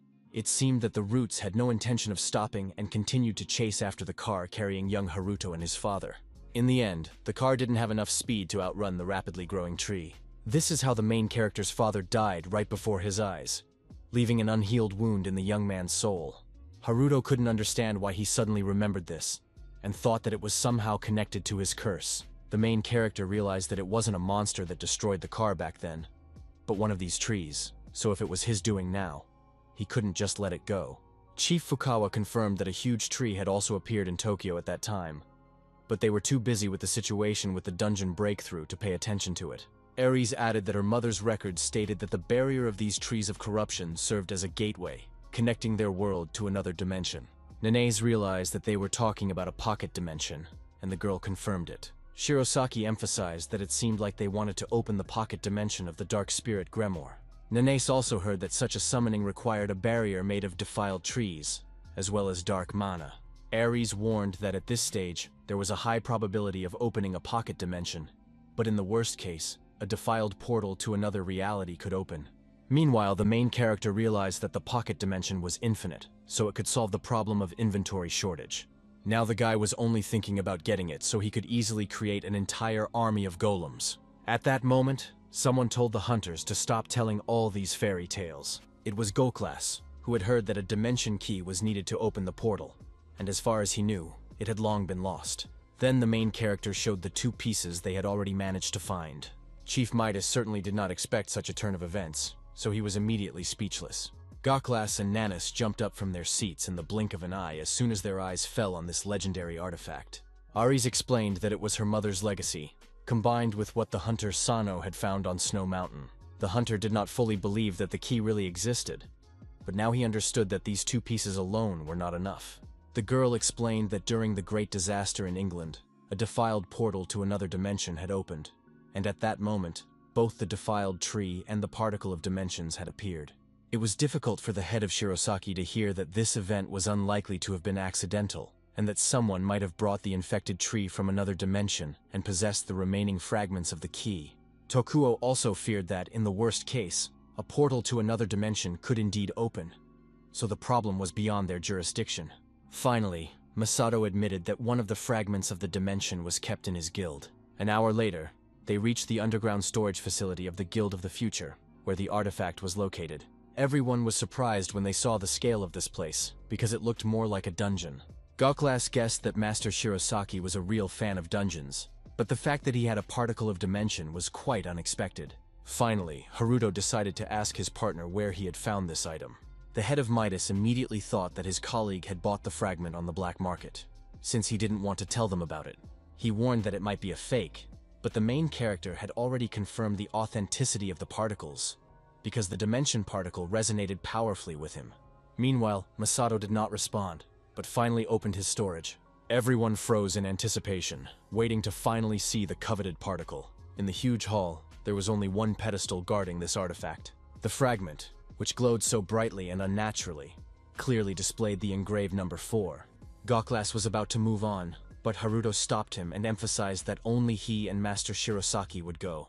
This made the man incredibly angry, so he asked who the kid thought he was. Then Ares calmed him down and explained that merging the two fragments had already been dangerous enough, and with the third fragment, the consequences could be completely unpredictable.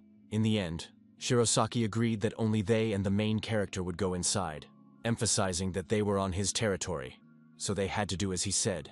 Goklas pretended that he only needed to make sure that the key existed, and that he wasn't interested in it, but emphasized that if a portal to another dimension suddenly opened, both of them would be responsible to him. Before the doors closed again, he shouted that the guys should remember his words. Looking closer at the new fragment, Haruto saw that it had the number 4 on it. The main character asked again where Shirosaki had gotten this fragment, but Shirosaki was in no hurry to tell him. His partner asked the young man to quickly connect the fragments, and emphasized that after that, he should run behind the barrier as quickly as possible. Haruto himself wasn't worried about this, because he had the great spider's web and the shadow shift skill, which would save him anyway. The fragment was already reacting violently to the presence of the other particles, even though the main character hadn't even had time to take them out of his inventory. Despite all his precautions, the guy was still nervous before connecting all the particles. A second later, there was a powerful explosion that left behind a huge crater. Everyone else who remained outside the door also sensed that something was wrong. Nanase, seeing that the doors were being blown off their hinges by the shockwave, realized that something had happened after all. A second later, everything calmed down in the underground storage facility. The dust cleared, and the results of the explosion could be seen. The head of Shirosaki tried to find the main character, who had not managed to hide behind his barrier. Suddenly, he heard Haruto's voice, who was indignant that he had just nearly kicked the bucket. The hunter was incredibly shocked when he saw that the young man had managed to hide from such an explosion on his own. It turned out that the fragment had flown out of the inventory and attached itself, so Haruto would have indeed died if it weren't for his shadow movement skill. In turn, the head of Shirosaki saw that the guy had just used a high-level stealth skill. He didn't wait and shouted at our hero, which made his heart skip a beat from such suddenness. By then, Masato had already grabbed Haruto by the throat, because he couldn't trust such a mysterious person. With all his crushing strength, he knocked our hero to the concrete floor. The young man couldn't understand why his partner had suddenly attacked him so fiercely. The hunter understood that dark skills required dark mana, and Haruto had just used shadow movement, so Shirosaki wanted to know how he did it. The main character understood that all this was indeed suspicious, so he couldn't figure out what to say. Haruto desperately tried to prove that he hadn't used dark mana, because it was obvious that he couldn't escape from Shirosaki. The experienced hunter had no intention of believing that someone could use the forbidden skill of shadow movement without dark mana. In the end, he used black lightning, so our hero had to try very hard not to get hit by this powerful blow. Haruto crashed into the cobblestones at full speed, causing a sharp pain to pierce his entire body. The main character couldn't understand why he still couldn't get out of there using teleportation. Masato guessed that he was confused, and explained that black lightning was the only ability that could stop shadow movement. Now Haruto began to understand why Kurosaki had fled to Golem Mountain back then. The head of the Shirosaki clan admitted that he had begun to doubt the young man the moment he suddenly appeared during the battle with Quaisha. That's why he began to suspect that Haruto was in cahoots with Kurosaki, and the boy himself realized that it was a mistake to come here alone. In fact, the main character was getting more and more angry at these accusations, because it was just a use of skill. He couldn't believe that Shirosaki wanted to kill him just because of that. And he got angry at Haruto, as if he had killed his entire family. In the end, the young man used the great spider's web to finally stop his partner. In a second, the hunter turned into a huge ball of spider threads that immobilized him. The main character began to feel uneasy, because he had a feeling that in a fit of anger, he might have said something he shouldn't have. Despite this, Shirosaki still did not calm down and tried to get out. Then the huge cocoon began to bounce between the walls of the underground storage room. In the end, the hunter managed to get out, causing a very bright red flash. Haruto had to use his web to protect himself from the enraged Masato. He began to bleed even more, while his partner seemed to have no intention of stopping. The head of Shirosaki noted that he still hadn't heard an answer, so there were suspicions that our hero was indeed hiding something. Haruto felt that he had become too enraged, so all of this was definitely not just empty threats. Besides, the guy had gotten too relaxed and completely forgotten that Master Shirosaki was a level 500 hunter. The main character understood that he was still only at level 200, so he had no choice but to go all in. In his inventory, he had a high-quality potion that restored 95% of his health and also healed fatal wounds. Meanwhile, Shirosaki attacked Haruto again with the Black Thunder Spear. The main character drank the potion and prepared himself for the inevitable clash. He felt incredible pain and now hoped only that his skill would finally work. Due to his health level falling below a quarter, the berserk skill of the Coresian Dragon Longsword was finally activated. With such power, the main character could still stand up to even such a strong opponent. Now Haruto attacked so powerfully that even Shirosaki struggled to withstand such blows. The hunter's magic-hardened barrier, which until then had seemed indestructible, began to crack little by little.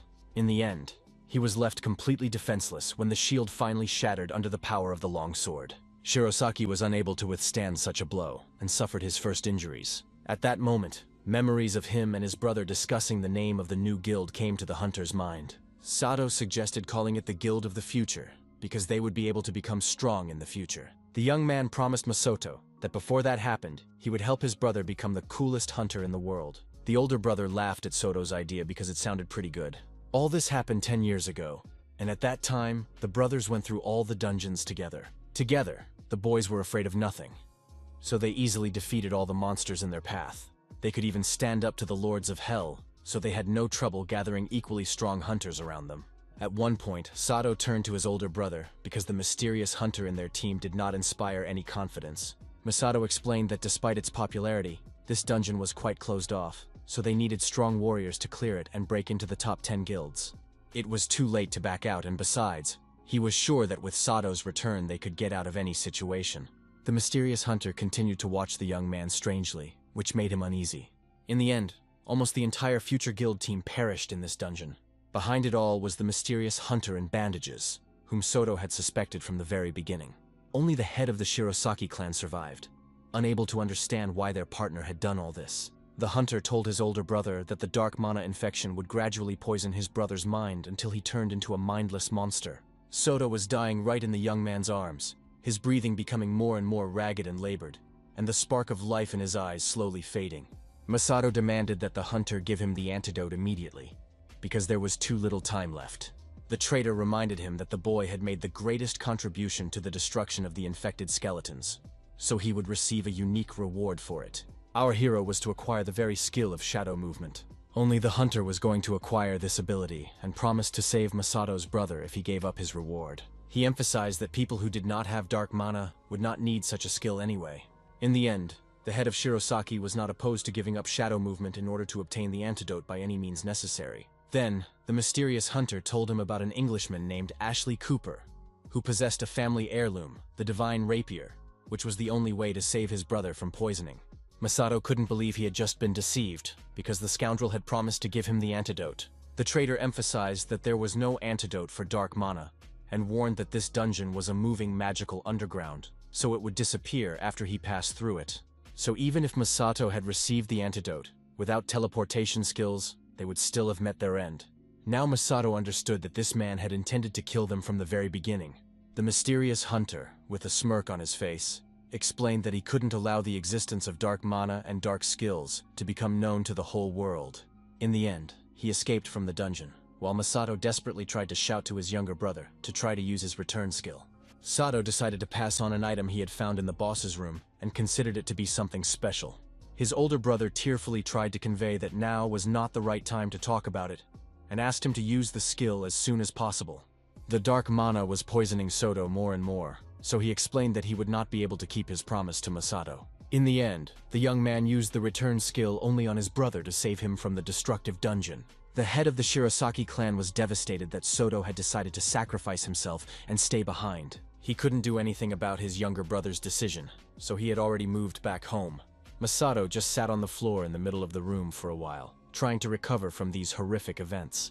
Hot tears kept streaming down his face in big drops as he realized the full weight of this irreplaceable loss. He clutched the dimension particle, the only thing left of his brother, with all his might. He released all his accumulated mana with a furious and desperate cry that echoed through the now empty house. Now, Shirosaki sat quietly in the middle of his half-ruined vault, immersed in these painful memories. He told the main character that more than 10 years had passed since then, during which time he had searched all the dungeons but had never been able to find what he was looking for, and admitted that he no longer hoped that his brother could still be alive. Haruto, in turn, guessed that his partner wanted to find at least Soto's remains, which was why he was so obsessed with the dungeons. The protagonist now understood perfectly well that it was better not to anger the masters of Shirosaki, but thanks to Berserk, he still managed to temporarily overcome even such a strong opponent. Masato admitted that he didn't care about any international bans, so now he focused on studying dark mana and skills. He emphasized that shadow movement was a unique skill, and now that all dark skills had been abolished, there was no one left who could use it except for that hunter in bandages. The main character was about to explain why he could use this ability, but the head of Shirosaki suddenly said that there was no need for that. Now he was more interested in finding out how the young man had managed to steal the longsword skill. And Masato even apologized for recording our hero as an accomplice of Kurosaki. In any case, the hunter laughed at the fact that Haruto was a skill thief, which made him angry, because Masato still didn't know how to apologize properly. In the end, Masato decided to say that he would definitely go when the Key of Dimensions was ready, and also warned our hero to stay away from Kurosaki, his personal prey. The guy calmly replied that he didn't need anything else from that gangster, so he left him for his partner. At the same time, another desecrated tree appeared in Tokyo. Kurosaki watched all this with a smirk, and noted that this city was becoming more and more interesting. Finally, the doors of the underground vault opened after Haruto and the head of Shirosaki had sorted out their differences. Moore immediately thought that something had happened, because his partner was covered in bruises, but our hero replied that it was nothing special. Nanis immediately reported that while the guys were inside, the appearance of the third tree of evil had already been reported. Masato was incredibly angry when he heard this and promised to get the scumbag Kurosaki even from under the ground. Then Aries reported that based on the location of the previous trees, they could already predict the enemy's next target. The girl said that first of all, they needed to gather hunters around Ginza because, judging by the location and size of the barrier, the rift would open there on a very large scale. Nanis already understood that if the scale was so large, a considerable number of monsters would appear from there. Hearing this, the main character immediately thought that regardless of their level, it would take them a long time to destroy an entire horde of monsters. Then Shirosaki asked to send hunters from the future guild to Ginz, while he himself was going to go after Kurosaki to try to prevent the appearance of the fourth tree of corruption. Then Nanasi announced that she was going to return to the association and start summoning guilds, and then asked if our hero and Moore would join their team. Suddenly, Haruto refused and said that he had his own plans, which surprised the girl quite a bit. The guy explained that most likely, numerical superiority would decide this battle if the rift was really that big. The girl did not object to these explanations because it all sounded logical. The head of Shirosaki simply wished the main character good luck, and now I wanted to see how he would surprise them this time. After that, the young man turned to Mr. Mu and said that this time he would need his help. The hunter smiled at this and was glad that Haruto had finally recognized his value. The main character asked his partner not to overthink things and explained that he would only be a porter. Meanwhile, the events moved to the European headquarters of the Starfield Guild, which was already preparing to take action. Midseer reported that a request for help had already been received from Japan and that a request had also been sent to America, so their time had come. Mikhail still had doubts, because the barrier was not yet complete, and he was not entirely sure that it would open properly. The elf, on the other hand, was confident because the rift was already quite large, and monsters such as goblins and orcs were already filling the space. One of the guild members noted that he seemed to be underestimating the Japanese hunters, since Master Takuchi from the Midas Guild and the hunter Nanase from the association were quite strong. His colleague confirmed this, and emphasized that if a request for help had been sent to America, then despite the size of the horde, they would all be dealt with quickly. Midseer understood what the head of the European branch was worried about, which is why they created a barrier of desecrated trees in Tokyo. All this was done in order to increase the size of the gate and release as many monsters as possible. Then their partner calmed down, because with such a large number, even if America provided support, they would definitely not be able to cope. The stranger also emphasized that when the rift opened in Tokyo, it would impose a strong debuff. Then Mikhail asked his assistant to do his best this time and achieve success for the sake of his homeland and Yggdrasil. Midseer asked his master not to worry about it, because this was not their first rift in Tokyo. The events then moved to the White House in America, where they have already learned about the disaster in Japan. Raymond Romeo, President of the United States of America, asked Mr. Logan if it was true that a portal to another dimension had opened there because of the cursed trees. The director of the Central Intelligence Agency confirmed that the tree was said to be from the same dimension as the Dark Spirit Rift that appeared in England 15 years ago. The president then asked if there was any threat to their country, but Logan Bowman believed that as long as the gate was not open, there was no direct threat, although Japan had officially requested their assistance. Raymond Romeo then wanted to know what the International Hunters Association's reaction to the situation was. The CIA director said that information had already been received that Michael Starfield, one of the association's directors, had personally gone to the scene of the incident. Another White House staffer asked why a hunter of that caliber had gone there personally, but Logan Bowman's information networks were unable to access that data. At that moment, the woman received a phone call that seemed to shock her. She reported that a video call request had just come in from the head of the Hunters Association. The assistant did not wait and immediately put the video call on the big screen. Simon DeFrey, head of the American Hunters Association, reported to the president that the situation was simply dire. Raymond Romeo immediately warned that they planned to limit themselves to providing resources, but the hunter immediately emphasized that this might not be enough. There was already information that a private plane belonging to the Ouroboros Guild was heading to Japan. Logan Bowman immediately tensed up when he realized that Turner himself had gone to the scene. The head of the association confirmed that the guild leader had taken members of his organization with him and prepared equipment. Logan Bowman understood that his power was comparable to their army, and if a hunter of that level crossed the border, it would be comparable to the use of nuclear weapons. In addition, Japan was a demilitarized country, which could cause a huge uproar if Turner's actions became known, so, for this reason, they asked why Simon DeFrey had not controlled him, but he replied that there was nothing they could do about it, and that Turner could no longer be stopped. The US president then declared that this matter now concerned not only Japan, so he ordered the best hunters to be selected immediately and to act in strict confidence. Meanwhile, Lucas stood on the roof of one of the city buildings and watched the results of his work. Now the guy understood that he was completely like Kurosaki, because he justified his actions with the clan and his father, but in the end, it was all his fault. The day he received the control and F curse from the Supreme Being, hell began. Wherever the boy was, all information from any source, as well as human resentments and desires, filled his head. Sometimes Lucas even felt the thoughts of monsters or the sensations of their deaths. After a week, the young man could no longer remain conscious and tried to free himself from the curse. But oddly enough, it was there that the guy found hope to live on, despite all this torment. It was a family heirloom that had been decorating the hallway of their house all this time. Lucas finally remembered the sacred blade, the divine rapier, which could neutralize the curse.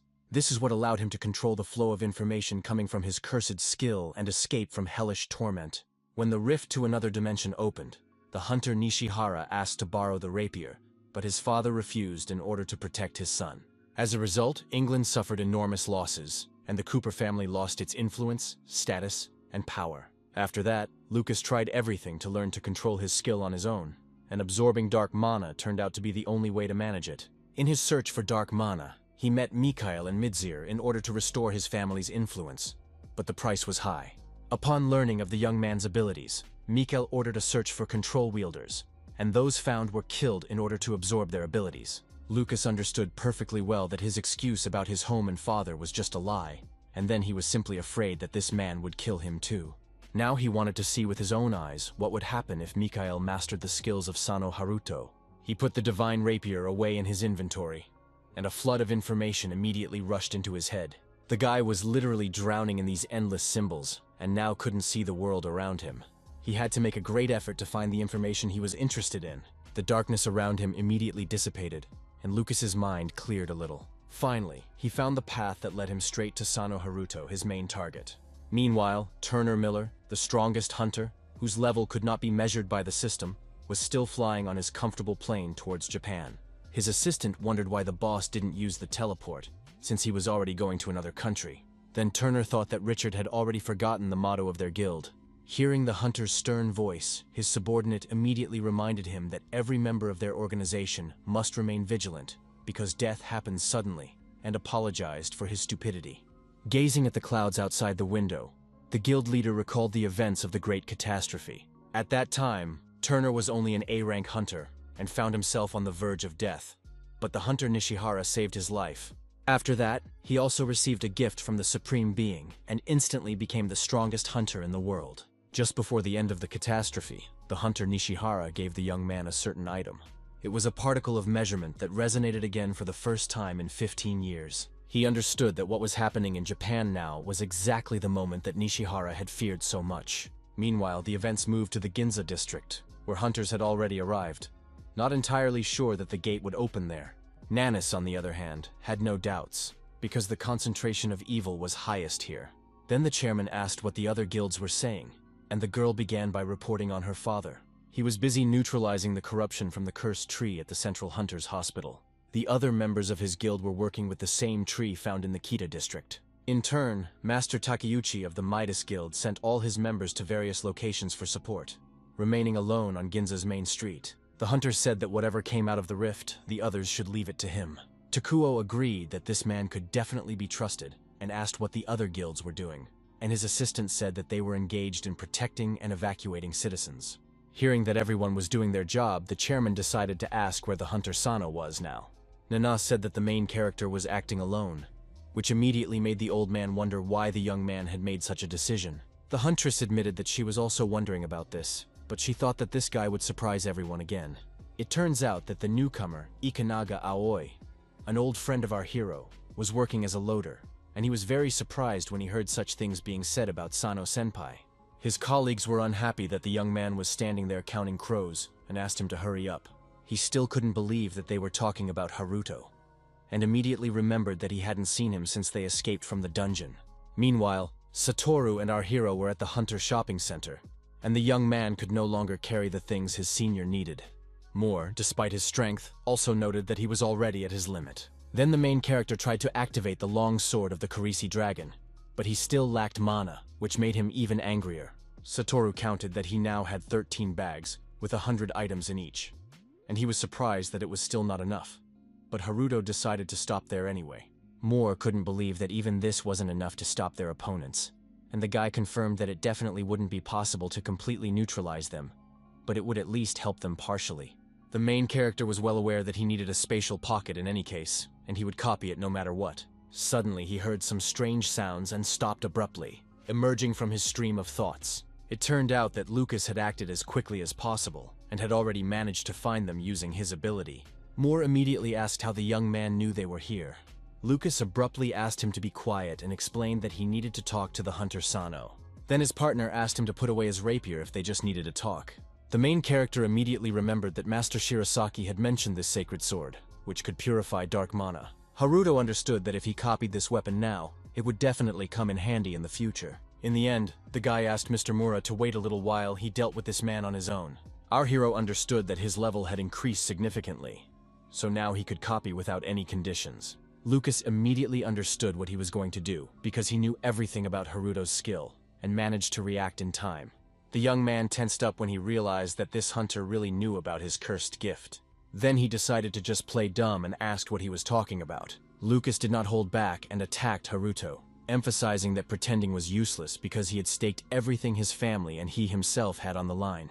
The main character understood that now he would not be able to get the sacred rapier so easily. He quickly used the shadow movement skill, so his opponent's sword couldn't hit its target. In fact, Lucas did not even expect that this guy was also capable of using dark skills. But that didn't scare him at all, because such tricks simply wouldn't work against him.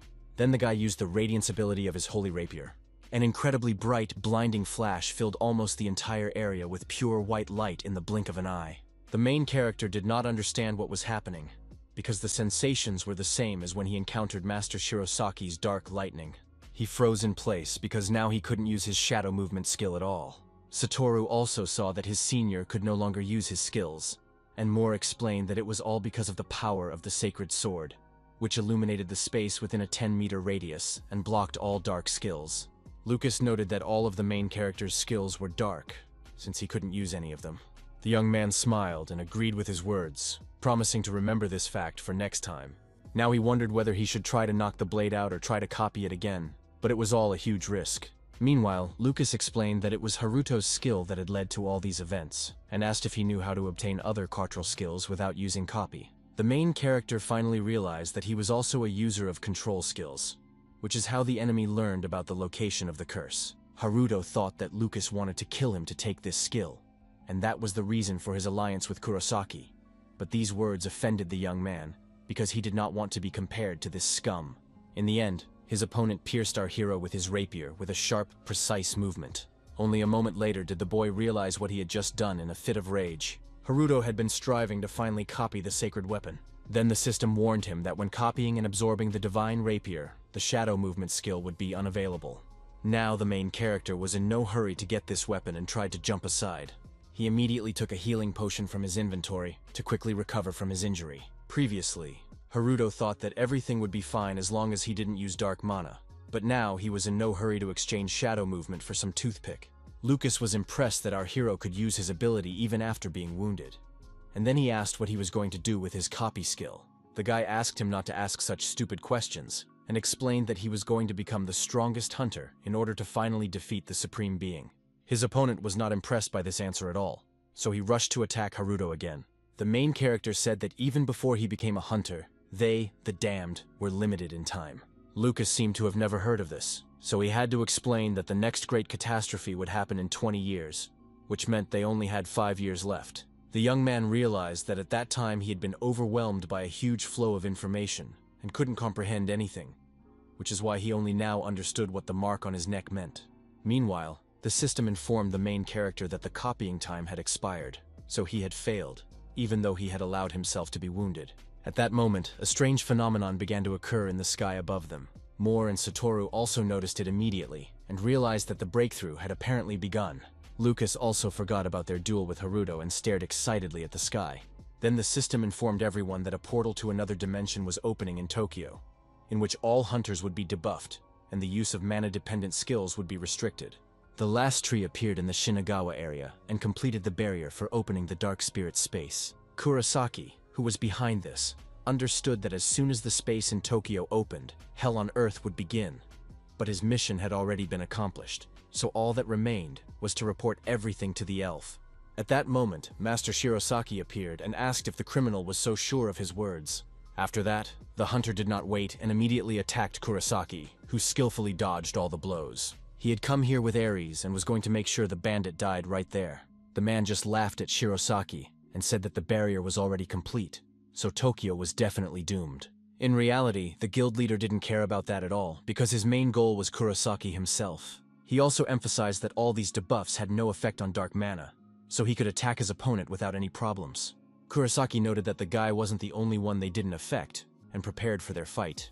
The bandit, with a predatory grin, prepared to demonstrate what true dark mana was really capable of. At the same time, all the hunters also received a warning about the opening of a portal to another dimension. Some noted that this was the first time they had encountered such a debuff, which almost deprived them of all their weapons. They immediately tried to test their skills, but nothing worked. Healing didn't work either, and they had very few potions left, so one hit would be the end of them. Chairman Fukawa acknowledged that this was an unexpected situation, so now they would have to fight a huge number of monsters with almost no strength left. Meanwhile, a powerful hurricane raged over Tokyo, destroying absolutely everything in its path with a deafening roar. In the next moment, everyone saw a huge portal in the sky, which definitely did not bode well. From the tear in space appeared monsters that no one expected, and a human leg. Nanase and Tokuo certainly did not expect such a turn of events, so they watched closely to see what would happen next. In the end, it was Midzir who had successfully teleported all the way from Europe. All the hunters were even more surprised when they realized that it was not a human, but a real elf. No one could understand why only he had come out of the portal, but then some of the fighters began to notice that this was not the case. Midzir had brought with him a whole horde of dragons, ogres, and goblins who were already eager to destroy all of humanity. The hunters froze in fear because they couldn't figure out how to deal with so many monsters. The elf laughed at the fact that they hadn't seen each other in a long time, since 15 years had passed, and suggested that everyone have fun and let loose again. After that, all the creatures that had appeared finally rushed forward to destroy all of Tokyo and kill all its inhabitants. Takuchi Goklas continued to sit alone on the main street as all the monsters rapidly approached him. He laughed at the fact that his opponents thought they were weaklings, since they simply decided to impose a debuff and overwhelm them with numbers. The experienced hunter was still able to use his ability and defend himself with stone armor. The dragons were already flying at full speed towards him to quickly feast on their first victim. A second later, they both received a crushing blow right between the eyes. It seemed that Goklas was not at all bothered by the fact that he had been debuffed, as he continued to fight the monsters with confidence. The other monsters stood and watched for a while as their comrades flew away from the hunter's blows. It turned out that Midas's skill simply did not consume mana, so he did not care about the negative effects of the portal at all. This made the monsters even angrier, and they rushed to attack Master Takuchi with renewed vigor. The hunter noted that fighting each monster separately was still a concern, so he wanted to deal with them in one blow. In a single second, Goklas swept through the ranks of all his opponents in a frenzied whirlwind, literally tearing them to pieces and leaving only a bloody trail behind him. The mindless monsters could not withstand such crushing power, and their dense ranks simply crumbled under such an onslaught. The other hunters expected nothing less from the strongest leader of the guild. The warriors immediately caught this fighting spirit and decided to deal with the others using their physical strength. It was difficult to do this without their skills, and on top of that, all of their opponents were infected, so the hunters had to carefully monitor their health levels. Nanaz also did not stand aside and rushed into this fierce battle. With her blade, she also deftly cut down all the monsters that stood in her way. At that moment, the hunter heard the roar of some creature right behind her. The chairman had also encountered the first monster, but was in a hurry to attack it. He watched his opponent's movements closely, but did not even try to move. Finally, Master Fukawa activated his immortal shield to stop the ogre. The monster tried to attack the hunter, but it was all in vain, and the giant's club simply broke. Seizing the right moment, the chairman made a sharp lunge and attacked his opponent. Thus, with one precise and incredibly powerful blow, Haruto was able to cut the massive monster in half. He did all this with only the help of his powerful immortal shield, which served as both protection and a weapon. The blow was so powerful that it destroyed 3 enemies standing in a row at once. Seeing this, Nanase realized that the chairman and Master Takeuchi would be able to handle a large number of monsters. Then she looked in the other direction, where ordinary hunters were fighting. The girl understood perfectly well that the strength of the other teammates was significantly reduced due to the debuff. If this continued, it seemed that even support from abroad would not help them, because there was no end to the monsters. Lost in her thoughts, Nanase didn't notice that a monster had appeared right above her head. Hearing strange sounds, the girl finally looked up in fear at the sudden enemy. The huge bird flew very close, but the hunter managed to jump aside in time. Looking closely, she immediately realized that it was a real griffin. The girl did not expect that now they would also be attacked by boss-level monsters, which were significantly different from ordinary monsters. Nanis did not panic because she understood perfectly well that the griffin itself was not strong, but its main feature was its fiery breath. She knew that its fire would not go out until it had incinerated absolutely everything in its path. Without healing skills, any hunter caught in its attack would die, so Nanis wanted to get rid of this dangerous monster as quickly as possible. All this time, the griffin continued to breathe its scorching fire, so it was quite difficult to get close to it. At the same time, Satoru and Moore couldn't understand how they could be debuffed if they weren't in the dungeon. The hunter assumed that it was possible if the boss was activated in an open-type dungeon, but the restriction on skills that required mana was still a rather dirty trick. In the end, the main character told Lucas that they couldn't waste any more time on all this talk. At that very moment, the characteristic sounds of powerful monster wings could be heard somewhere nearby. Monsters filled the sky above the area where our heroes were located. Satoru and Moore desperately tried to escape from the wyverns, because they didn't have time to deal with each one. The main character hoped that Lucas understood everything and promised to talk after they had dealt with all of this. An irritated Haruto couldn't understand why this guy kept staring at him so intently. Lucas, in turn, understood that he still hadn't seen how copying worked, so he wasn't sure if he should tell Mikhail about this person. The guys still didn't know what our hero had prepared, but they wanted to use it against the monsters right away. But he emphasized that everything had its time. All this time, Nanis was still desperately trying to deal with the griffin. Because she was delayed, she had to go through the fiery breath. But the girl was not afraid of this, as she was sure that she would somehow be able to break through it all. Suddenly, someone else rushed right in front of the hunter, throwing themselves into the very heart of the raging fire. Then the griffin attacked with renewed vigor, increasing the flow of spewing flames. Nanase looked in surprise to see who had come to her aid and saw a shield in front of her. It was Fukawa Tokuo, who, with his ability, could easily withstand this torrent of flames. The chairman was not afraid of even such powerful attacks and continued to stand motionless, like a granite rock. After that, he turned to Nanase and told her to cut off Griffin's head right now. The hunter immediately and without hesitation accepted Master Fukawa's order. When the monster calmed down, the girl began to rapidly close the distance between them. Then the griffin attacked her with renewed vigor, releasing another stream of fire from its mouth. It began to turn quickly in all directions to find Nanase's silhouette. The girl, in turn, stood at a safe distance and waited for the right moment. Finally, she made one precise jump and found herself right next to the griffin's head. The hunter tried to cut off the monster's head, but it suddenly jerked away so that she missed. Nanase was shocked when she saw that her cunning opponent had exposed another part of its body to the blow. Then the griffin tried to grab the confused girl with its clawed paw. At the last moment, she was able to react to the danger and put her blade in the way of the blow. Nanase held on with all her strength so that the monster couldn't grab her. Meanwhile, the monster had already begun to prepare another fiery attack. Suddenly, a blow from the other side distracted the griffin from Nanase. Despite this, the enemy managed to jump out of the way in time to avoid the attack. It was Fukawa Tokuo again, who now stopped next to his assistant. Landing right in front of her, he asked with sincere concern in his voice if Nanase was okay. The girl replied that she was fine and thanked the chairman for his help. The old man explained that now their opponent would definitely not come down to the ground, and if he missed with his shield, they would never be able to catch him. In turn, the enraged griffin wasted no time and tried again to burn our heroes. The chairman warned that the monster would attack them from the air, so he asked Nanase to stand behind him. The girl seemed to have come up with a different plan, so she asked the master to throw the shield at the enemy. A smile immediately appeared on the old man's face because he was glad that she had made the decision on her own. Tokuo directed his immortal shield so that it would protect his partner from the flames. After that, Nanase used it as a support and jumped so that she ended up right next to the griffin's head, who couldn't understand what was happening. She didn't hesitate and immediately delivered a crushing blow to her partner. Thus, she finally decapitated the griffin when her blade cut through its thick skin with one precise and lightning-fast movement. After her successful attack, Nanase landed on the ground, leaning on her weapon. Behind her, the heavy carcass of the defeated griffin fell with a loud crash. The girl noticed that a huge amount of miasma was coming out of the monster's body, but that was not surprising since it was considered a boss. The hunter began to realize that the more monsters they defeated, the more hunters would die from miasma.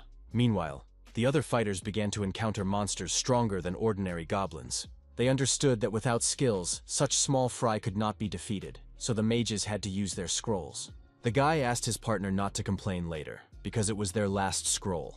He asked the other hunters to crouch down and, with the help of a spell, cut the monster into 4 pieces. After that, the magic paper in the magician's hands crumbled to ashes, and he watched intently to see if he had managed to defeat his opponent. Ikanaga Aoi was with them, unable to understand why his companion did not use it immediately. At that moment, one of them suddenly grabbed his throat and began coughing up blood. Aoi also began to cough, unable to say a word, when a sharp pain pierced his body. They all began to bleed profusely, so now no one could continue the fight. The mage immediately guessed that it was all because of the miasma emanating from the corpse. Then Midzir came to them and noted that the guys were a little too slow on the uptake. He explained that all monsters were infected with miasma, so when they died, the evil escaped from their bodies, infecting humans. The elf laughed at the fact that people die along with monsters, even though they need to fight to survive. Midzir asked everyone not to worry, because there would be enough monsters for every dumb-headed hunter who tried to turn his sword against them. Aoi understood that at this rate, not only would Tokyo be destroyed, but the entire country would be. At that moment, other hunters finally came to their aid, giving them at least some hope. It was Haruto and his team, who declared that the battle was just beginning. His sidekick, caught up in the heat of battle, also instantly took up a fighting stance and supported his comrades. Aoi was speechless when he saw that his friend had come to save his life again. He tried to ask what the main character was doing there, but he only noted that they hadn't seen each other since their last meeting. To begin with, Haruto decided to give his comrade a potion to help him recover from the miasma infection. Aoi didn't understand why his friend had taken such a risk and come to such a dangerous place, but Haruto asked him not to worry and suggested they discuss everything later. The guy couldn't believe that it was Haruto-senpai standing in front of him, and was surprised that he had such a rare potion. Finally, our heroes were able to take off all the heavy backpacks they had been carrying. First, the young man was going to deal with this maddening debuff that was seriously tying their hands. He used his copy skill hundreds of times to generate enough mana. The energy flows were so strong that the other hunters were a little frightened by such power. Eventually, they began to feel their mana replenish and all their skills work as before. Even though their abilities had become significantly weaker, it was still some help. Only now did they realize that before them was the once useless mana thief, Haruto Sano, whom they wanted to expel from the Guild of Great Sages. Meanwhile, Nanase and Tokuo continued to fight the monsters, which seemed to have no intention of ending. The chairman also understood that Haruto had not been able to remove the debuff, but had simply used a skill that transferred mana to everyone around him. In any case, the hunters had become stronger, and now confidently went into battle against the monsters. Now the monsters were dying even faster, but it was still not enough to hold back the endless stream of creatures. Midseer was very surprised when he saw that someone was able to provide a huge flow of mana, ignoring the consequences of the debuff. He thought it was simply impossible, but soon figured out the reason for this turn of events. The elf finally saw that the culprit was Haruto, the owner of the control skill. At the same time, despite the hunters' desperate resistance, the monsters attacked with renewed vigor. Even though mana had appeared, it was still difficult to fight such powerful creatures. The warriors continued to suffer heavy injuries from the claws and fangs of the powerful beasts.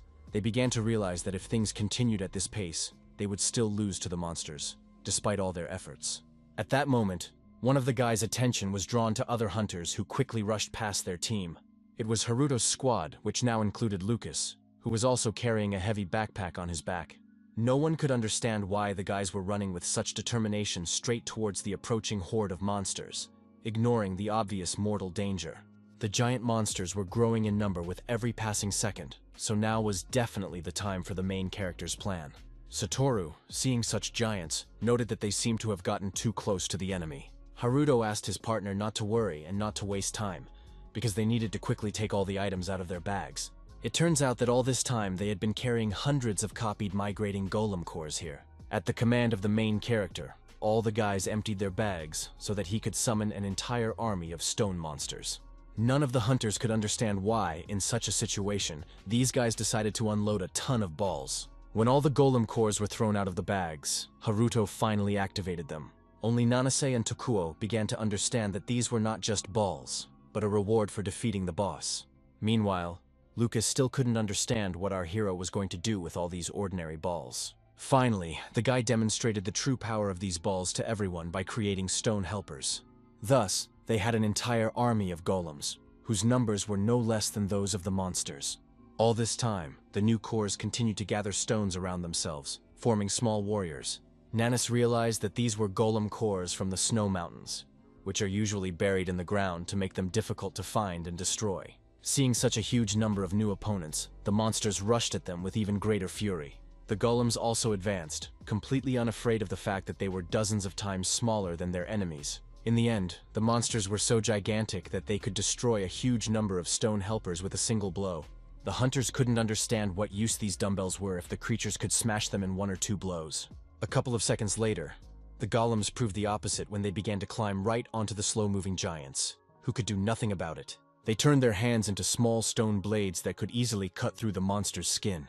Thus, the golems attacked their opponents from all sides, and the giants could do nothing about it.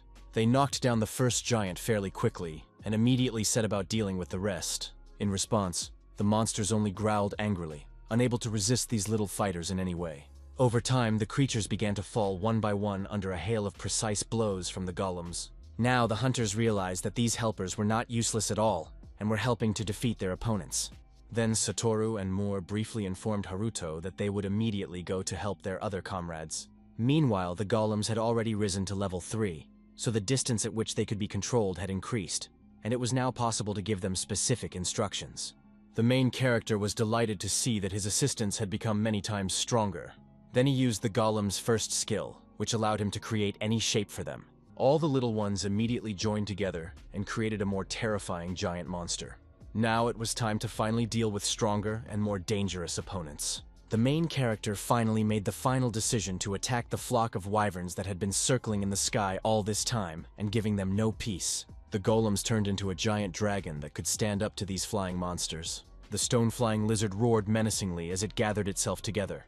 Rising above the battlefield, it soared into the air to finally reach its targets. The hunters watched in amazement as the golems took the form of a huge dragon, because they had no idea they were capable of such a thing. The wyverns also did not hesitate and already opened their jaws, preparing to spew scorching flames. All this fire flew in a single powerful stream toward the golem. In turn, the stone dragon waited for the perfect moment to attack the monsters. In the end, the golem was caught in the flames, and its stone body instantly heated up and began to disintegrate. The wyvern immediately rushed forward to finish off its opponent. The monster grabbed the dragon with its powerful paw, not allowing it to even move. The huge golem crashed to the ground with a loud bang and finally disintegrated into lifeless stones, unable to withstand the destructive effect of the flames. The hunters understood that this was quite expected, because not everyone could withstand the fiery breath. Now Haruto understood that the wyvern could not be defeated by fair means, so he decided to try a different strategy. He quickly used the golem's resurrection, turning them into small dragons. His companions believed that this decision was useless, because such power could not defeat the wyvern. Some still asked their comrades not to rush to conclusions, because those golems had sharp beaks. The hunters also noted that the stone dragons were like real bullets. The wyverns did not wait and immediately tried to burn all these small opponents. Nanis believed that even such a change in form was useless against the wyvern, which was too strong an opponent. It turned out that this time the golems did not burn in the flames and continued to fly onward. They began to spin at tremendous speed, drawing the flames into a fiery vortex. In this way, the stone dragons created several tornadoes in a powerful stream of flame. After that, they flew forward rapidly, cutting through the air to attack the wyverns with a devastating wave. It seemed that the dragons did not expect such a turn of events at all, so they did not have time to react to this attack. The golems flew right through the bodies of their enemies, as if they were truly giant bullets. None of the wyverns could escape such a lightning-fast attack, so they just screamed in agony. After that, the golems calmly flew between the scattered pieces of their defeated enemies. The main character stood calmly and watched as his assistants successfully dealt with the annoying monsters and, in addition, also gained a level. The other hunters couldn't believe their eyes when they saw that the young man had indeed dealt with all the wyverns. Only Nanas was able to bring them to their senses and shouted for the fighters not to stand still, but to deal with the remaining monsters. Then Haruto also sent his golems to deal with the monsters on the ground. With a smirk on his face, the boy declared that from this moment on, auto-farming experience would begin. Meanwhile, Goklas didn't stop for a second, destroying every monster that came his way. At one point, he did stop to see how his allies were doing. The golems, which were running from side to side, dealing with enemies, immediately attracted the attention of the head of Midas. The man acknowledged that Sano's hunters, despite their appearance, were quite useful. Suddenly, the golems began jumping onto Goklas's stone armor, as if hugging him. Satoru, seeing this, laughed and explained that their little helpers had taken the leader for their own because of his appearance. Only now did Master Takeuchi notice that even the young man's shield was made of golem. The boy then explained that it was Haruto-senpai's first golem, which still helped him to this day. He also added that it would be possible to turn it into armor like Goklas's if the assistant's level could be raised. These words hurt the man a little, because he believed that such armor was nowhere near as good as his stone skin. Out of anger, he immediately decided to demonstrate his power on the nearest monster. Goklas did not stop at just one monster and ordered Satoru not to even compare some stone babies to his ability. His opponents continued to die from just one accurate blow from the hunter, unable to offer any defense against his overwhelming power. The young man was seriously frightened by such a violent reaction and suspected that he could represent the golems in place of these opponents. At the same time, Lucas was also busy destroying monsters. Seeing how the main character pumped up the golems, which were able to kill the wyverns, he finally understood the true power of his skill. The guy understood perfectly well that other users of the cursed gift would never reach evolution. He wondered what would happen if Mikhail gained such an ability. But someone pulled him out of his train of thought. It was the main character, who wanted to know if Lucas had discovered this subspace. It seemed that the young man himself was angry that someone dared to think that he could betray his clan for the sake of some mission. In fact, Haruto guessed that Lucas himself also didn't like everything that was happening around him. He felt that something was gnawing at the young man, and it had been that way since their first meeting, and even before that. The main character emphasized that now they needed to focus on something else, namely finding the culprit who had opened the subspace. Lucas just smiled at how smoothly the guy was talking, as if he knew absolutely everything. Before he could finish, the ground beneath them suddenly shook and cracked. Suddenly, roots burst out of the ground and engulfed Haruto. while Lucas managed to jump aside. The main character didn't even have time to scream and just looked at the young man in fear, trying to grab onto something. The young man immediately recognized that it was the branch of Yggdrasil, a skill that belonged to Midir. If you get caught in the snares of Yggdrasil, the poisoning works twice as fast. But it also meant that the situation for the elf himself was looking dire, since he had decided to resort to this skill, and perhaps they would still manage to lure the stranger out. Lucas was sure that his saint would not give in to him, so first he had to cut the bonds and free the hunter Sano. At that moment, the powerful roots finally grabbed the young man, immobilizing him with a death grip. They began to quickly wrap around his leg, tightening more and more, so that Lucas could not escape from this trap. The boy looked at all this in fear, feverishly going over the options in his head and trying to figure out what to do. All this time, he tried to keep his hand with the divine rapier higher to protect at least his weapon. Finally, a huge tangle of Yggdrasil branches appeared in the middle of the city, spreading dark mana in all directions. The hunters couldn't understand what it was, and also noticed that these sprouts were exuding something strange. Nanace noted that they were not in a special zone, but the level of contamination rose sharply, and the branches continued to grow. Then the hunter began to suspect that someone was controlling this cursed plant. Very soon, she saw the one who was responsible for spreading the evil above this tree. The girl was even more surprised when she realized that it was a real elf who had somehow found his way into their world. At that moment, the head of the Shirasaki clan tried to destroy Kurosaki with his black lightning, but it seemed to be useless. The hunter was shocked when he saw that his opponent had simply absorbed his most powerful ability. Then Takumi explained that dark mana has its own characteristics, and if you overcome your dependence on it and touch the abyss that lies beyond the edge, you can master it perfectly. In turn, Shirosaki didn't really understand what he meant when he talked about some kind of dependence. The bandit didn't bother to explain anything else to him and rushed to attack again. Masato didn't have time to jump out of the way, so Kurosaki was able to break through his defense. It turned out that the enemy's power was so great that he was able to break through this reinforced magic shield. The guy did not expect his barrier to be so easily destroyed, so he did not have time to react to the blade that was already right in front of his face. At the last moment, he managed to knock Kurosaki's sword aside and jumped back. Then the head of Shirasaki realized that there was a way to survive dark mana poisoning after all. His younger brother immediately came to mind, who might also be able to do it. In any case, the young man could not afford to be distracted, so he refocused on the fierce battle. The bandit immediately guessed what his opponent had just thought, and emphasized that not everyone was capable of such a thing. To do so, one must constantly absorb dark mana and possess dark skills, which Soto did not have. Ares felt that this man had an incredible amount of dark mana, and Shirosaki reported that he was even able to absorb his black lightning. Then Kurosaki delivered a powerful blow, concentrating a colossal amount of energy in his blade. Seeing this, Masato immediately warned his partner that they needed to get out of there fast. The hunters instantly scattered in different directions, so that this destructive slash would pass right between them without hitting any of them. In the end, all this crushing force crashed into the house at full speed, instantly turning the massive building into a pile of rubble. Shirosaki looked at the scale of the destruction with apprehension, realizing that they definitely hadn't survived such an impact. Kurosaki, on the other hand, confidently declared that the hunter's annoying skills were no longer a hindrance to him. He didn't stop for a second and prepared for a new, even more devastating attack. Then Ares stopped him with her ice crystals, which instantly grew out of the ground, immobilizing him. It turned out that the girl had gained enough mana to finally use her skills. Shirosaki thought that the debuff had already been removed, but his partner guessed that it was all the work of the hunter Sano, who supplied mana to everyone on the battlefield. She explained that she had only recovered half of her strength, but it should be enough to stop the enemy. Kurosaki also heard them talking about the very same Monono that was still haunting him even now.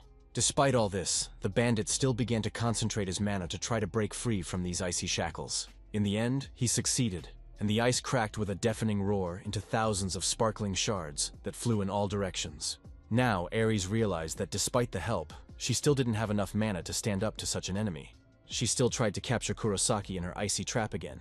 The bandit began to get angry that the huntress was pointlessly using her damn ice claws. He easily avoided the trap and was already heading towards Ares. Takumi wondered if the girl realized that she was fighting the master of the Blood Tower Guild himself.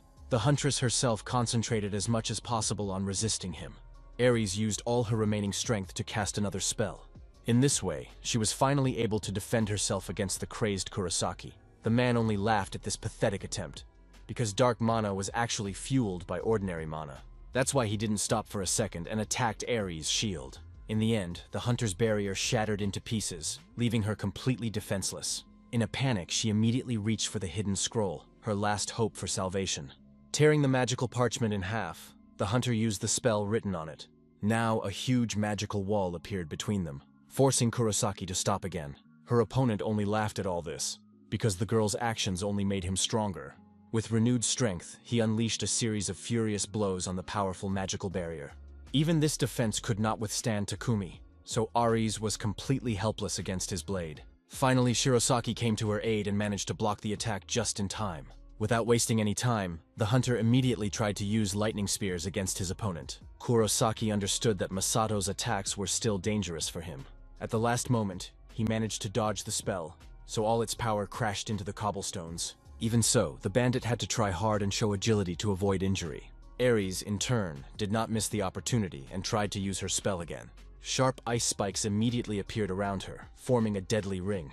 Takumi didn't even have time to react, so he stumbled upon one of the spikes. Thus, he was finally caught in the trap when the ice completely froze his body. Shirosaki emphasized that the bandit was not a guild master, but the leader of a small group of assassins. Now he was interested in how exactly the criminal had acquired the shadow skill, and advised him to tell him quickly if he wanted to die without suffering. Kurosaki asked if the guy was really only interested in information about his abilities. The bandit couldn't believe that this was obvious only to himself. The head of the Shirosaki clan had no intention of playing these meaningless games, and ordered him to answer right now who had given him the shadow skill. In the end, the man finally admitted that Lucas had taught him a couple of interesting things. Kurosaki didn't bother explaining anything else, and focused on breaking free from the icy shell that bound him. A huge amount of dark mana burst out in a violent stream, tightly enveloping Masato from all sides. Suddenly, the hunter felt his consciousness begin to cloud under the pressure of this extraordinary force. A few seconds later, Master Shirosaki found himself in a cave, where he was not alone. As it turned out, his younger brother was lying motionless on the cold floor below. Our hero simply could not believe his eyes when he saw Soto alive. The boy was still infected with dark mana, which made it difficult for him to even breathe. Meanwhile, Mizir had already descended to the people after catching Lucas and Haruto with his skill. Now he wanted to know when their ally had managed to befriend the owner of the Control and See skill. The elf immediately took the divine rapier from the young man before he could figure out how he knew about the existence of the copy skill. In fact, Mizir didn't even think he would be able to get his hands on this legendary sword today. Now Lucas began to suspect that the stranger had befriended him only to get the weapon. Then the elf hinted that he would need the young man's strength to find the hunter with the Control and See skill. He explained that with the powers of the Holy Sword and copying, he would finally be able to save his home. In addition, the stranger said that he would share a secret with the young man in exchange for the sword. Mizir said that there was also a curse in the world of elves, and that he himself was one of them. Upon hearing this, Lucas immediately began to suspect that he was going to absorb the power of the main character. The elf admitted that unfortunately he could not absorb a curse from another world, but the young man himself could do it. All this time, the main character, who was nearby, listened calmly as they planned to kill him to take his skill. The stranger thought that this plan was trivially simple, so when Mr. Mikhail arrived, Mizir would kill both of them at once to take their curses. Lucas was incredibly angry that his family had been nothing more than pawns to him from the very beginning. The main character finally took action because he had heard enough. He broke free from the grip of Yggdrasil's branches and tried to attack Mizir. The elf didn't even flinch and immediately defended himself with the tree itself. In the end, the blow only hit the tree, and his opponent remained unharmed. The stranger did not even expect that Haruto had also managed to copy the shadow skills. In turn, the main character was finally able to see the one who opened the subspace and caused chaos in Tokyo. The guy tried to use the Great Spider's web to capture his opponent.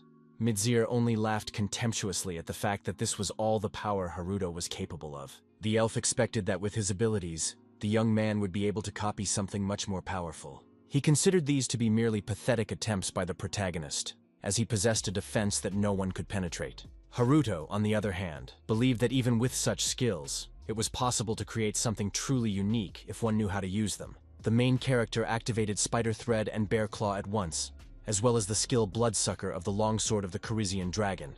Thus, Haruto managed to break the branches of Yggdrasil, which shattered into splinters with a deafening crash. Now Mitsuru had to work hard to avoid getting caught in the web. The elf had only just learned that the main character could not only copy the skills of others, but also combine them, which made him realize that this was indeed the strongest curse of all. A moment later, Haruto appeared right behind Mitsira and cheekily asked how he felt before falling victim to the very skills he had so rashly underestimated.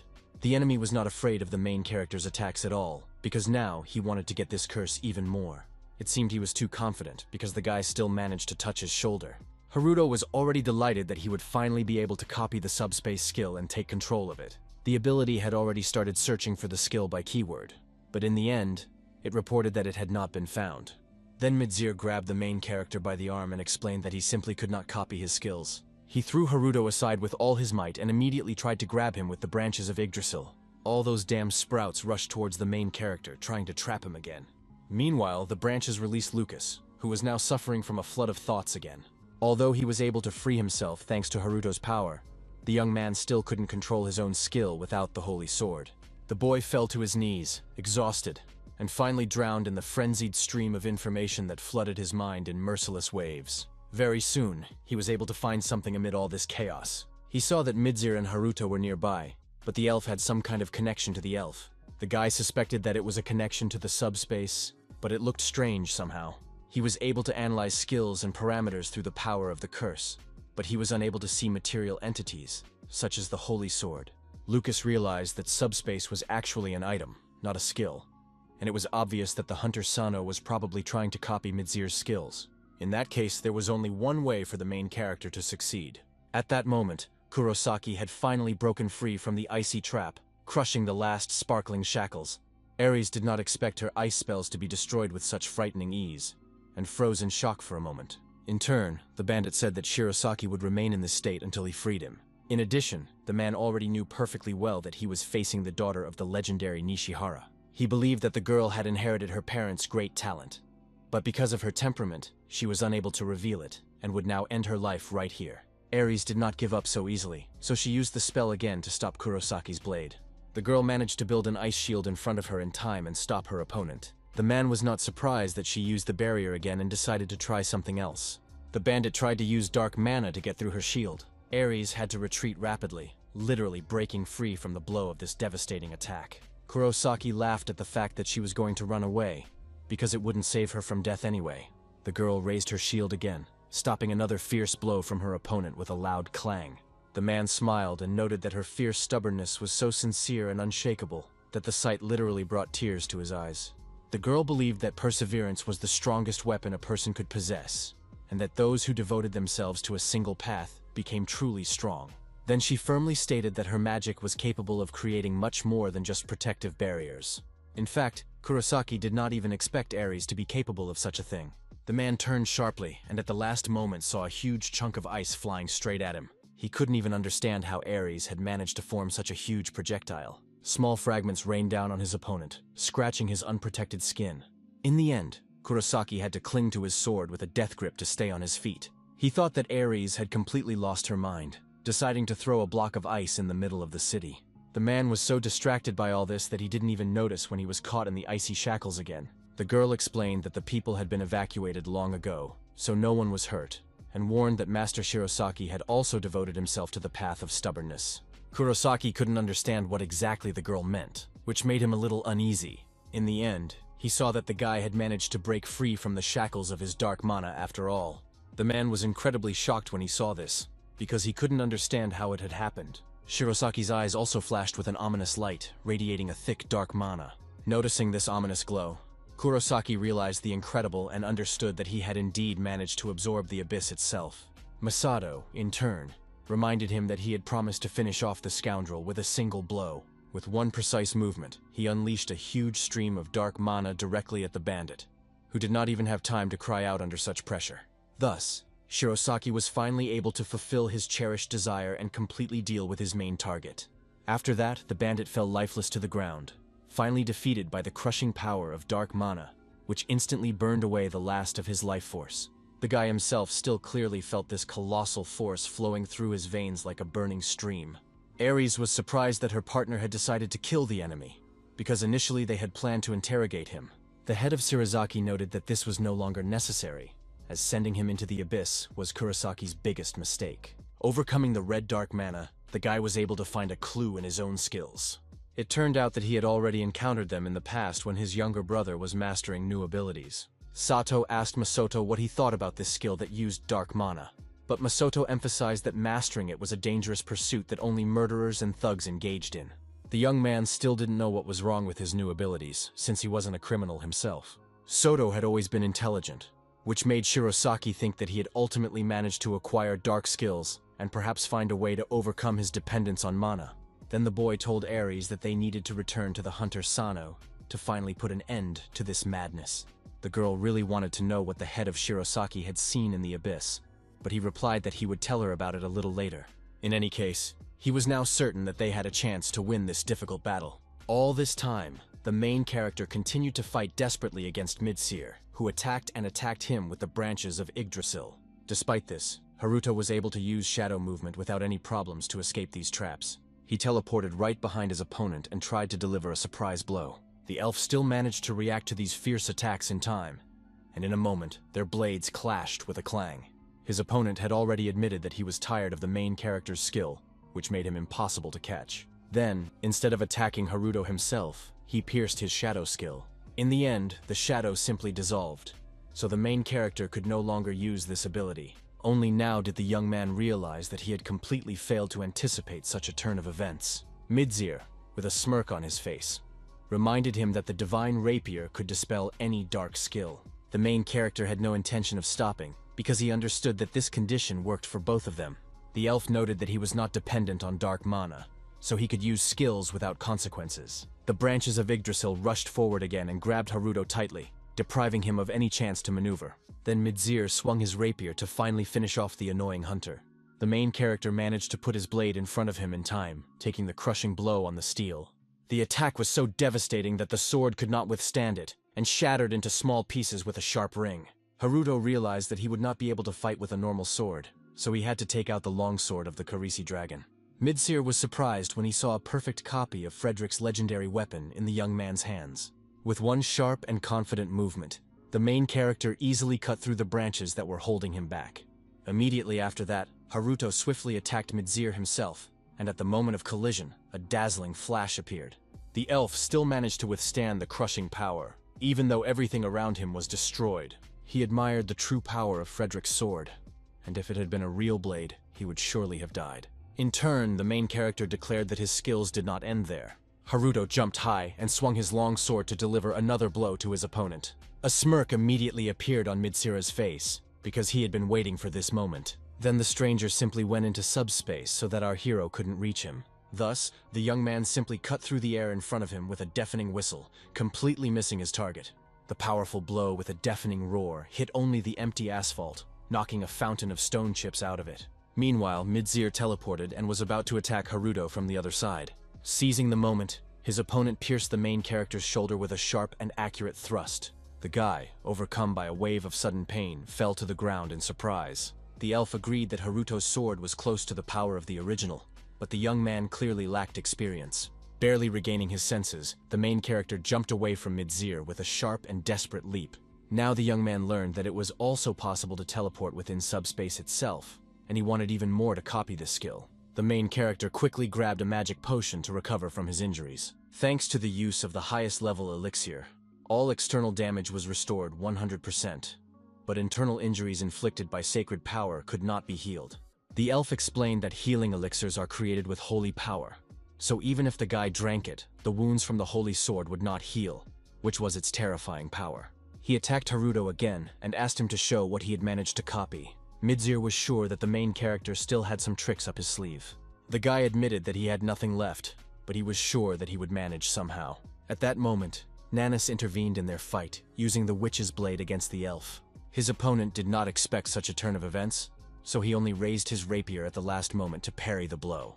He still didn't have enough strength to withstand such a blow, so the holy sword flew to the side. As a result, the divine rapier stuck several meters away from Midseer.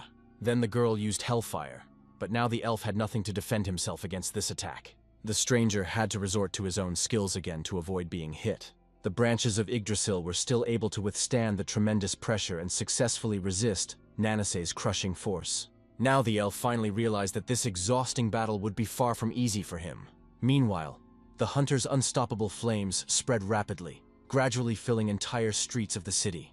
Midsir was incredibly dissatisfied with the fact that Nancy was the one who had come here from the hunters. First, the girl approached Haruto to ask if he was okay. She reported that thanks to the golems, they had managed to kill most of the monsters, so Master Takeuchi and the chairman would be here soon. The main character was glad that his plan had worked, and thanks to his assistance, his experience continued to grow rapidly. Lucas had also arrived and finally got his weapon. The guy, barely coping with the exhausting, endless flow of information, was finally able to calm down. Now he was going to make Midsir pay for using him and his family. All this time, the branches of Yggdrasil were rapidly burning in Nanasi's hellish flames. Midsir agreed that its destructive power was certainly impressive, but he was still confident that the hunter would not be able to use it for long. The elf continued to attack our heroes to see how long they could hold out. Nanis replied with unwavering confidence in her voice that her magical power would definitely be enough for all these roots. Midsir smiled coldly, believing that all these loud statements by the hunter were just hasty conclusions. The girl immediately noticed that the elf seemed to be plotting something cunning. The branches of Yggdrasil burst out of the ground like lightning, breaking through the asphalt, and tried to grab her. In the end, the huntress was unable to dodge in time and escape this trap. The elf wondered if the girl would be able to use hellfire in this state. It turned out that the huntress was capable of doing so and used the witch's blade. After escaping from the wooden cage, Nanase emphasized that she had more skills than just fire.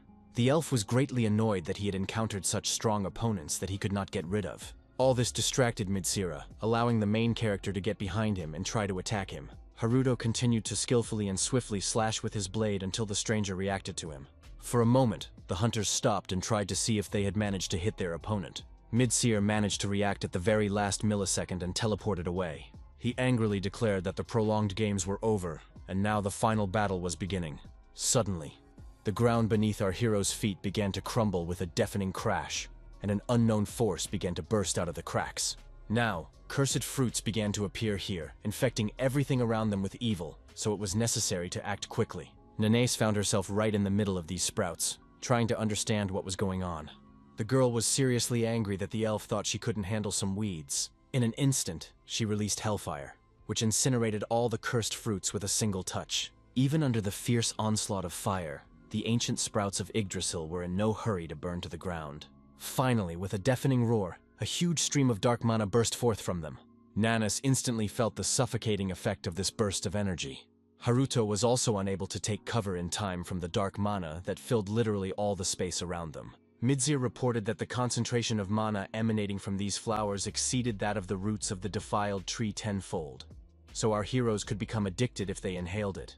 The elf warned the breathless hunters that the spores would scatter even more if they tried to attack. Haruto began to realize that all this was just mega awful, and thought that he should have copied the holy sword after all, rather than trying to get its subspace. Then Lucas finally came to the rescue, plunging the divine rapier directly into the charged ground. Without wasting a second, the young man instantly activated consecration, and a wave of blinding white light poured out in all directions, destroying all the dark mana. Everyone around was completely blinded by this incredibly strong flash for several long seconds. Nanas and Harutos looked at Lucas in surprise, who had come to their aid just in time. The guy looked pretty confident, and his icy gaze left no doubt that he had come to finally take revenge. Our heroes, frozen in silent shock, did not expect that this man, whom they had once despised, would become their only savior at the decisive moment. For his part, Midsir was incredibly angry that Lucas had dared to betray him. The elf asked with undisguised icy contempt how exactly he should interpret this sudden and outrageous act by his partner. He did not wait for an answer and, overcome with rage, immediately tried to catch the young man with his branches. Lucas declared that Midsir had betrayed him first, and couldn't understand how he had the nerve to ask such a thing. The boy moved nimbly along the twisting branches, getting closer to his target with each jump. The elf couldn't understand why he no longer cared about the fate of his own family, but Lucas knew perfectly well that the stranger had simply used the holy sword and its curse for his own purposes. The young man put all his will into the spell, and shining angel spears materialized in the air, but Midsir defended himself with his ability. The elf declared that unfortunately, the power of the holy sword was not enough to kill the stranger. In turn, the boy remembered that subspace was only part of the dark grimoire, so he wanted to see what would happen if he stuck the holy sword there. His opponent did not expect Lucas to come up with something like that, and did not manage to close the teleport in time. The elf asked if the young man really thought he would be allowed to do such a thing. Taking advantage of the young man's momentary distraction, Mitsir tried again to grab him with his branches. Lucas did not have time to react to this treacherous attack and received a crushing blow right in the stomach. He fell helplessly to the ground, unable to resist the traitor's strength. In the end, Mitsir's portal could not withstand the young man's blow and cracked deeply with a deafening ring of broken space. The elf was incredibly angry that Lucas was causing him so many problems. Nanase took advantage of the moment and warned him that there was nowhere to run because it was all over. The stranger himself also understood that the consequences could be serious if he fell under the hellfire. Meanwhile, the huntress used her ability, and Mitsir tried to cover himself with branches. But even that did not save the elf, so Nanase's scorching fire reached his body with a roar. The flames raged with such fury that their unbearable heat burned even the nearby buildings. The main character and his partner watched intently as their opponent simply burned up in the flames. At that moment, Lucas addressed Haruto, distracting his attention from the burning elf. The young man remembered that our hero had wanted to copy Mitsir's subspace all this time. He explained that it was not actually an ability, but an object, just like the Holy Sword. The guy explained that subspace was an item connected to another world, and Mitsir was in that world. Nanas still couldn't understand how it could exist here, because it would definitely require a huge amount of mana. Lucas confirmed her guesses and added that Mitsir could probably barely remain here, which is why it was assumed that his skills materialized in the form of objects. The young man did not know how the stranger had managed to do something like this, but it had reduced his mana consumption significantly. Now the main character understood perfectly why his copy had not worked, because to do so, one had to touch the object. But he was in no hurry to help Lucas, because earlier, the guy was going to side with the elf. The young man admitted that he had wanted to kill the main character before, but he was the first to spare Lucas when he was trapped, even though he could have gained another control skill. Haruto was not at all impressed by his speech because, to be honest, he himself was not eager to gain abilities in this way, and there was no time for it. Nanas apologized for interrupting their conversation and wanted to know what control skills they were talking about. The girl also noticed the long sword in Nanasi's hands because she thought the weapon had already been returned to Ares. Haruto realized that he had just seriously blown his cover and tried to lie that he had simply borrowed the longsword. It turned out that Mitsir had survived the hellfire after all, and new branches burst out of the ground again. Having completely lost his composure, he was overcome with frenzied rage because these upstarts had repeatedly thwarted his carefully laid plans. The main character couldn't understand what was happening to their rival, and Lucas explained that the elf was now absorbing dark mana from the tree. The stranger admitted that he had lost his vigilance because of the hunter Nanase, although he had hoped that he would be able to delay our heroes before Mikhail's arrival.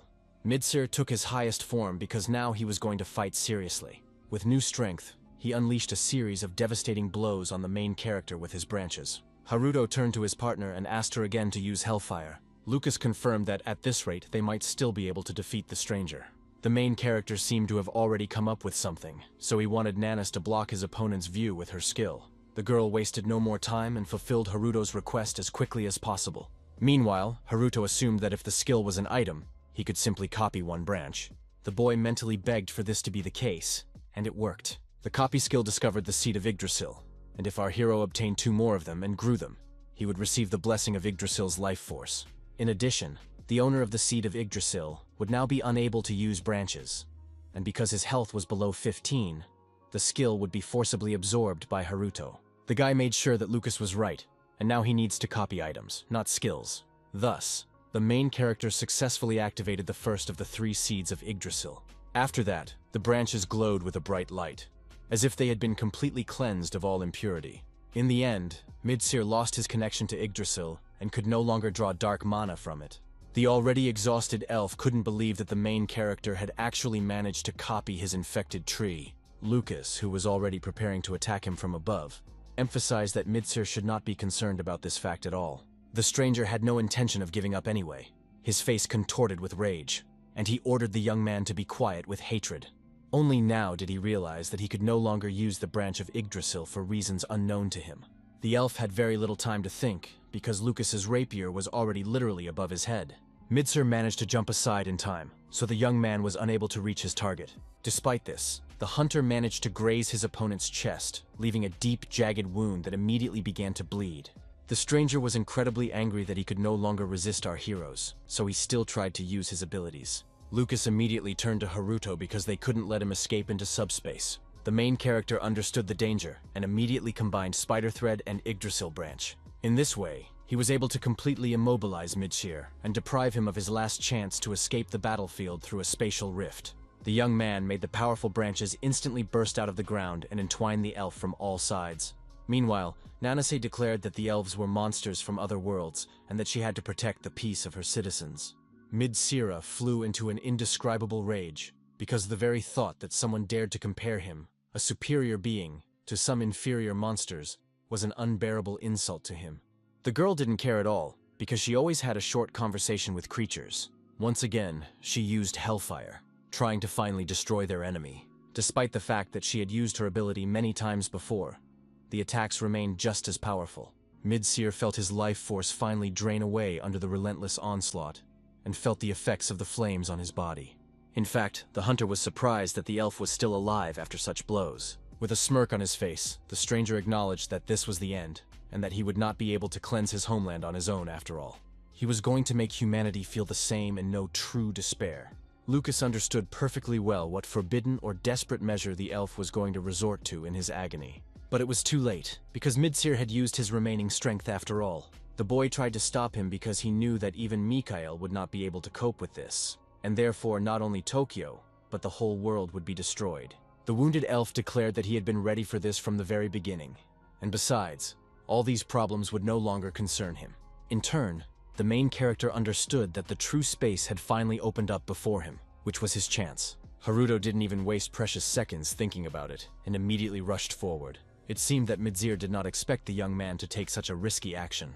The stranger saw the longsword flying straight at him at full speed, cutting through the air in front of him. Finally, the blade, reinforced with all the young man's strength, pierced the elf through and through with a dull thud. The momentum of the blow was so great that Haruto flew straight into the portal along with his opponent. In an instant, they were transported at full speed to another space. Nanase froze in place, overcome with shock when she saw where the hunter Sano had gone. Lucas was at a loss for words, realizing how incredibly risky Haruto's move had been. Meanwhile, Midshir was trying to recover from his injury and teleportation, while our hero looked around. The guy understood that this was the very subspace that was the elf's unique item. The main character wasn't going to waste time thinking and wanted to copy it as quickly as possible. Then the system warned him that a complete copy was impossible because this item was connected to another world.